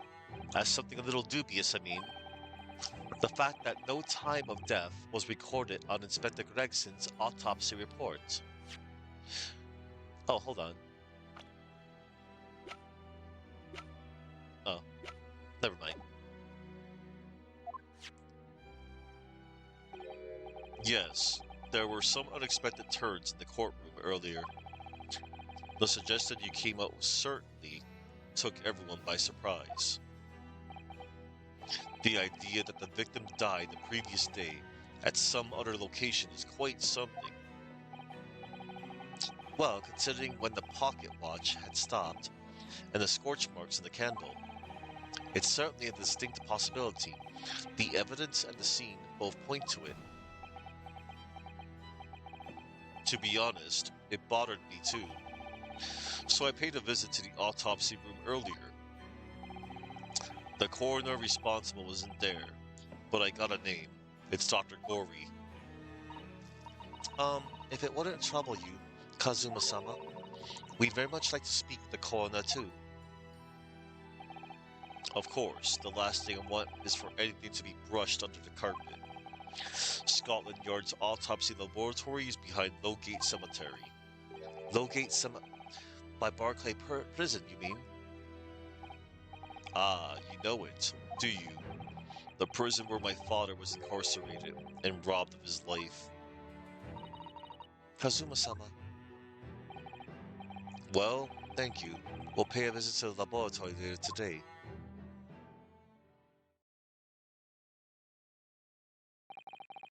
Renosuke, I want to thank you. What for? For this. You safeguarded the soul of the Asogi clan. Well, it is a famous sword that's been in your family for generations. My only slight regret is that I never got the chance to draw it before I returned it to you. Haruma is said to have been forged by a master swordsmith during the Sengoku Warring States period. I come from a long lineage of warriors, many of whom were expert swordsmen. Well then, you're a chip off the old block, I'd say. This blade, Karuma, is a symbol of the Asogi clan's honor and might. Apparently, one of my father's apprentices even took the blade's name for a surname. Really, Karuma, it does sound formidable, that's for sure. Ah, yes, Von Karma reference. In Japanese, Manfred and Franziska are Go and Mei Karuma. That's a cool connection. Thank you for that.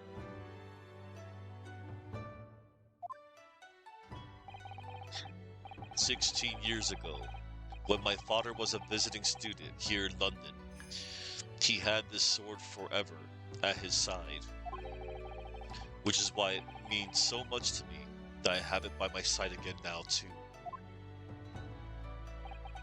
And that is all thanks to you. It was an honor." That was nice. Now, I have preparations to make for tomorrow. Perhaps I said a little too much. Yeah? Kazuma, you've changed. No, Renosuke, I haven't changed at all. It's you who's changed. Dang. I can completely understand your resentment of Lord Von Zeeks, given what happened. But the fact is, those events in this case are, well, unrelated? Is that what you want to say? How can you be so sure? What do you mean? Never mind. That man is the Reaper, and it's for that reason that the inspector was killed. I'm going to prove as much in court tomorrow, by whatever means necessary. I can't let you do that, Kazuma. I know you'll do what you have to as a lawyer. But I'm sure I don't need to tell you that I won't be taking any prisoners in the courtroom. I would expect nothing less. Until tomorrow, then, in the Old Bailey.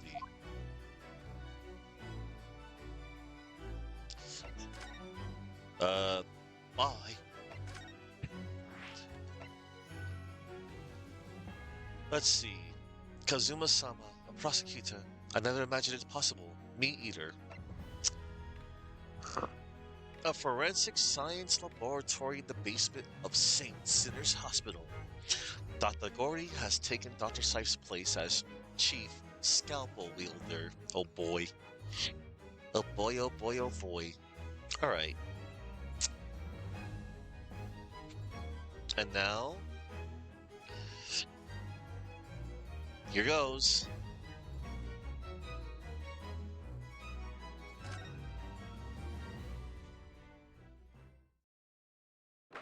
Oh, I noticed something.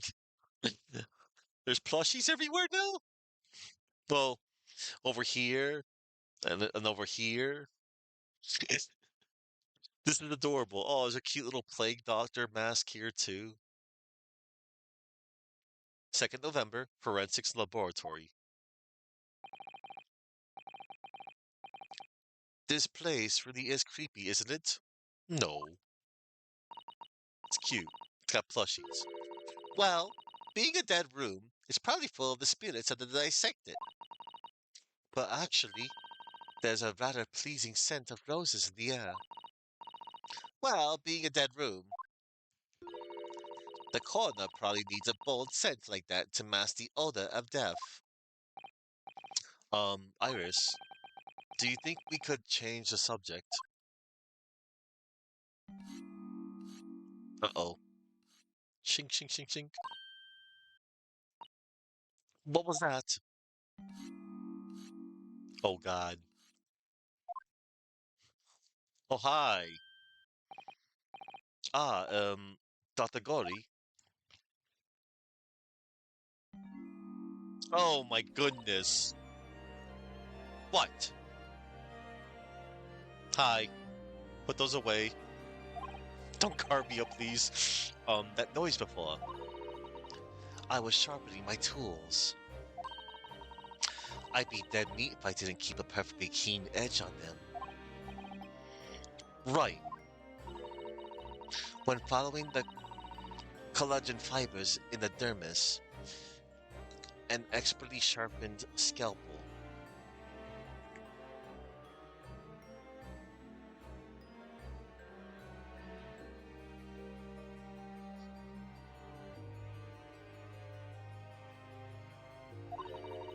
Cuts like cheese. Would you like a demonstration?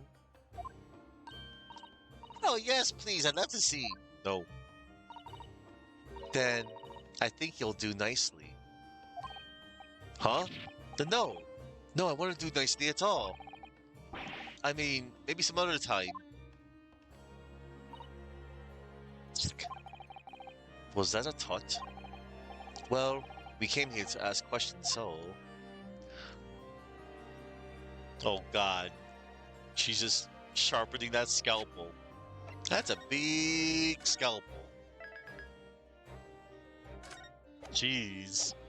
She's quite the character. Can we look at the plushies? Look at all the bottles on the shelves in these cabinets. What an assortment of chemicals. These ones here are labeled highly toxic. Ugh, that's worrying because there are also things that look like salt and pepper shakers in there. Oh yes, and they actually say salt and pepper on them. The doctor probably spends a lot of time in this room, I suppose. Perhaps she has meals here sometimes. Life goes on, even when you're surrounded by death. Ah. Too true. This looks different to before. Of course, Mr. Naruhodo, Miss Gori is a young maiden. She has all sorts of charming little dolls and the like around her place of work. Look. Oh yes, you're right. Perhaps she's not so strange after all. They're how I practice. Sorry. Mama always says that operations and dissections require speed and accuracy. So I take out my needle and thread and stitch 3 new dolls every day. Oh, she's a doll maker. Oh, right. I used to make livers or kidneys or intestines. But Mama told me to make something more friendly instead. That's quite different to what I'd imagine.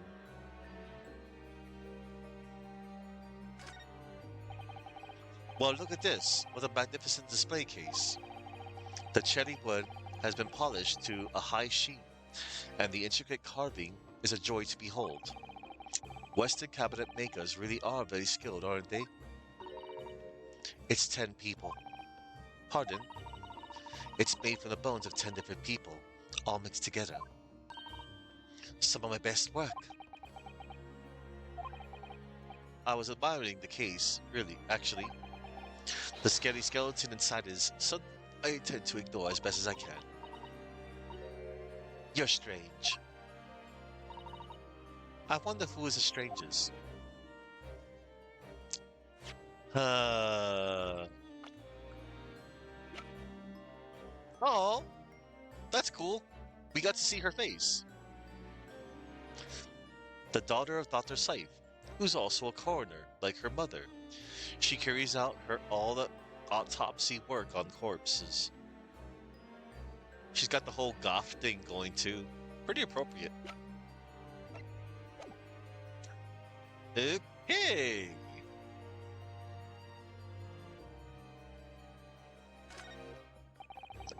A table and a set of sharp tools.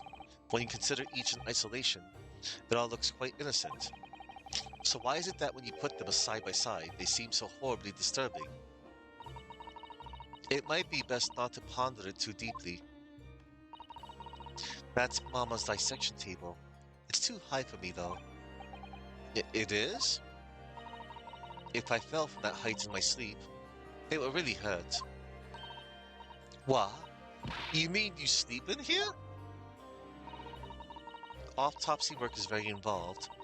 It's usually too late to think about going home when I'm finished. But I have bad dreams when I sleep here, and I always end up falling onto the floor. So I'd like to exchange that table for a lower one. Maybe you should just go home. Yeah. I think perhaps. Alright. Those large jars seem to have pale things floating around inside them. I suppose they're fruit liquors or something, or like the pickled umeboshi plums you make back home. Yes, let's assume there's something completely innocent like that. Ah, that jar you're looking up at there contains monkey brains. Oh my. The composition is similar to the human brain, so they make for interesting study material. And in the next jar along, we have monkey. No more monkey anythings, please. If you say so. Oh dear. The time when I still thought it was just some pickled umeboshi plum seems so long ago already. That left a lot to the imagination. That looks like an owl and a crow up there. I know that they haven't even twitched since we came in here. Well, no, they wouldn't have. Their taxidermy mounts, Mr. Naruhodo. Ah, I was afraid you were going to say that. I've been trying very hard to tell myself they're just sleeping with their eyes open. Yes, I think perhaps you were wise to put something like your Daruma doll on display in the office instead. Alright. Alright, we got all the flavor text, yay. Alright, let's talk to Maria Gory. Hi. Time of death. We have actually met before. I'm a lawyer, if you remember. You're not dead yet. What? So Mama said I wasn't to cut you open. She's so strict about things like that. Well, good. Dr. Sipe has some scruples at least. Oh dear. It looks like she's not interested in talking to us for the time being, anyway. For the time being? You mean until we die? I hope that's a way of off. I hope that's a way off. Sorry, but I wasn't planning on dying anytime soon. Surely there's some less drastic way of making her listen. Yes, it's called presenting evidence. Could I ask your opinion about this? Don't forget, you're responsible for putting my mama in jail. Why should I help you? Alright, come on, out with it. Show you the autopsy report. Dr. Gori, we actually came here to ask you about this. He was very good. Good? Sorry. His skin didn't snag my blade once. And very little mess. His joints dislocated easily, and his muscle tissue was a pleasure to work with. Too much information! Ah, the details! We can skip those details, yes. But there is one thing about the report that's caught my attention. You don't seem to... Hold up. But there is one thing about the report that's caught my attention. You don't seem to have recorded a time of death.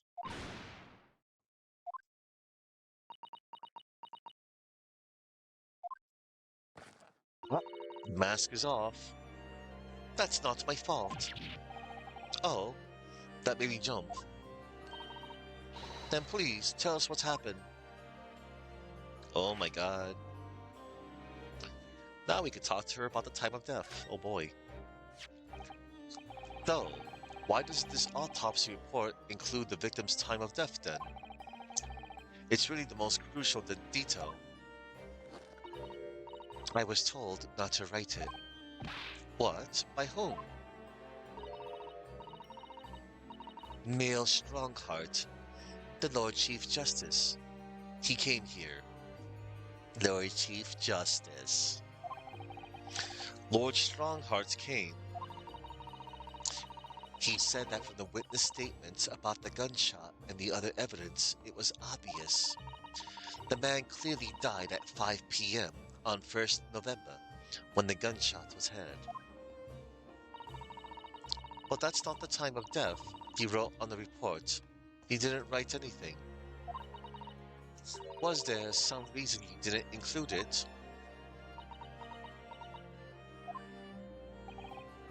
Dr. Gory, if you're hiding something under Lord Strongheart's instructions, then sooner or later, you're going to go the same way as your mother. Oh no. Give it here then. Hmm? Oh, what's she scribbling so furiously? There. You've written... What? What's she written? Tell us. Indeterminate.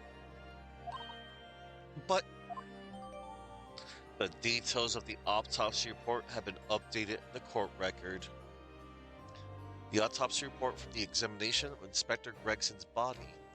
According to the coroner, Dr. Gory, an accurate estimation of the time of death is not possible. Indeterminate. One moment.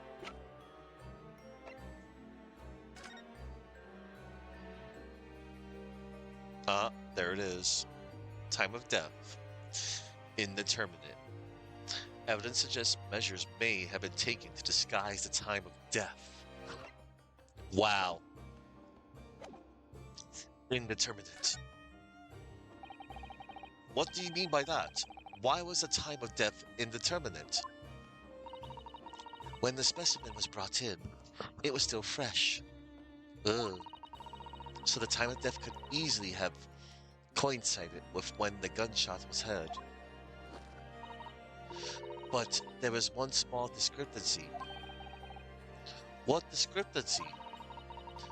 There was some fried fish in the pocket of the specimen's overcoat. And that fish had started to rot. Ugh, what a detail. What? Hey, Fafade. Good to see you. I am enjoying this wonderful entry to the game.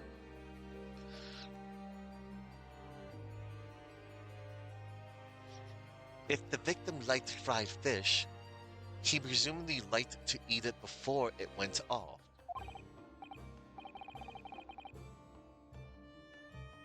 Have I heard about the World Championship? You mean soccer? Yeah? No?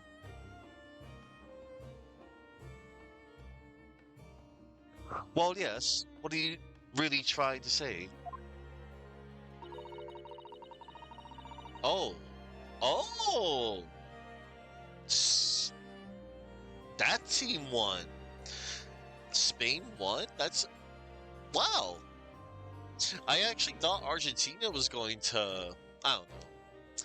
Just going from word of mouth from people in my family. Wow. It's possible that someone tried to manipulate the apparent time of death.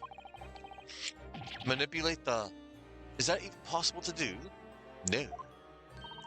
Unless you're a Time Lord. Theoretically, if you were to chill the body in ice... Yeah, me either. Like, I know a lot of people are hyped for it, but I'm not too much of a sports person.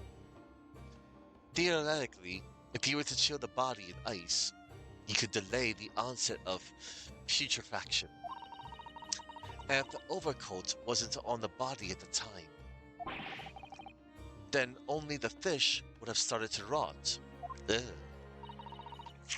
With today's science, it's not yet possible to determine if the body was chilled or not. But today's science is advanced enough to let you freeze a corpse, it seems. Me too, dude. And this is my first time going through this entry. But today's science is advanced enough to let you freeze a corpse, it seems. But surely, to chill a corpse like that will require an enormous electrical refrigerator. And I don't imagine many households in London are equipped with such a device. No, definitely not. But maybe in a factory? Or some other special places. I don't recall seeing any factories or such like on Fresno Street though.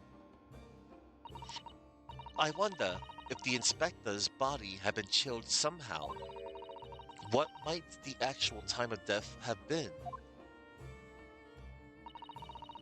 I couldn't say for sure.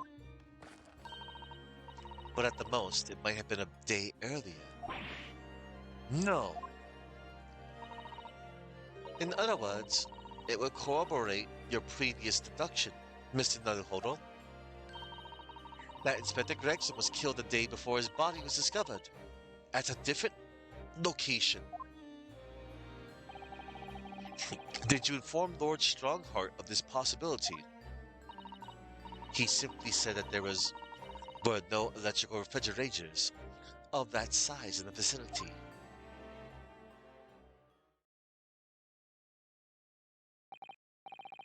Oh yes, one other thing. It's something the governor of Barclay Prison told us. He said that your mother, Dr. Scythe, was responsible for confirming the death of the professor after his execution. The professor.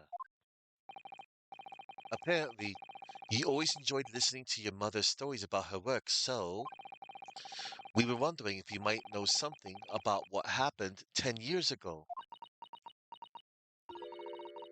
That's not all Mama did. Sorry? My mama carried out the autopsy of Clint Van Zieks as well. Oh, snap! What? Really? The brother of Lord Van Zieks, the professor's final victim. The idea of carrying out an autopsy on a member of the aristocracy was completely unthinkable back then. But the detective in charge of the investigation insisted, and it was miraculously authorized. That detective being Inspector Gregson, of course. Quite an accomplishment for one man. That autopsy provided the vital clue needed to arrest the killer. And Mama was there for that historic event. What does all this mean? You know, that amazing autopsy happened right here, in this very room. The professor and Clint Van Zieks. They both spent their final moments before their burial on that dissection table there. So this lab, Mama's lab, was instrumental in some of the country's most important events. She really is proud of her mother. I wonder if they tell us more about exactly what happened back then. Dr. Gordy? I wonder if you tell us more about exactly what happened back then, Dr. Gordy?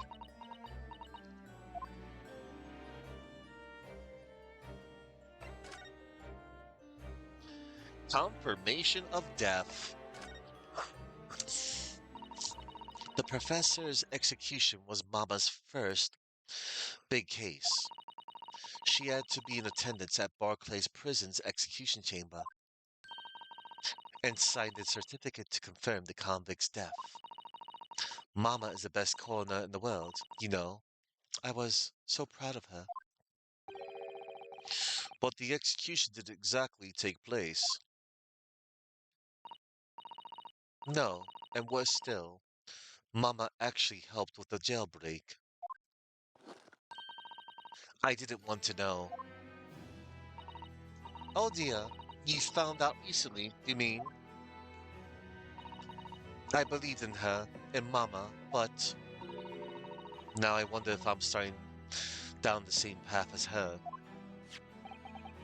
You mean because you omitted the time of death on this autopsy report? But that's because Lord Strongheart forbade you from including it. Just like Mama, I'm sure she was coerced by somebody too. Yes, that's my feeling as well. There's no doubt about there were powerful forces at play 10 years ago. The execution couldn't have been staged without a lot of people at the prison knowing about it. Obviously, the prison governor must have been in on it as well. The big man with the little handcuffs, according to what he told us. He was tricked by the chief warder. He says he knew nothing about it. Of course he said that. I'd say the same thing. Just who was behind that jailbreak all those years ago?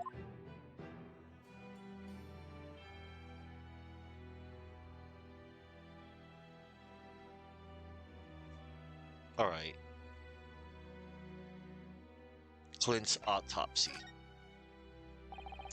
You mentioned the autopsy of Clint von Zieks.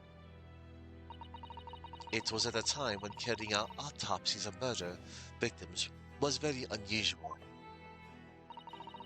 It's still not a practice that's observed in our country, even now. It turned out that he was the professor's final victim, and when the autopsy was murdered, I mean, sorry, it turned out that he was the professor's final victim, and when the autopsy was performed, not murdered.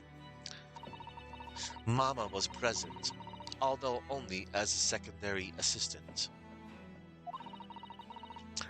The person leading the procedure was called Dr. John H. Wilson. Oh snap. That's right, my daddy!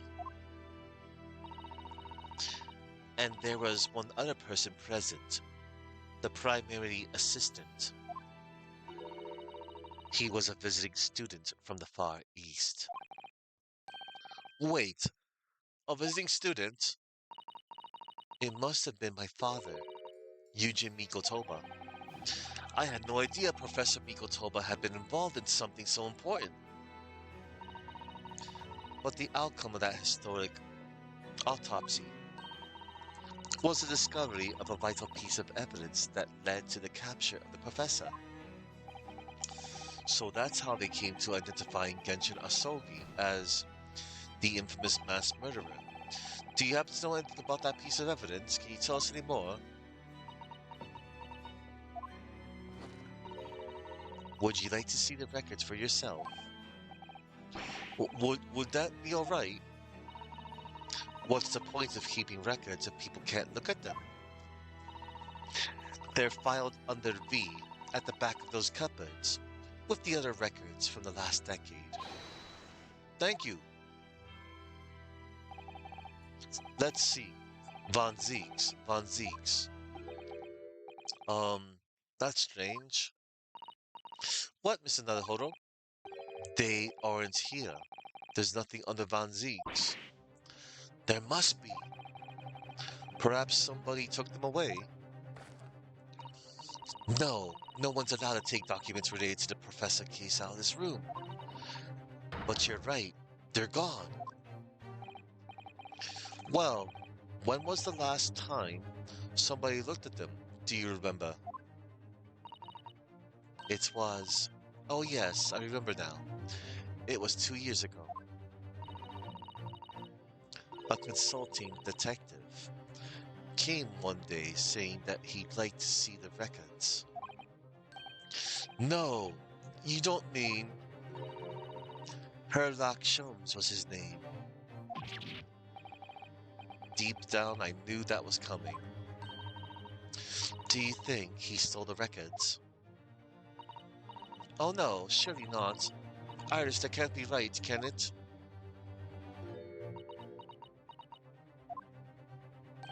No words. But Iris? Oh no.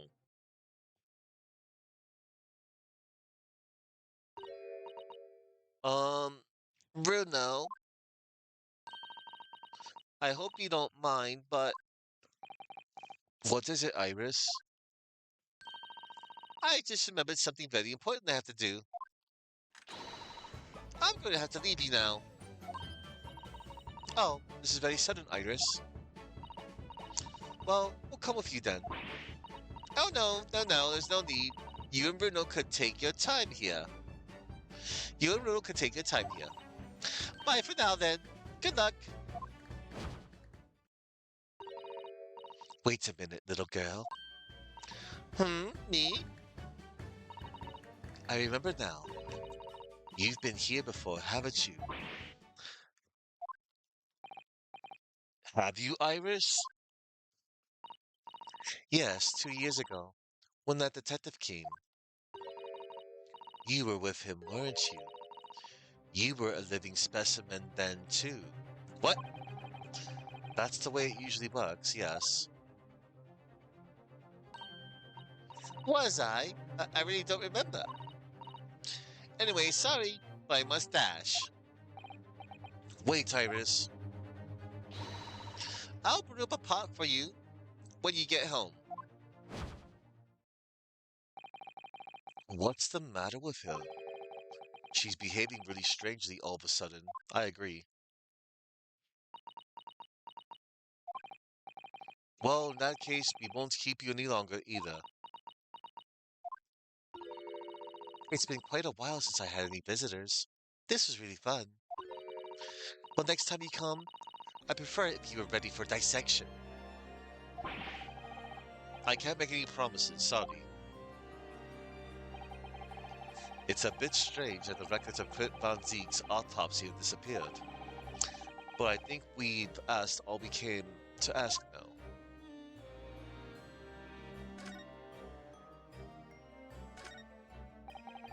Let's have a closer look at this. Then again, let's not. At least not while she's armed. Yeah, let's get out of here. We're out of here. It feels somewhat cooler down here, doesn't it? Yes. Alright.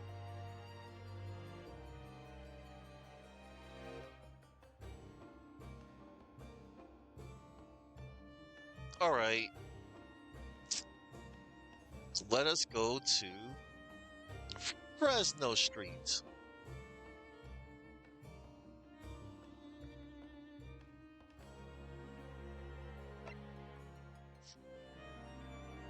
Okay, the scene of the crime, a hidden room access from a small alley off Fresno Street in the quiet part of London. It doesn't appear to have been lived in at all.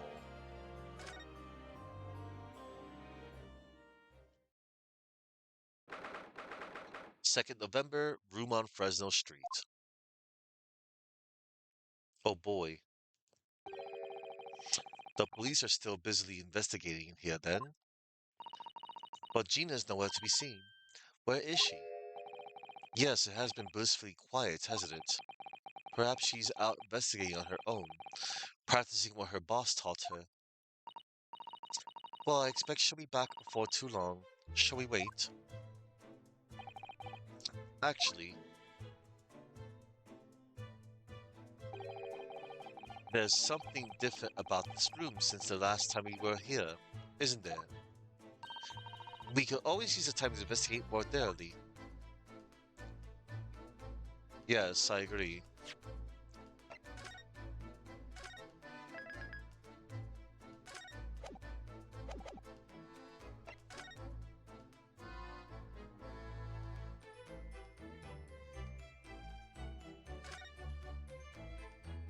Alright.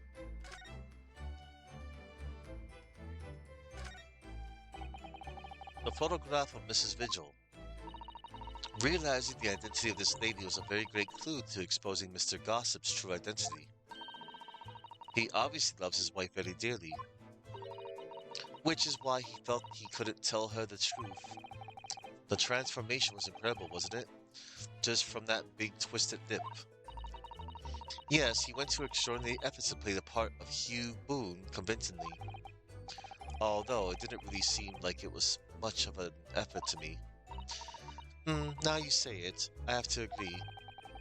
It's almost as if it was Mr. Vigil's true character. People really are very hard to fathom at times.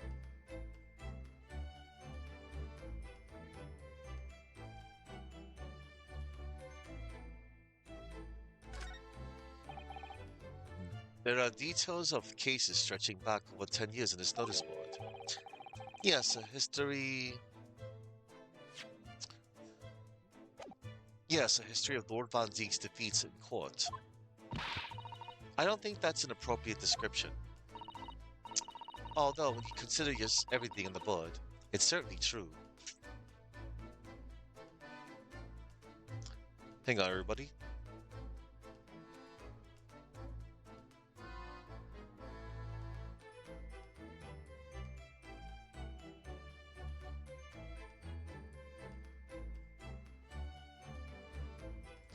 Alright. Although when you consider everything on the board, it's certainly true that all these people had a background of dubious dealings. And in the end, of course, the board itself concealed the inspector's own death. Oh my, it really doesn't bear thinking about it.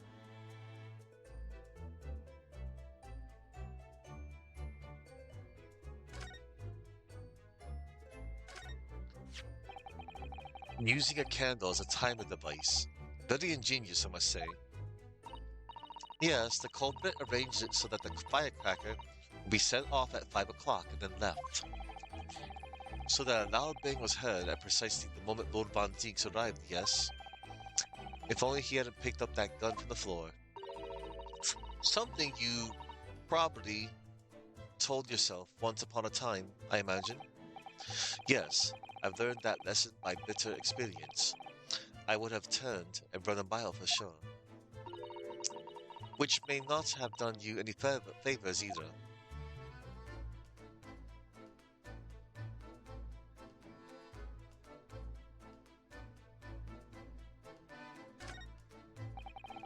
If it turns out that Gregson didn't actually die in here at all, where on earth could he have been killed? Well, one way or another, we must find out, for the inspector's sake. You know, you look awfully pale again today, Mr. Naruhodo. Oh, sorry.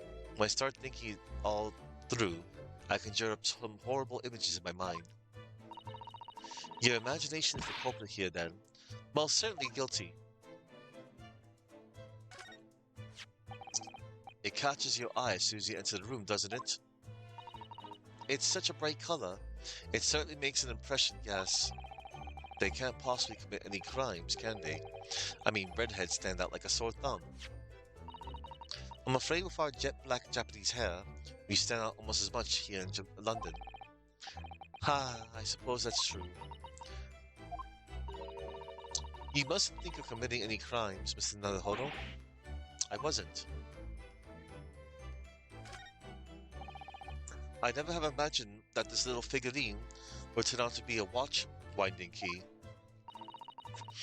I suppose it's a policeman because I suppose it's a policeman because the pocket watch was a gift from Scotland Yard. It seems there was much more to Inspector Gregson than we ever realized. He was clearly a brilliant man. It's the fish and chips that threw us off. I feel as though it ruined his image. I really don't think we should blame one of Britain's staple cuisines. But think about it. Imagine if it was Mr. Sholmes. How would you feel instead of that old briar pipe that's always in his hand? Mr. Sholmes had a bag of chips. Well, disappointed, if I'm honest. Exactly. This revolver, just who does it belong to? Well, we know it's of the type issued to members of the police force and judiciary. But Gregson's own gun was found in his person. And of course, Lord Van Zieks had admitted to losing the firearm with which he was issued. Such absent-mindedness, not dissimilar to you, Mr. Naruhodo. I'm starting to think the cold hard prosecutor and I could become friends after all. Then I wish you every success.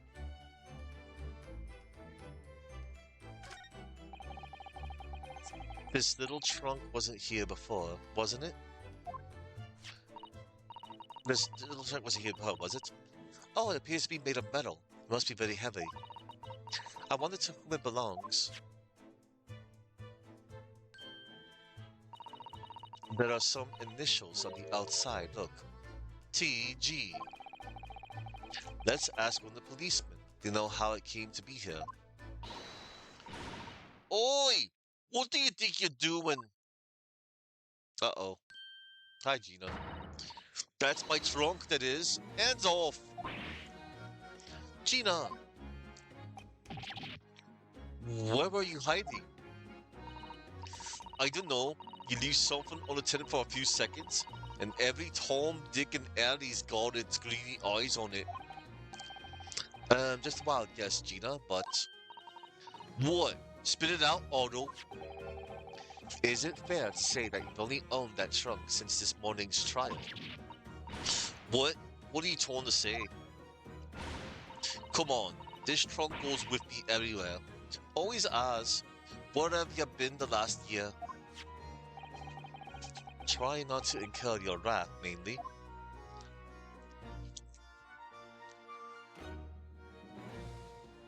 Oh boy, oh boy.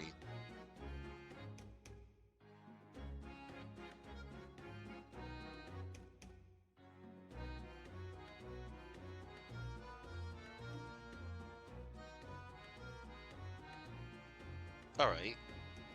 Let's see.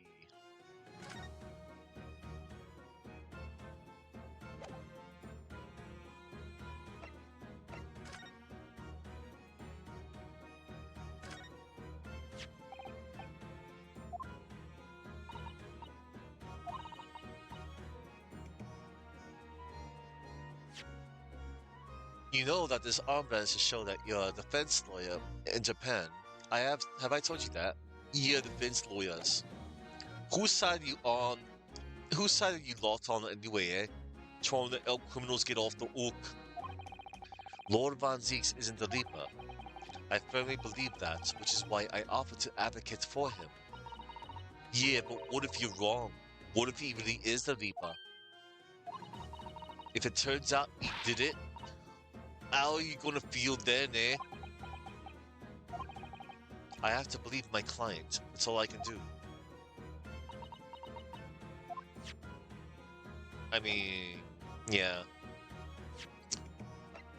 Gina, we're trying our best to find the truth. Let us converse. Your boss. You should hear them talking at the yard now. They should be ashamed of themselves. They're saying that it was the boss who killed all them blodgers. Ah, you mean that whole Reaper thing? Yeah. Apparently the boss was investigating stuff that no one else in the yard knew nothing about. Stuff to do with all them criminals what go off scot-free. Yes, the ones prosecuted by Lord Van Zieks who used bribery and corruption to evade conviction. Well then, obviously, it was that bloomin' Reaper giving the orders, weren't it? But why would people be suspecting Inspector Gregson of being involved in the killings? There was a notebook in its office. Oh no, this doesn't sound good. It had details about all the crimes that have been paid as the Reaper's work. What? No. Did you see it, Gina? Did you see that notebook? They wouldn't flaming let me, cause I'm just an apprentice apparently. But it was me who found it, and he was my boss. That's right. I was pretty miffed about it, so I sneaked a peek at what it said anyway. Oh, that's Argina. The secret notebook.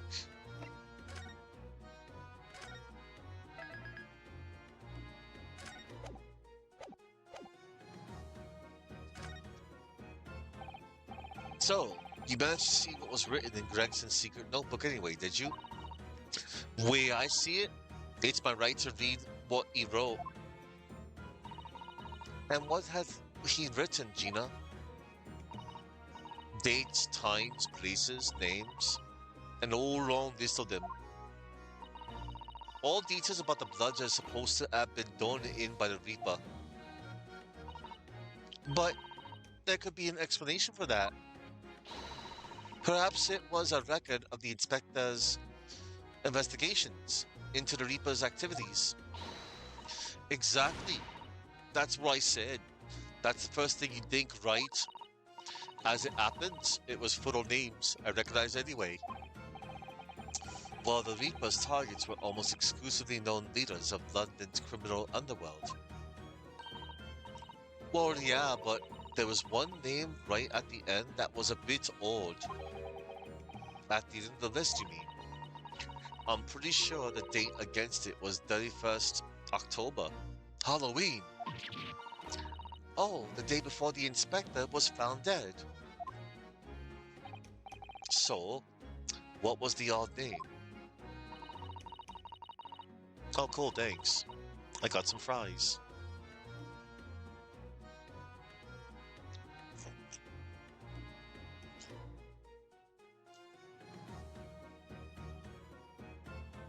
They're always cold.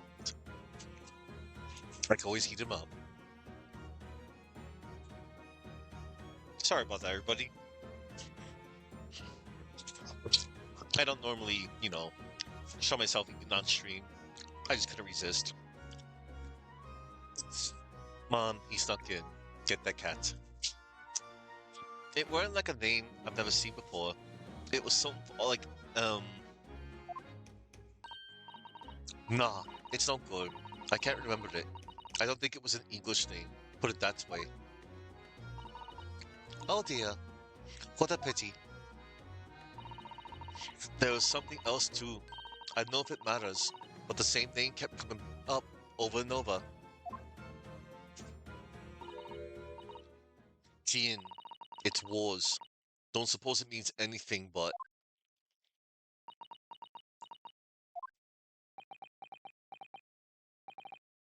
Did you say Shin?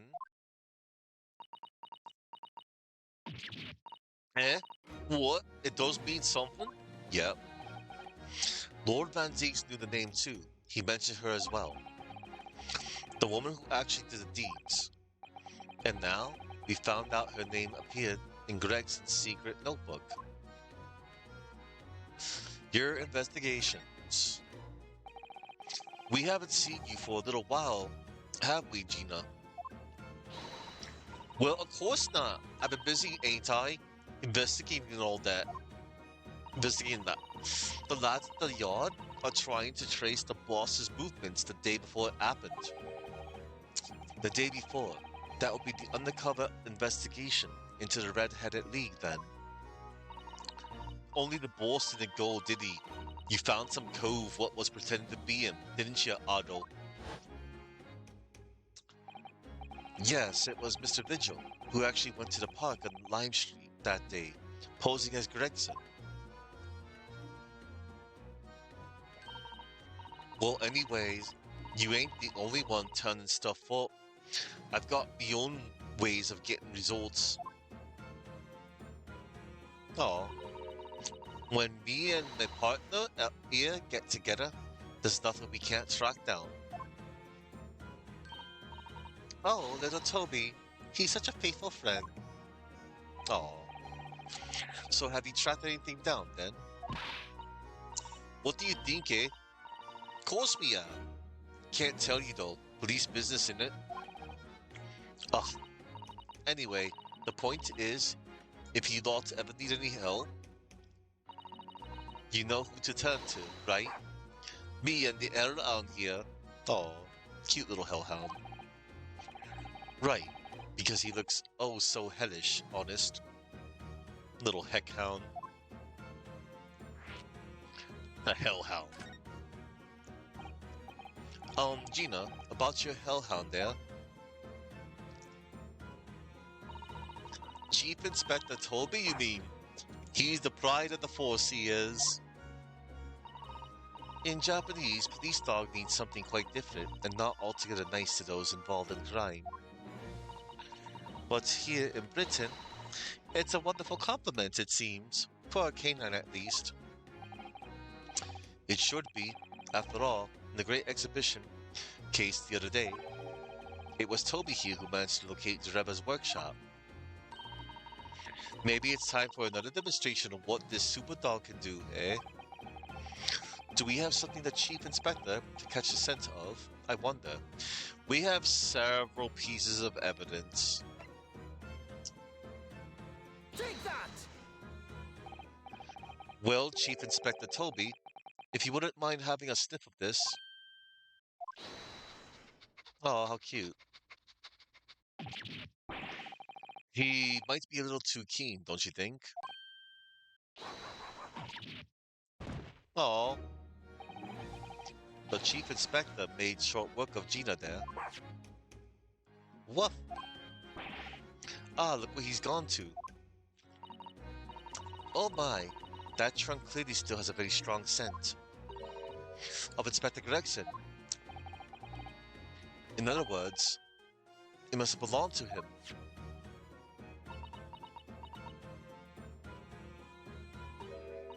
Oh, all right, it's a fair cop, I suppose.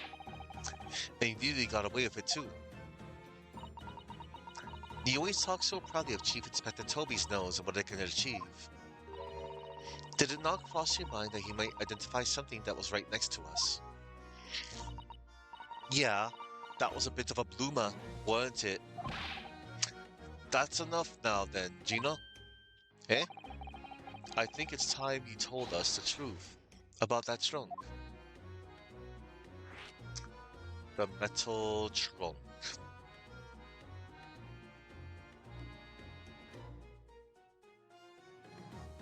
Oh boy, everybody. It weren't like that. It just weren't. What are you talking about? I know what's going through that end of yours, but ain't that what happened? What's up? Oh. Hi, Action Dan.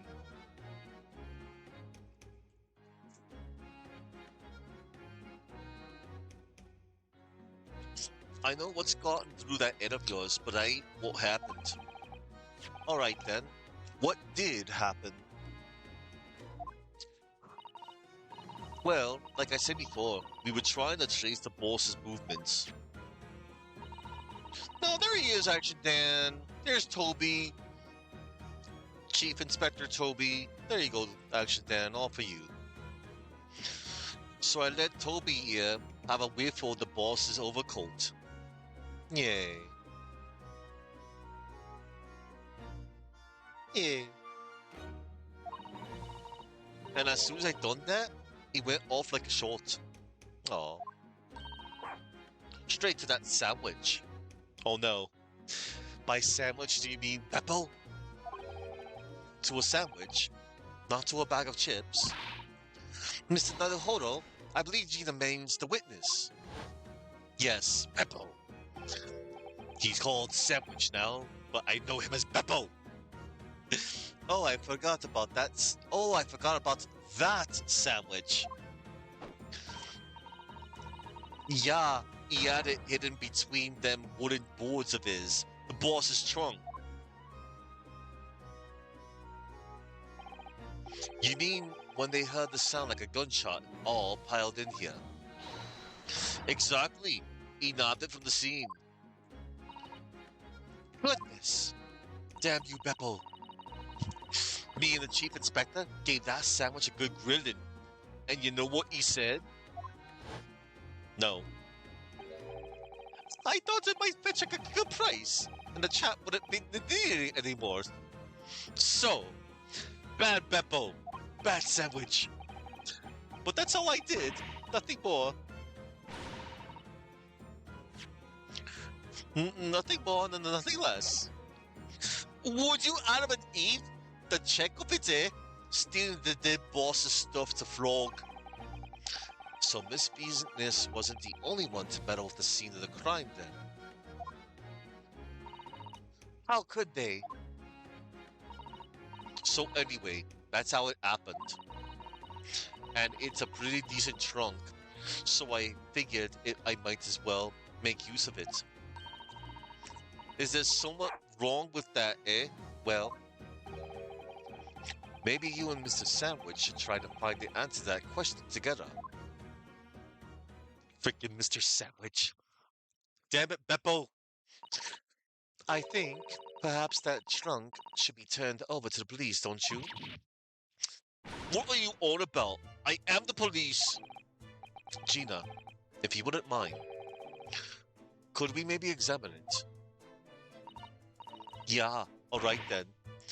Do what you want with it. Thank you. We shall make a detailed record of our examination of the evidence. Gregson's trunk has been entered to the court record. Gregson's trunk. Inspector Gregson's metal traveling trunk that was removed from the scene, but subsequently recovered by Gina. Okay. Uh-oh. Grrr. What's the matter with Toby? Why is he acting so aggressively towards me all of a sudden? Mr. Naruhodo, be careful! It must be the trunk! Ah! Toby jump scare!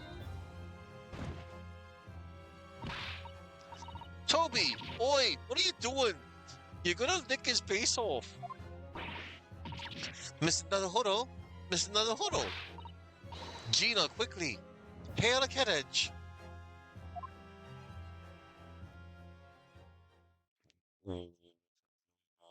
What? 2nd November, 4:57 p.m. Naruhodo's legal consultancy.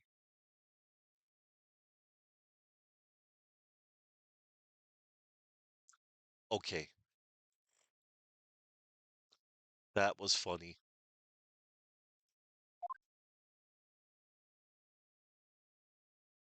Wow, we're back here.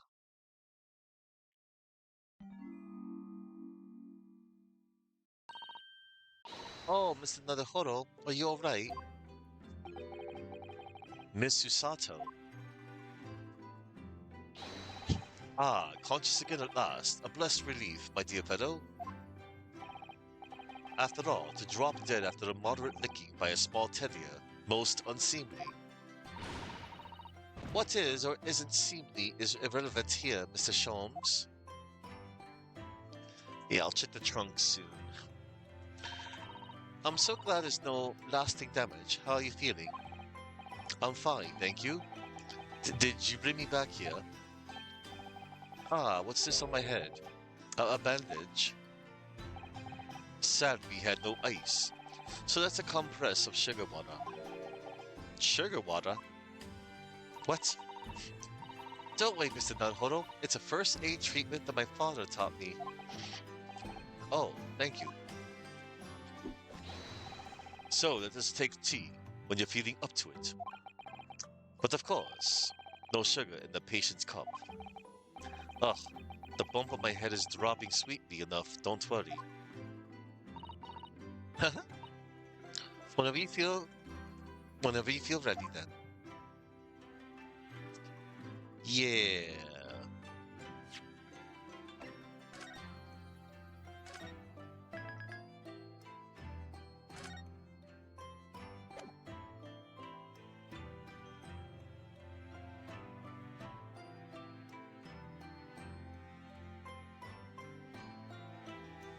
Alright, before we proceed, I have to do something. I must move.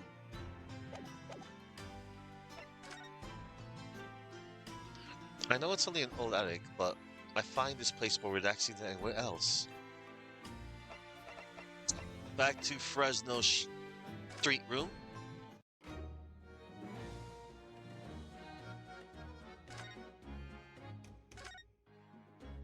There's Gina. Alright. Here goes.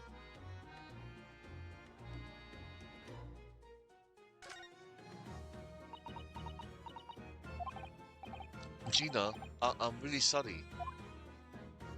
Oh no. It's definite. If you asked me a year ago, the cops could go ang for all I cared. But we've got to add police, ain't we, to catch the bludgers. So us divers can go about our business in peace. Wait, sorry? I don't think I can have heard that perfectly. He said he was going to teach me everything I needed to know to be a detective. But all he got wrong to show me is where the best flaming fish and chip shops are. Actually, that reminds me. Gregson said he was supposed to be going to Paris in the near future, didn't he? Is something wrong? Oh no, I'm sure I'm reading too much into things. It's just that the timing seems very coincidental. Hmm? You know, the boss was acting a bit strange recently, like he was always in a rush. Cute. Best chips in town. Alright, we got our silly achievement. Alright, back to...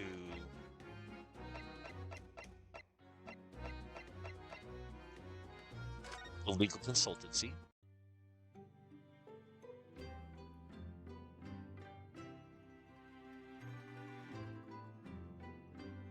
Right.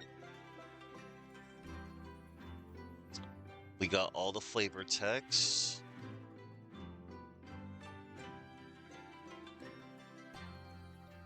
From the last time.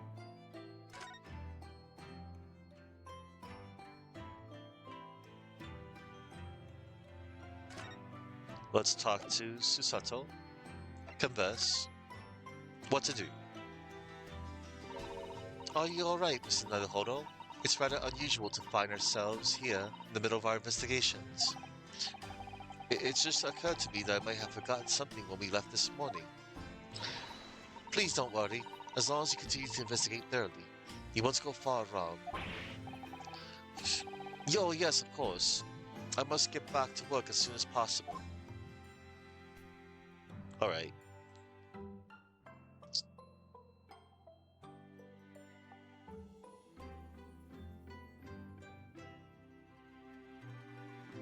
Let's see. What happens if I were to show her... Oh yeah, I'm gonna check out the chest in a moment. Nah, she wouldn't know. That's fine. Alright, Gregson's trunk. Let's examine it.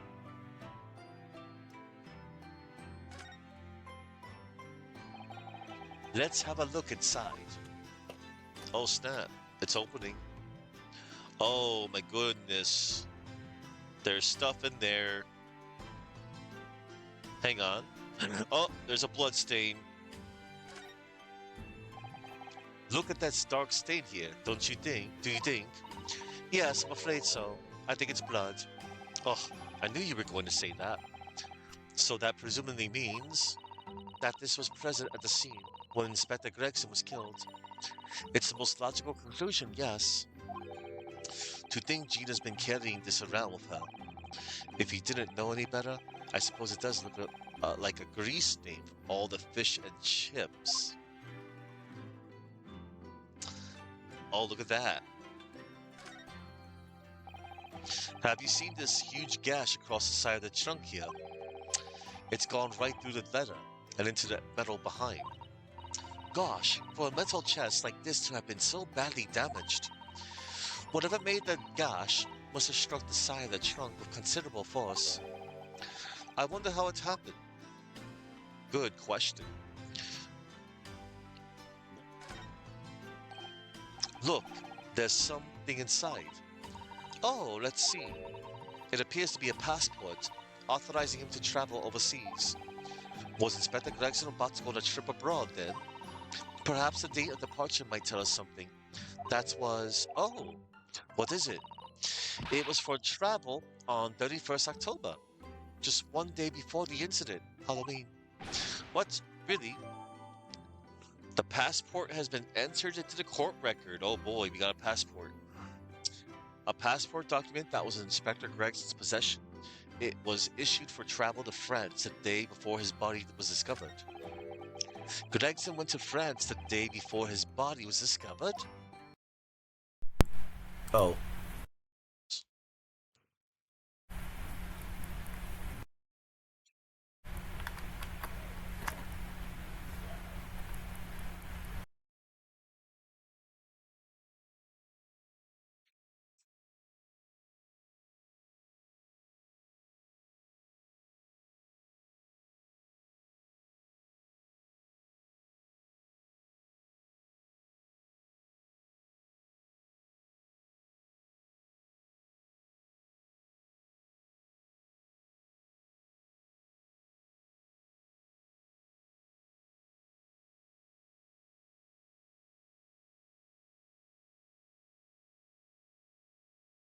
Let's see.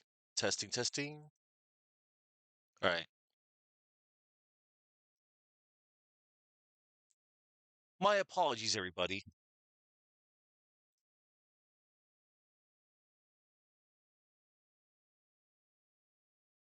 Oh my gosh. So I had accidentally unplugged my headset, and in turn, it also froze my game. Uh, my deepest apologies, everybody. Hold on. I'm gonna have to Control Alt Delete this sucker.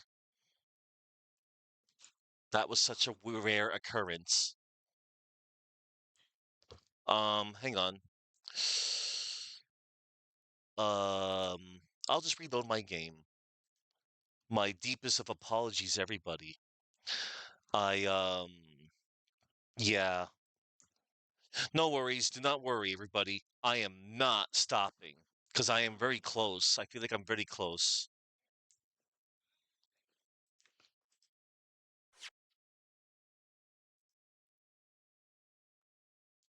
Do not worry.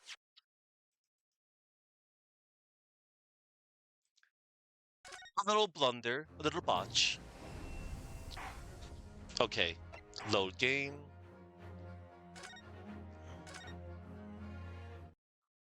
Okay. All right. Okay, let me all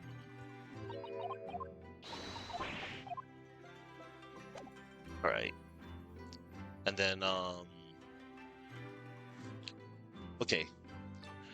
Let me observe the evidence again. Okay, testing, testing, 1, 2, 3. Let me check my setting. Okay, we're good. We're good, everybody. Okay, okay. I know I don't have to, but I want to. And then the gash.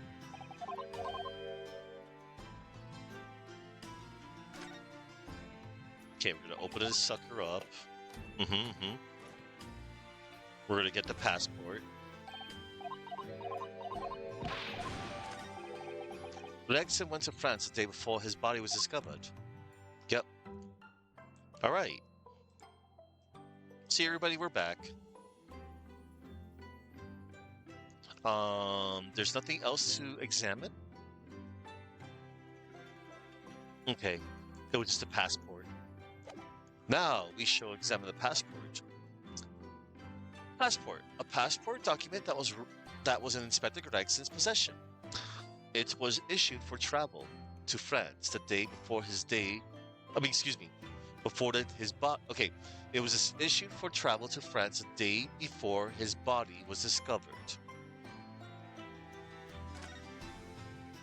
Name Tobias Gregson. Passport number ACD 0522. Date of departure from 1 week from 31st October. Destination Port of Dunkirk, France. Purpose of travel police business. Notes. Permission for the applicant and one additional person to travel. Oh. Okay, let's examine what's his face. Thank you for your concern, Mr. Sholmes. My dear fellow, think nothing of it. I must say I was quite startled when I heard that you'd been attacked by a dog. For a moment I feared that infamous murderer of so many had come back from the dead. Oh yeah, you mean the professor? Fortunately, I see your prized throat is unscathed. Ah, that stiff, turned-up collar of yours obviously afforded some welcome protection. Was I that close to death? All I really remember is the dog licking my face over and over and over again. Well, if you wish to avoid such troubles in future, a little mustard spread on the cheeks should do the trick. I should think that would balance the sweetness of your bandage rather splendidly.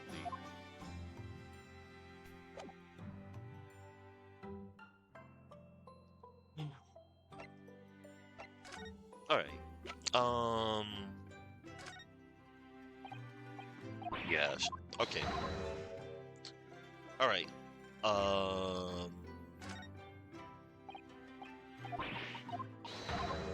Okay, here we go.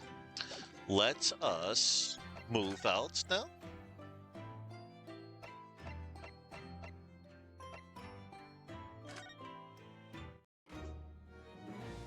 I know I already did it, but I just want to make sure I feel good about. Yeah.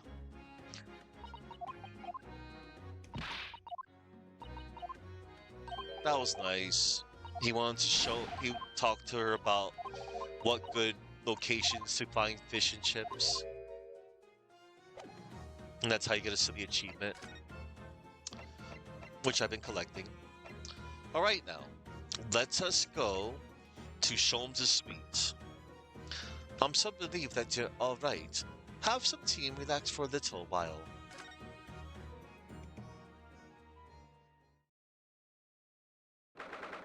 Second November, Sholmes' suite. Mit dem Schwarzbierch-Gebot bodend wie ein Feuerberg, den Schlund es mir verbrannt, ach Hopfen deine Wut. Herr mit dem Knacker ich befahl, hat wie ein Diamant den Zahn entzwei, es brach, o über deine Wut. Herr dem seid holdlich gelobt, und auf den Action ersten Dan, I Schrei too alle have so many seitdem questions. Seris Leode an die Wut. What on earth is going on in here? Am I having a bad dream?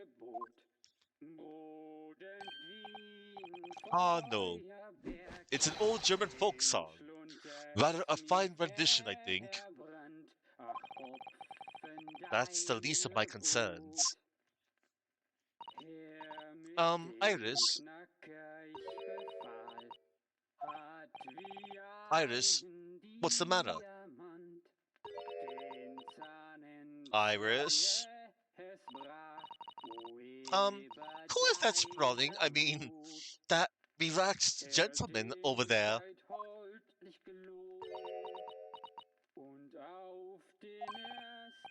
Iris, is she even listening? Excuse me, sir. I do apologize for troubling you whilst you're singing so merrily, but would you be kind enough to explain the situation?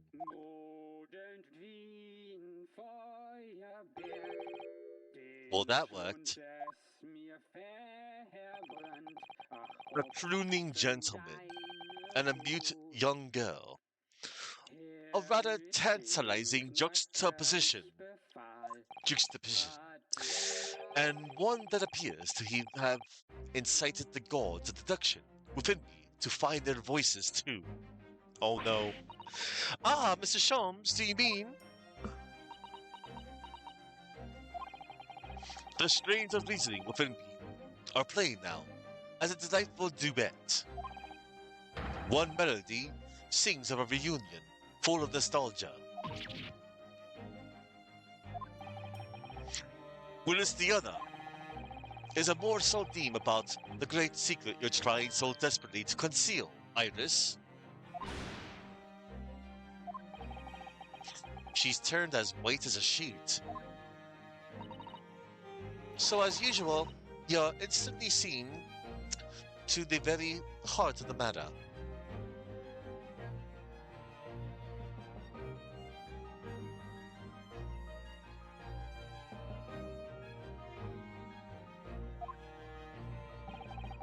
And by that time, my own brief performance is over. I feel sure this gentleman's song will reach its finale.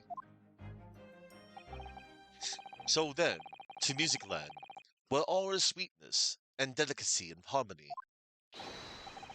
Play. Do enjoy Herlock Sholmes' latest Logic and Reasoning Spectacular. Oh my god. Yes.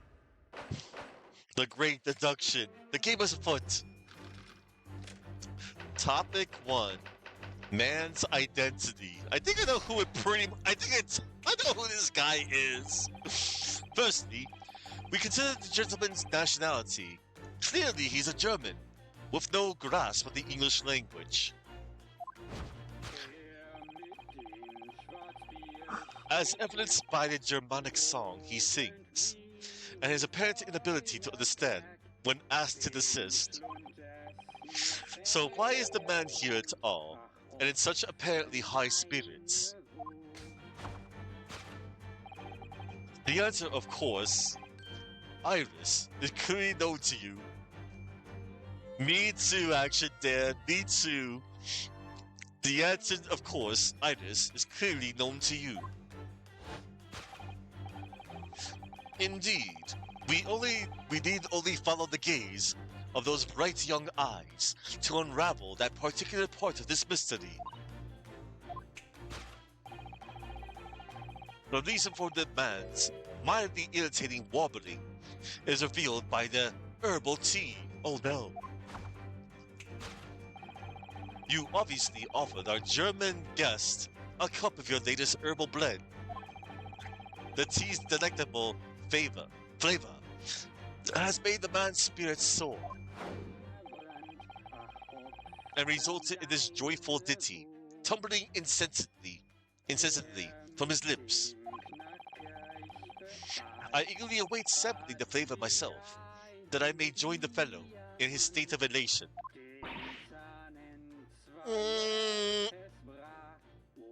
Iris? Down to the next question. Who exactly is this gentleman availing himself so dearly of the settee?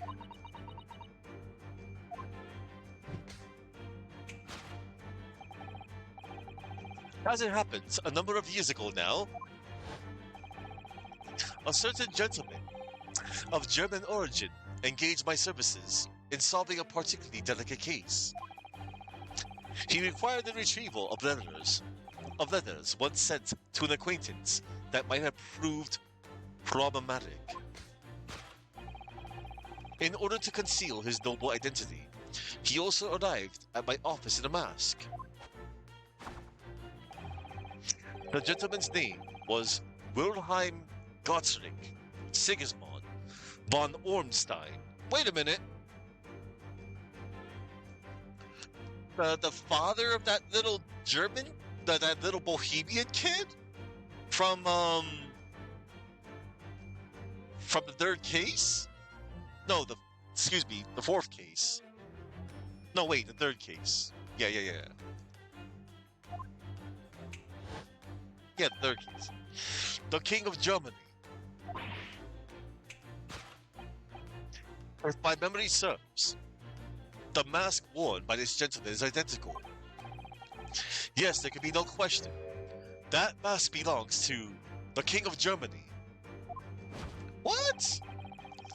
It would appear that His Majesty remembers the fine service I afforded him, and has decided to show his face again, mask and all, in order to express his gratitude.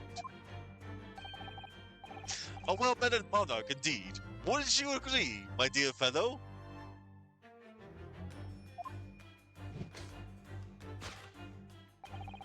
So the identity of this masked visitor is in fact my former client, the King of Germany. What? And didn't that mask belong to Kazuma? Indeed, his son is currently in London as well, enjoying the wonders of the Great Exhibition. He is the little scamp who pays the Italian balloon man, the King of Germany, my foot. Topic 2, Girls' Silence. Uh-oh. Which leave us within one remaining imponderable. Yes, you, young Iris.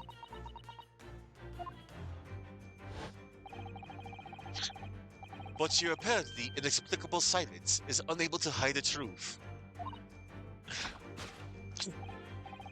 Yes, the reason for your muteness is concealed inside that knapsack. Of course not. A £5 note, I believe. I must say, as your compatriot, I'm deeply saddened. It would appear that you allowed yourself to be bribed into silence by His Royal Highness, earning yourself some spending money in exchange for keeping quiet about the king's secret. Mm. And now, the final piece of the puzzle. What is the secret you strive to hide with your silence, Iris? Ah, yes, we need only follow that brief involuntary twitch of your eyes to find the answer. You were attempting to abscond with that coffee cup. My favorite coffee cup, in fact. Or should I say, the handle of my favorite coffee cup. It appears that His High-Spirited Highness broke it in the midst of his hijinks. Which leads us to the sad truth. My favorite coffee cup has been broken by the King of Germany. And Iris, you tried to conceal it from me. Oh no. I shall have a bill sent via governmental channels to the German royal family for its replacement. Stop! To hide the coffee cup. Stop it. This is so... Oh no. Thus concludes Erlachsholm's great deduction of this painful puzzle. Oh no. Er mit dem Schwarzbierchgebot. Bodend I know! wie He is such a riot! I love Feuerwerk, this man. den schluntert's I mir love this cast. I verderbt, actually genuinely do also... offen deine Wut. Is that Her mit with dem your silence as well? Knacker The ich befahl, Federal's jovial warbling rather rings in the Adrian ears, does it not? Diamant, den Ah, Fahnenzweie es brach, Mr. Sholmes, I über must say deine something Wut. does rather trouble Der me. dem scheit Pray, heute Mr. Sato, do Blut, tell. und auf den ersten His Royal Streich Highness. alle Yeah, Action Dan, you were Seiten totally right in telling me that. Paris His Royal Ode Highness an die doesn't appear to have moved a muscle since we arrived. Ah, and you haven't said a word either, Iris. If Mr. Sholmes has it all right, you might as well own up to it now.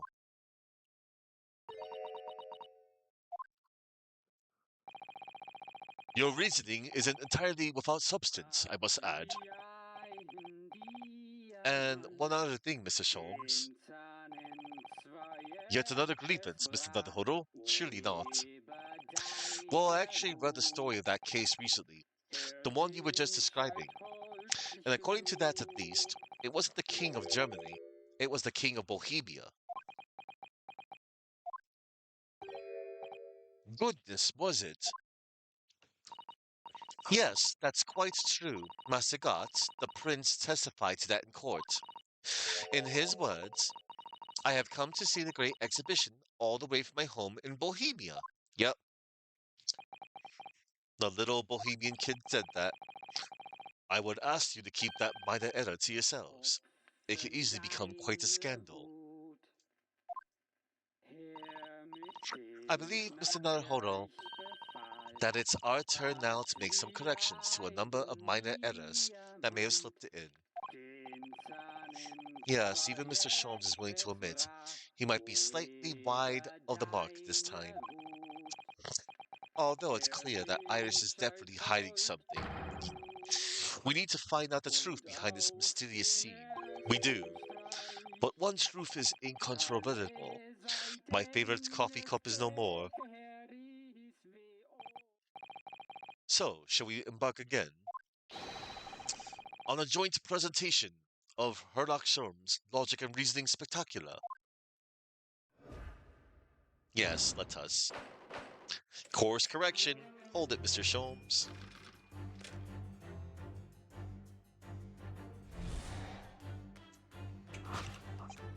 Firstly, we consider the gentleman's nationality.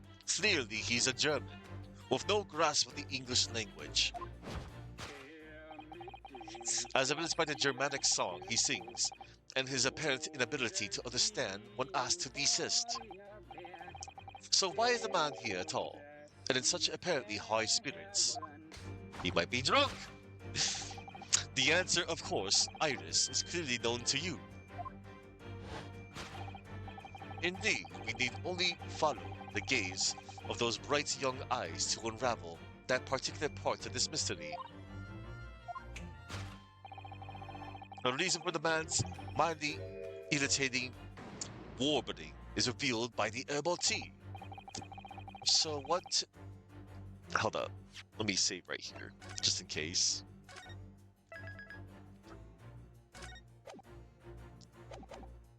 So what? It's some mix of herbs that give you the urge to sing. Goodness, I should like to try some. And I like to hear your singing, but this man, just how long does he intend to keep up with that tune, do you suppose? As I said, he's been stock still the entire time, and if you look closely, his lips aren't moving either. Yeah, they're not. Ah. So I'm not sure what's actually responsible for the spirited singing. But I suspect the answer lies at the end of Iris's gaze.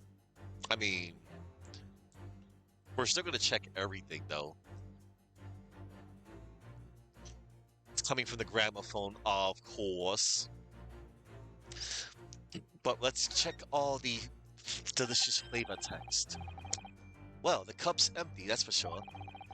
So I suppose this mysterious gentleman must have drunk the contents. Iris's special blends are quite delicious, I agree. They always make my heart sing. So I can understand wanting to vocalize those feelings, certainly. In fact, Mr. Naruhodo, you often erupt in boisterous laughter after drinking Iris's tea. I do. Maybe I should take some lighter laughter lessons from Susato-san in the near future.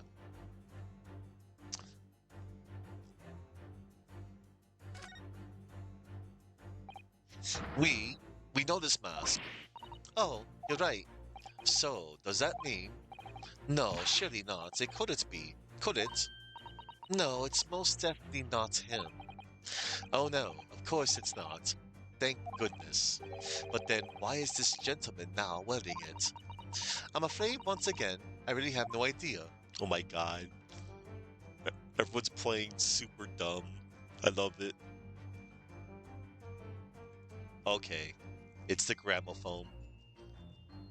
The actual source of this boisterous singing. Wait, this is a gramophone, still rarely seen in our own country. The sound certainly appears to be coming from the horn, but machine singing, that can't be right. Science and technology are changing the world rapidly. Mr. Naruhodo, what's right is changing, too. Oh, it's too much for my brain. Well, at least we found our answer. Yep, we found our answer. Take that!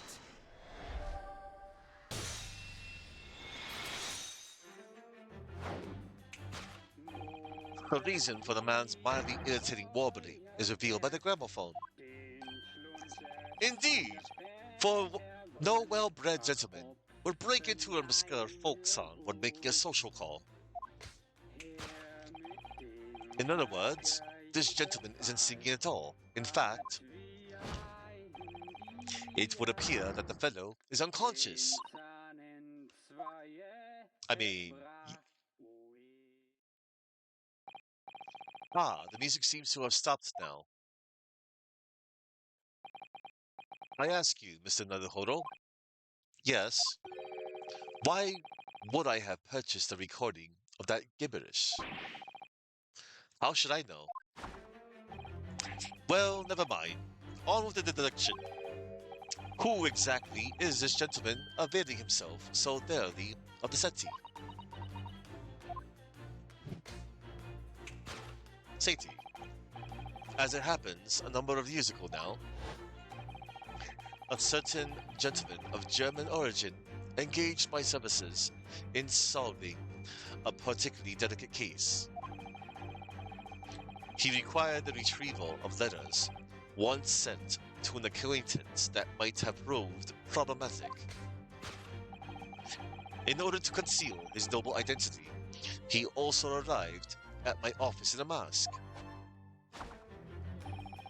The gentleman's name was Wilhelm Gottsreich Sigismund von Ormstein, the King of Germany.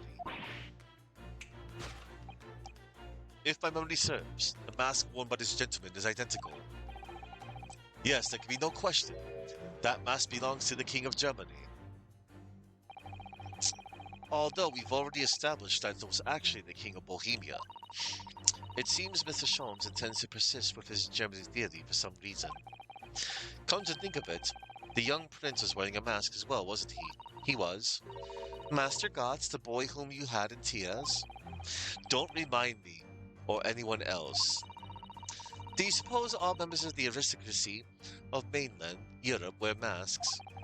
I'm sure they do. Well, probably anyway. The point is that mask doesn't belong to any king. No, that's right, as we well know.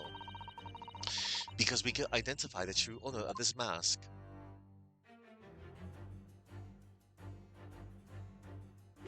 That would be Kazuma Asogi. Take that!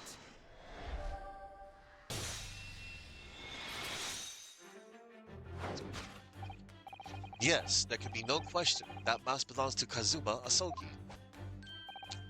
In other words, my memory is sublimely unreliable. Only you could try to make that sound positive.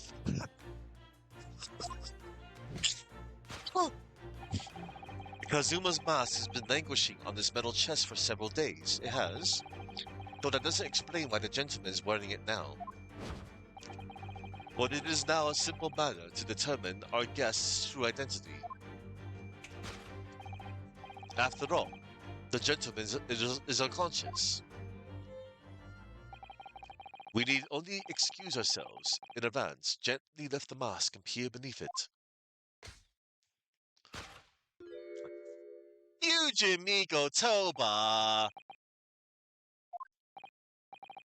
I don't believe it. Ah! Father! I'm afraid, Miss Susato, you must be No, I think not, Mr. Sholmes. It should appear our logical reasoning has once again revealed the truth. Oh no, Iris killed Susato's dad! Oh no! This mysterious visitor is my unconscious father, Yujin Mikotoba! God! Logic and reasoning, or just looking insane. Oh my god! Conclusion, Yujin Mikotoba. Now for the other one. What's the real reason? Which leaves us with one remaining imponderable. Yes, you, young Iris. But your apparently inexplicable silence is unable to hide the truth. Yes, the reason for your mutinous is concealed inside that knapsack. No. So that's a 5-pound note poking out from Iris's knapsack, is it? Oh dear, I can't be sure. Most money that we encounter is in coin form. I know, I'm not even sure if we've seen any banknotes here in Britain at all, have we? But anyway, Father would never have paid money for Iris's silence. He certainly seems like the silent type himself, though, judging by his present state. There must be some other reason for Iris's silence, I suppose. Perhaps what Iris is trying so hard not to give away with her eyes is something entirely different. Of course. Okay, so it's not the knapsack, but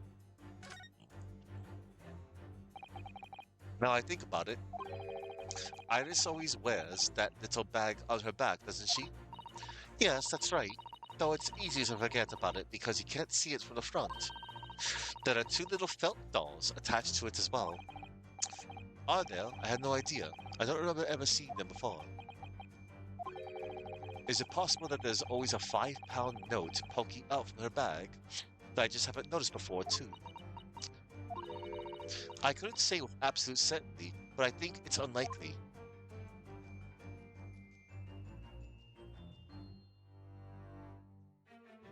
Okay. Oh. Metal chest. Persian slipper. Hang on.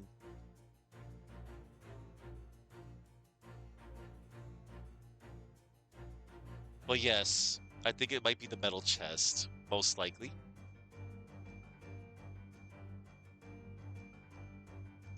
Because Iris she does get uppity about anybody trying to go near that metal chest. But anyway, before I check the metal chest, I'm going to check it still.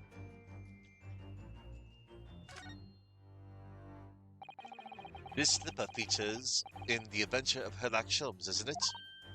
It does. When I first saw it there on the mantelpiece, I very nearly fainted with excitement.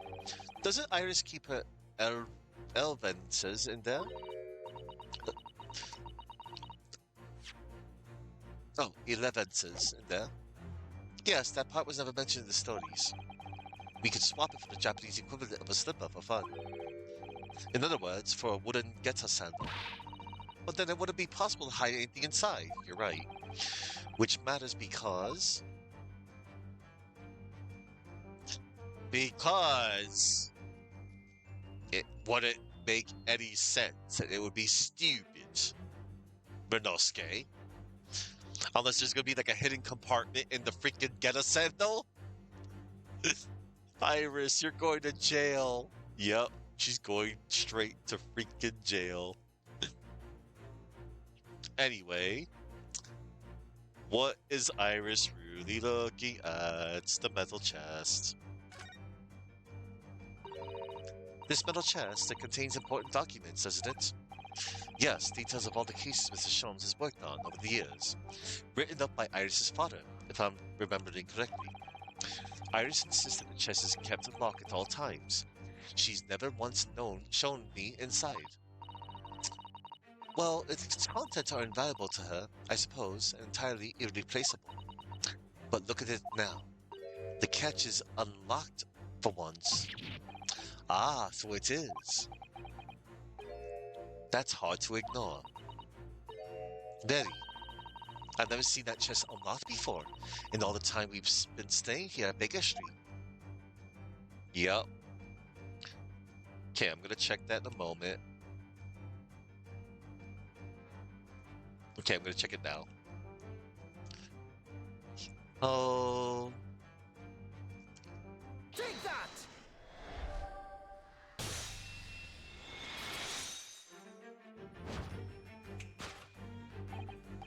Yes, the reason for your mutinous is concealed inside that metal chest.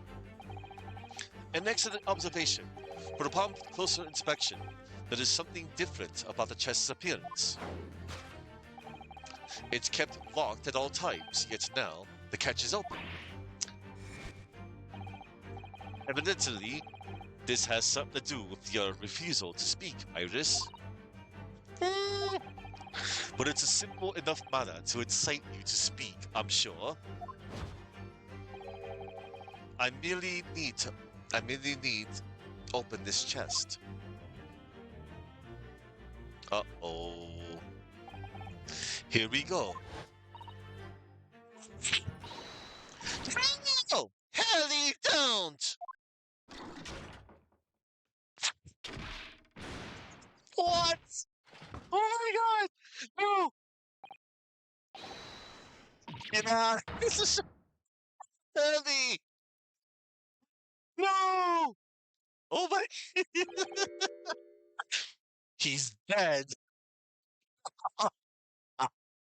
No! No! This can't be the way Sherlock Holmes freaking dies! Oh my god! Mr. Sholmes! Mr. Sholmes! Really? He's dead! I am Mr. Sholmes! You're going to double jail! Yes! There's such a thing as double jail! He's dead! Never! Never! Oh, Haley, I told you not to open it! Ah, so you found your voice now, Iris. In other words, what just happened clearly reveals the truth here. Yes, the real reason for your silence until now is... This is somewhat different to the usual dance or deduction you perform with Mr. Sholmes, isn't it? Well, he's left me alone on the ballroom floor, so I'm going to have to dance this next part solo. And anyway, I need to get to the bottom of this, for my own peace of mind. Now then, Iris isn't usually the silent type, so... You mean you don't actually know the answer yet, despite that knowing point of the finger before? Miss Usato, sometimes a man needs to point his finger first and think later. Oh, well, if you say so. I think we better examine Iris more closely and try to rescue the situation then. Yes, the real reason for your silence until now is... Why couldn't Iris open her mouth the whole time?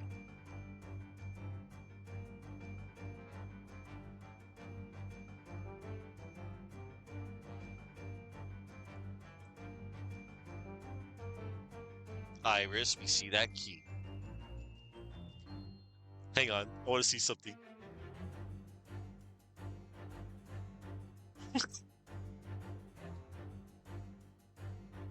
Ah. Oh, that's so funny.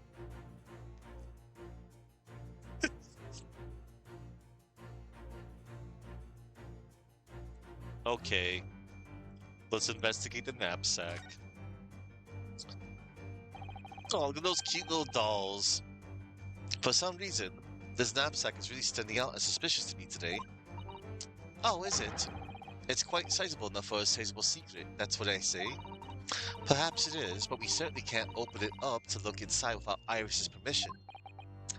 No, you're right. Who knows what might pop out and punch us? The key. The freaking key. That's a key she's holding. Look. I'm sure that wasn't in her hands before, was it?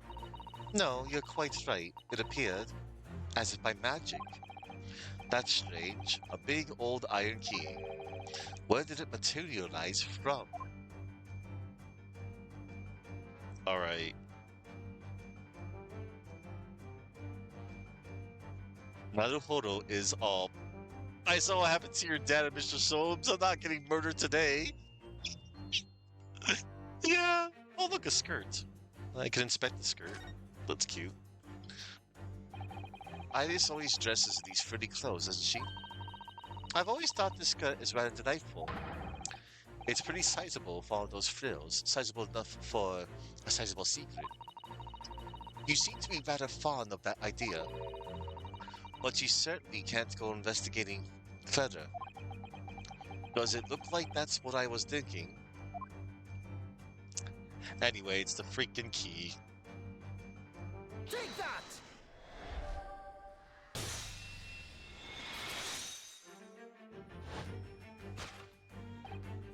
Yes, the real reason for your silence until now is that key behind your back. Ah! When Mr. Sholmes was thrown into the air before.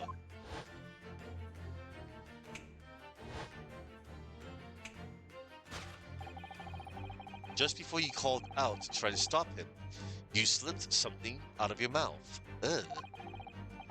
That something is the key now in your hands. No doubt the key to the chest. Clever, but nasty. Ew, key. You're so clever, Bruno. So now it becomes clear. Thanks to Mr. Sholmes' graphic demonstration, we can well imagine what happened here. But Professor Mikotoba also opened that metal chest only to be punched into the air. And then sprawled on the settee.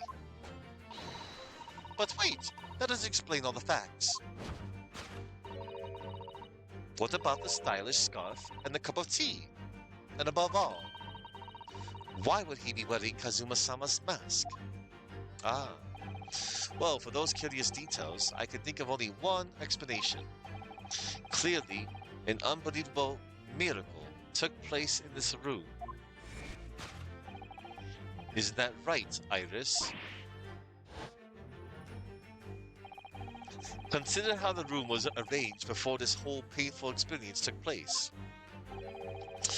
When Professor Mikotoba opened the chest, completely unaware of what awaited him inside, the mask was flung into the air, just as he was, only to land neatly on his face when it fell back down.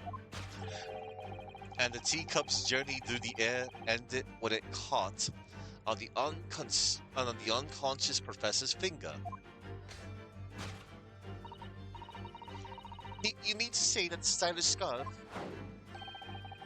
is actually just a tablecloth? This is the great detective's office, after all, a place of miraculous deductions.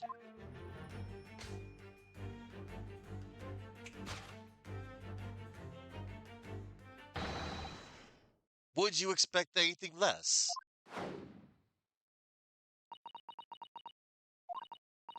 Yes, you're right. It happened exactly as you said. Brilliant, Runo. This thus concludes Renosuke Naruhodo's great deduction of this punchy puzzle.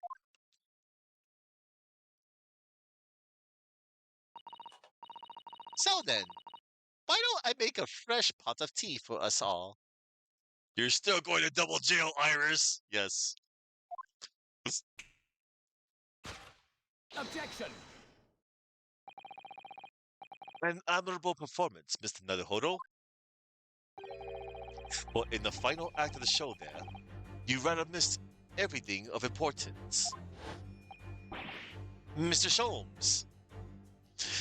Yep, he's a zombie. If you would cast your mind back to my earlier deduction. Iris, clearly you're hiding a great secret. Ah, she is, from the look on your face. Mr. Sholmes must be right. Whatever that great secret is, the cat isn't out of the bag yet. So I put it to you again. You were attempting to abscond with that coffee cup. It really is a shame about Mr. Sholmes' cup. It must have been smashed when Professor Mikotoba opened the chest. Oh dear, so many things seem to have been broken here. But now that the deduction has taken a different direction, Iris doesn't seem to be trying to hide the broken cup anymore. In other words, her great secret is something else. Let's put our observational skills to work here. One final time then. Alright. What secret is Iris trying to hide?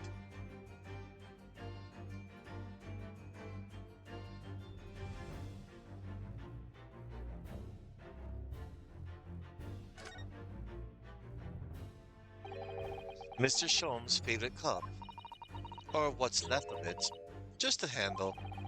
It was obviously hurled into the air along with Professor Mikotoba. If only it had been this cup that had caught on his finger before it hit the floor. Yes, but anyway, whatever Iris is trying to hide, it's clearly not this handle. Sure isn't.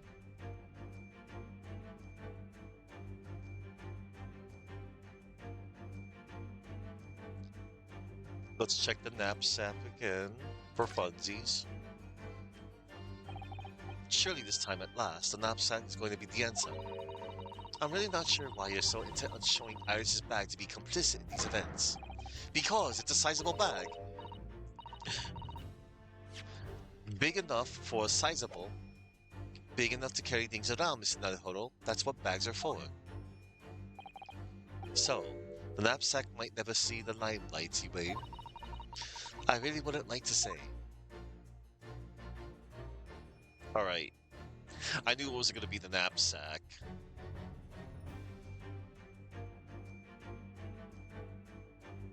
Oh ho ho ho! Iris! Iris, Iris, Iris. I knew it was going to be something under the freaking plate. Clever. Oh, Iris.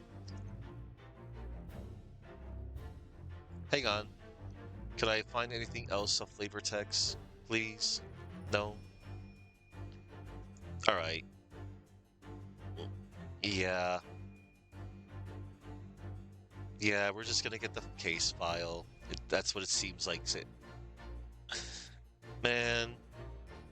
Alright. That's too funny. Alright. Case file. Ah, look. There. There seem to be more papers now. Is Iris trying to hide them underneath the tray? The insignia, Mr. Naruhodo? It's an official Scotland Yard document. What? But why would Iris have? We must ask her. An official Scotland Yard document. Alright. Take that! Iris. Come on now. You were attempting to abscond with that case file. Iris, as you know very well, nothing escapes the attention of a great detective. Oh no!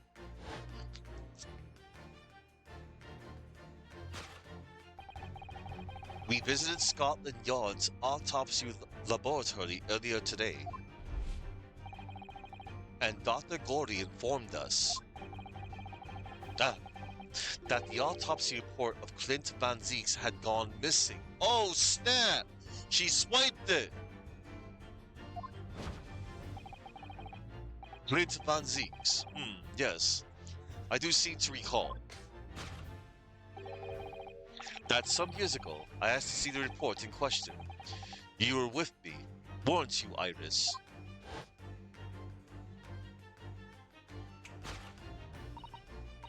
I... You mean it was you, Iris? So those papers you have there are... I'm sorry. Oh... Forgive... Oh, Iris. To hide the case file. Iris. Come on now. Yes. Yes, Action Dan. Don't deal now. In truth, I would like to have thought I could have predicted the booby-trapped chest. But it caught me completely off guard. I was very clearly the late consulting Detective Herlock Sholmes. I'm sorry, Hurley. So you mean this autopsy report really is... Yes, I took it from the lab. even though I knew it was very important.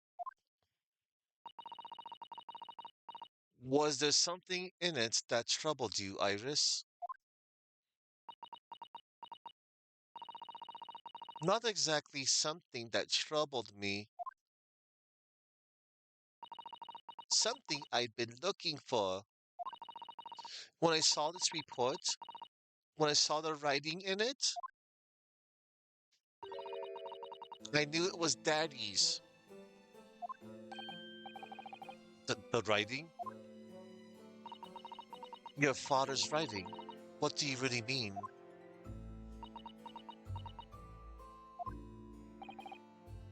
Iris? It must be something that's hard for her to talk about. Forgive me for interrupting, my dear fellows. Mr. Soames, what is it? I feel as though the poor unconscious gentleman in the society has been somewhat forgotten. Yes. Ah, my father! Perhaps we should find our guest somewhere more peaceful to rest. Mr. Naruhodo. Yes. Would you be so kind as to lend him your bed? We must do our very best to make him comfortable, I feel.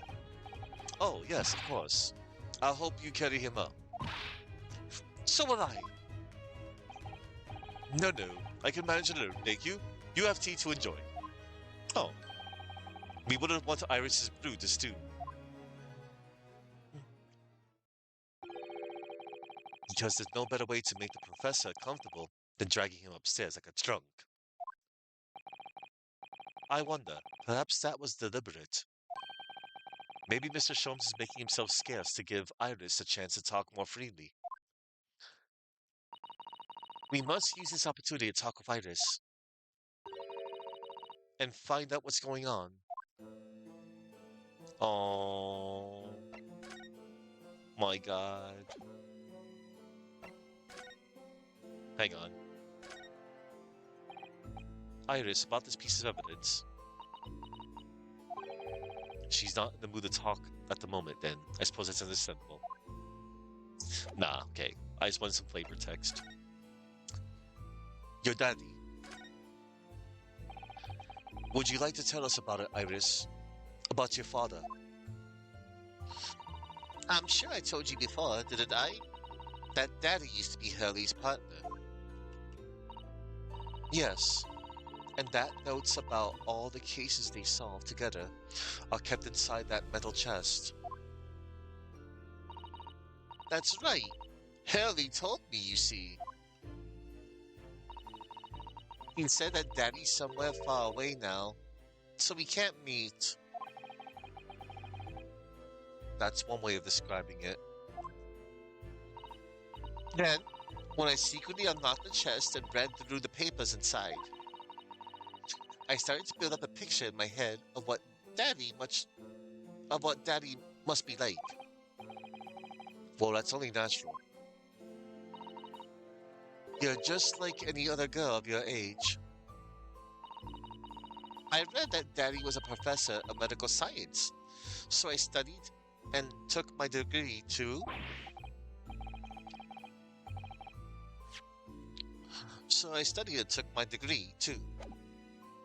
Well, that's only natural, I suppose. In that respect, you're not quite like any other girl of your age, though. But there was one thing that I can never find out.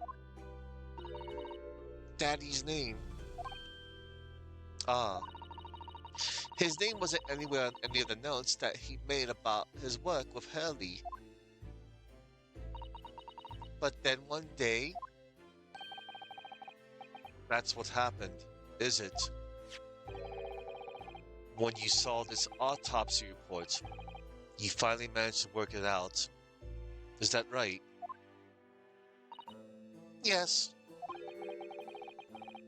So it was the handwriting in the report that caught her eye. The autopsy report.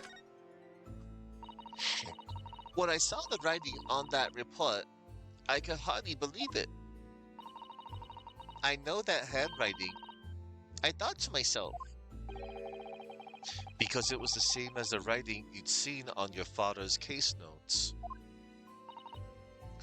Exactly. I was desperate to compare the two properly.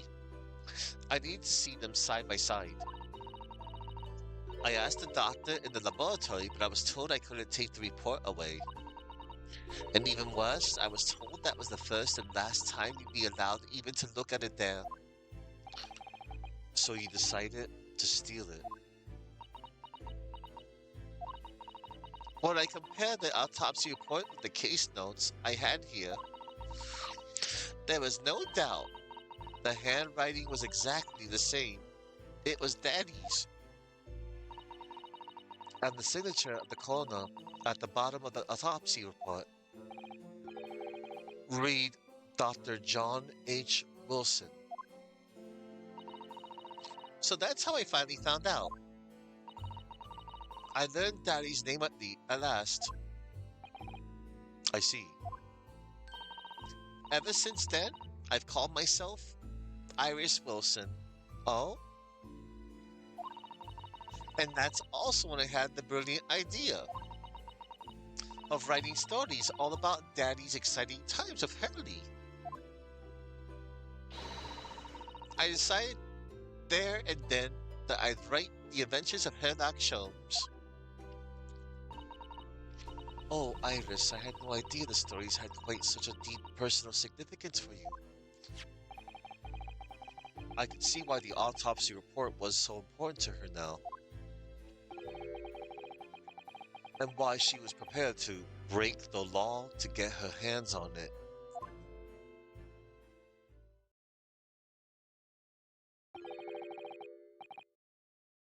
I must apologize, Iris. I must apologize, Iris. This is really all my fault. Haley? I made a promise, you see, that until the time was right, I keep the details about your father a secret. I know. I've been very naughty. I'll take the autopsy report back to Dr. Gordy and apologize. I promise. Yes, we'll go together, I think. Then, let me look after it for you until we get there. Clint's autopsy report has been entered into the court record. The autopsy report of the final victim of the infamous professor. The report was authored by Dr. John H. Wilson. Hang on, I want to see it for myself. Autopsy report, coroner, John H. Wilson. Victim, Clint Von Zeeks, male, age 33, nationality British, time of death. Oh my god, he died on my birthday, May 31st, between 9 p.m. and midnight. That sucks. He died on my birthday, everybody. Damn. Yeah, it's my birthday, everyone. May 31st. Observations. Death from a single stab wound to the heart. Other superficial external wounds.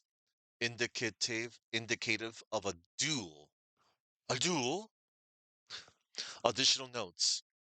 Recent scarlet ink stains visible on the little and ring fingers of the right hand, but no document and corresponding ink was found. Autopsy findings. Vital evidence recovered from the victim's stomach during autopsy. Credit to Inspector Gregson for petitioning so doggedly for the autopsy procedure.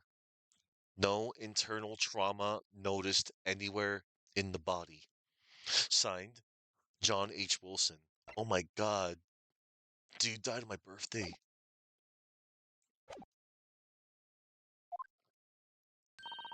I must go and water my herbs, I think. I'll see you all later. Poor Iris. She must be feeling awful. I know Mr. Soames is here for her, but still. Ah! What? How? What's the meaning of this, Mr. Soames? Mr. Soames? Oh, dear me. So, you've noticed, I see. What? That would mean? What on earth's the matter, Mrs. Sato? You've turned as white as a sheet. It's this autopsy report, Mr. Naruhodo. The one from 10 years ago. The writing isn't Dr. Wilson's at all. Huh? What do you mean? How could you possibly know that? Because I know this writing very well. Uh-oh. This writing? It's my father's.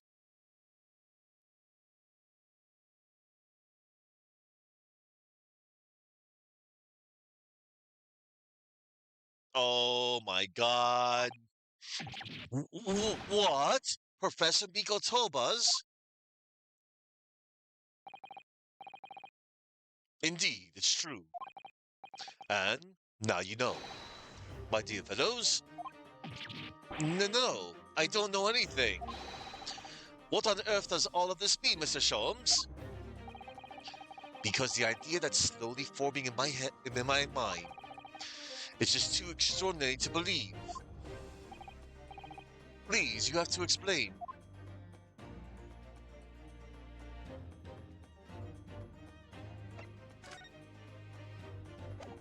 Alright.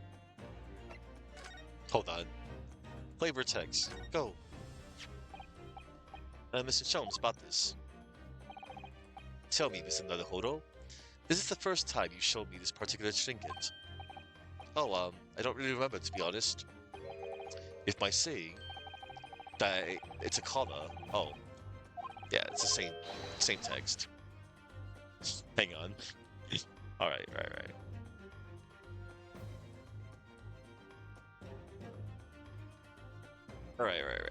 Here goes. We're just gonna talk. Converse. The autopsy report writing. So, this autopsy report was actually penned by Professor Mikotoba then? Well, that makes no sense. It's not possible, surely. Not possible, my dear fellow. Pray, take a deep breath and think again. Yes, you're right. In some ways. It actually makes a great deal of sense. It does? 10 years ago is where Father returned to Japan after his extended study tour in Britain. And prior to his return, where was Dr. Mikotoba engaged? Ah, of course. He was an assistant in Dr. Wilson's laboratory, learning about forensic science. And as an assistant, he would have aided with the dissection work, making detailed notes, which would be assembled into the full autopsy report. Once the work was complete, the head coroner would check the contents and put his signature on the document. In other words, the only writing of Dr. Wilson's in the report would be his signature at the end. I see. So Iris got the wrong end of the stick, you mean? She saw that and assumed the whole report had been written by Dr. John H. Wilson. Oh no. Which is very understandable, of course. What a complicated situation. The details of Clint's autopsy report has been updated in the court record. The report from the autopsy of the professor's final victim. It's signed by Dr. John H. Wilson, who carried out the procedure, though Professor Mikotoba actually penned the report. Your partner. Thinking about it, most of what we know about you, Mr. Sholmes, comes from the published stories of your exploits. Yes, the adventures of Herlock Sholmes, written by Iris.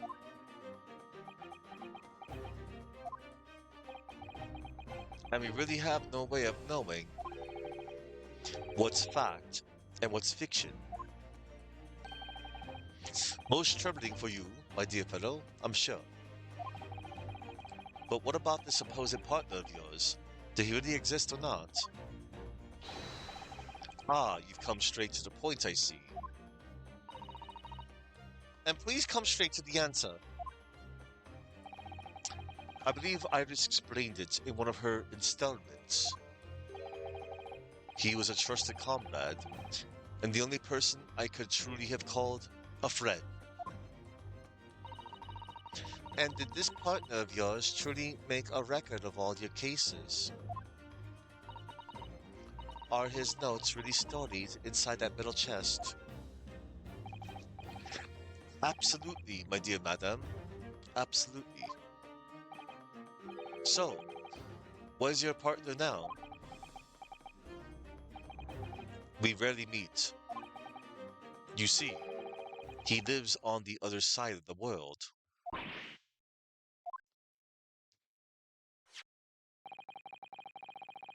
But if this autopsy report and the records of all your old cases were penned by the same hand, and if the autopsy report was written, though not signed, by your famous partner, there would be only one logical conclusion. They impress me. Your partner would have to be Eugen Mikotoba. In other words, Miss Susato's father.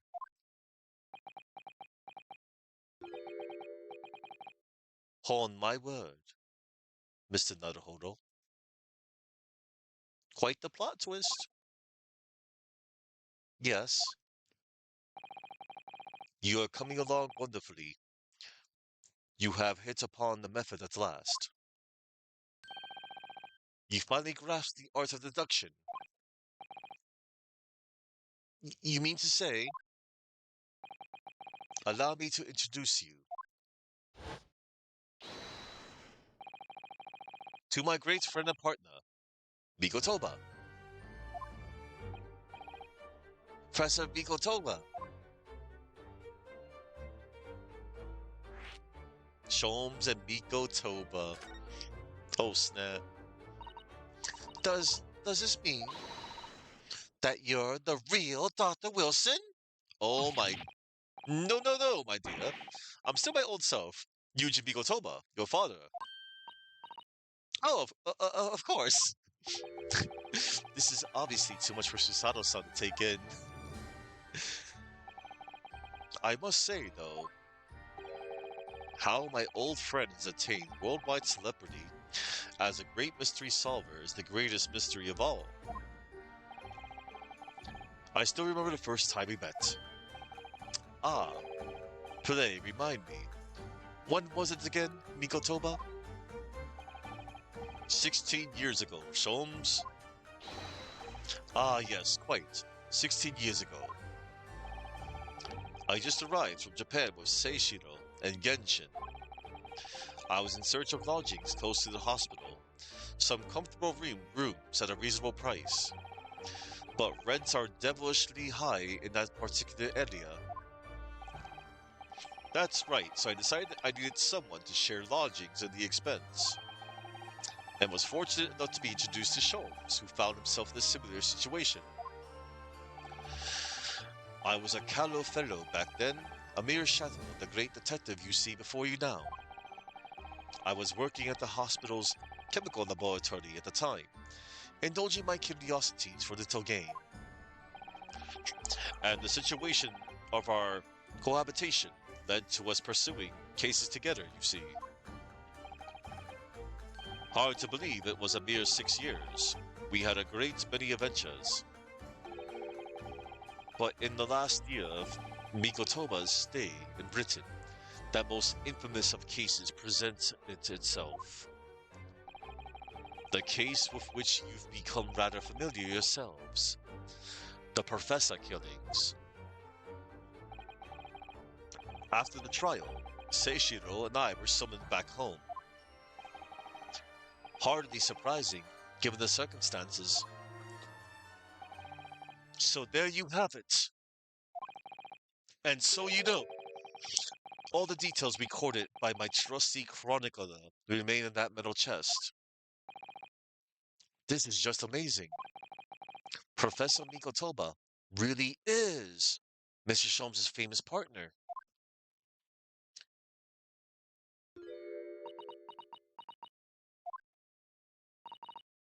Father. Goodness, my dear. What's a cutting look? As your daughter, I'm very proud to learn that you were the great detective's great partner. But nevertheless, there's another mystery that I really must ask you to explain now. And that is, you know very well what it is. The unresolved matter of Iris's father. Yeah. Ah, of course. I'd almost forgotten about that one.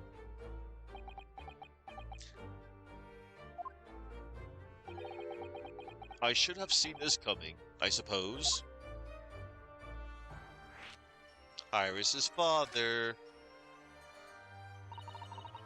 Iris told us that all the notes about the great detective's adventures that are in that metal chest were written by her father. Isn't that correct, Mr. Sholmes? That is indeed what I told young Iris. But if you're Mr. Sholmes' partner, father, and you wrote all those case notes, then Iris's father must be you. Ah.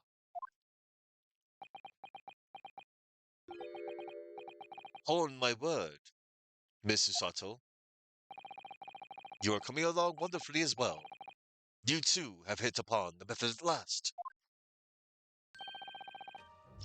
You finally grasped the art of deduction. What?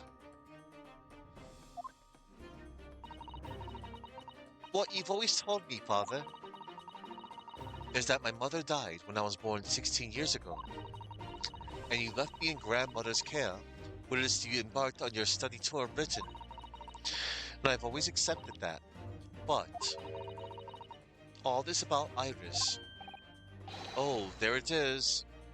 Susato-san's ice-cold stare. Uh-oh. No. Now hold on a minute. It was very complicated. I mean, it's really not what you think. Then perhaps you'd like to explain exactly what it is. Uh-oh. Jerry. There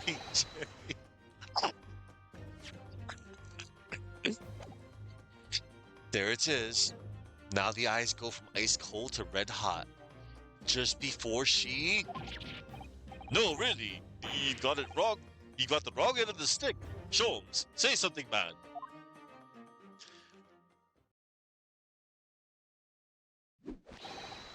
That's quite enough, my fiery fellows. Mr. Sholmes, when did he get all dressed up? Witness, I don't like to interrupt this exciting exploration of the past. Mikotoba and I have an urgent matter that requires a short excursion. But it's very late, Mr. Sholmes. Where must you go? Why, my dear madam, is that not obvious? My partner and I must pursue our natural enemies. So, get your coat, Mikotoba. The game is afoot. But Sholmes, I really must give Susato a full explanation, I think. Later, my dear fellow, later. Our carriage awaits downstairs already. You were saved from a Susato takedown. You haven't changed one iota, have you? I mean, really, I visit our home after 10 long years. And when I open that chest in a fit of nostalgia, I quite inexplicably pass out. And if that wasn't enough, when I eventually regained consciousness, I'm plunged straight into all this. Father, please, go with Mr. Sholmes now. What? I've no doubt that whatever happened, you were acting in everyone's best interests.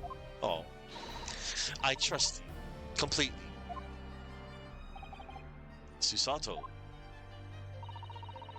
And sending the great detective and his great partner off on renewed adventures together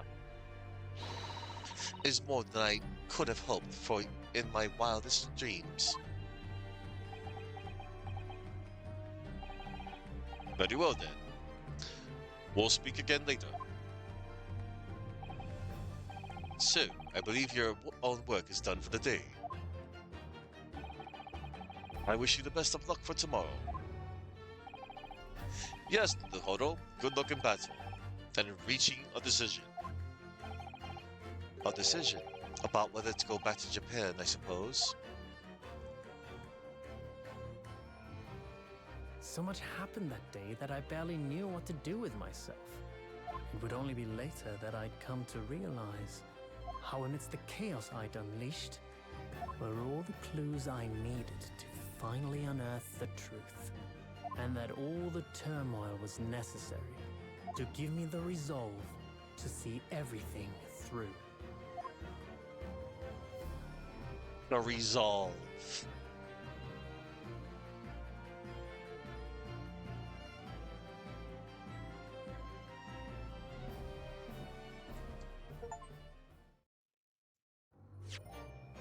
The legendary pair.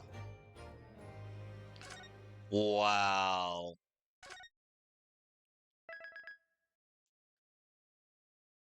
The resolve of Renosuke Naruhodo.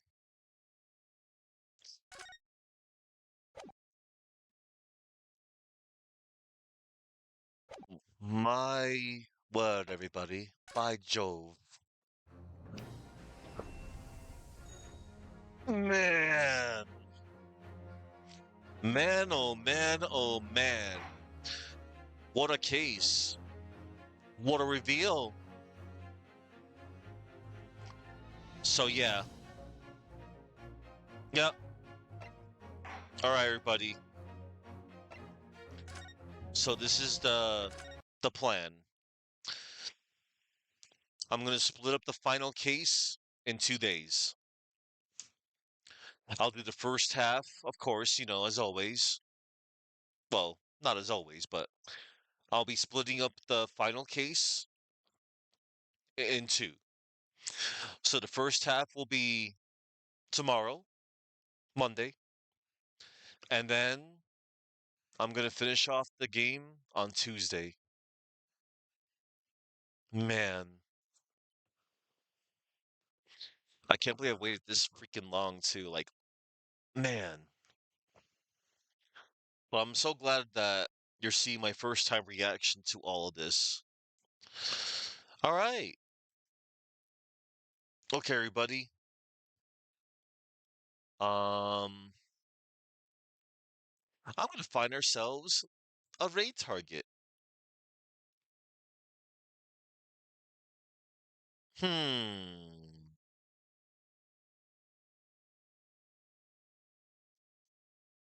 Well, that looks entertaining that he's doing. We shall see though. Hold on.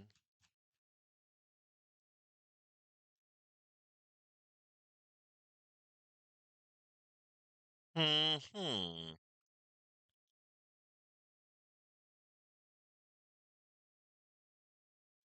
All right. Okay, everybody. You know what? I'll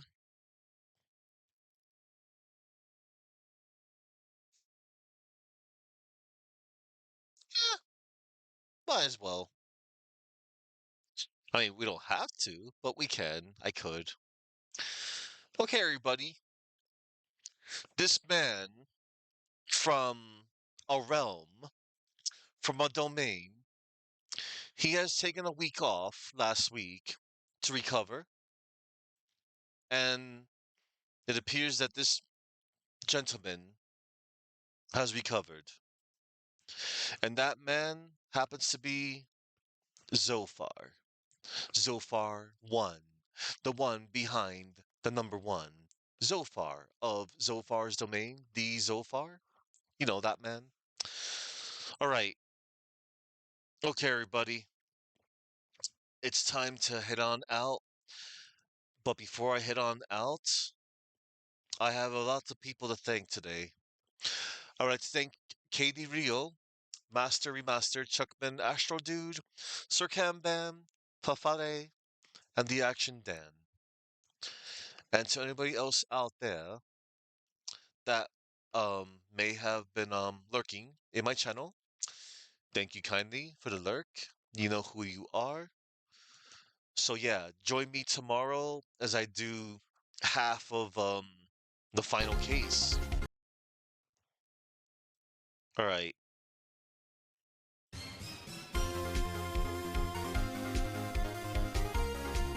Thank you all for watching. Remember to go in peace, and I will see you all in court tomorrow.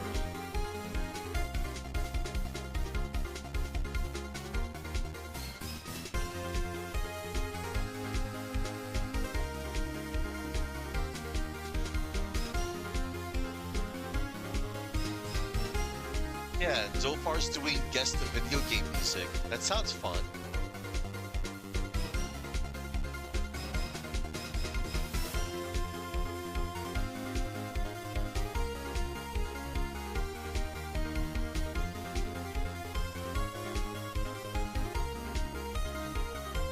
All right.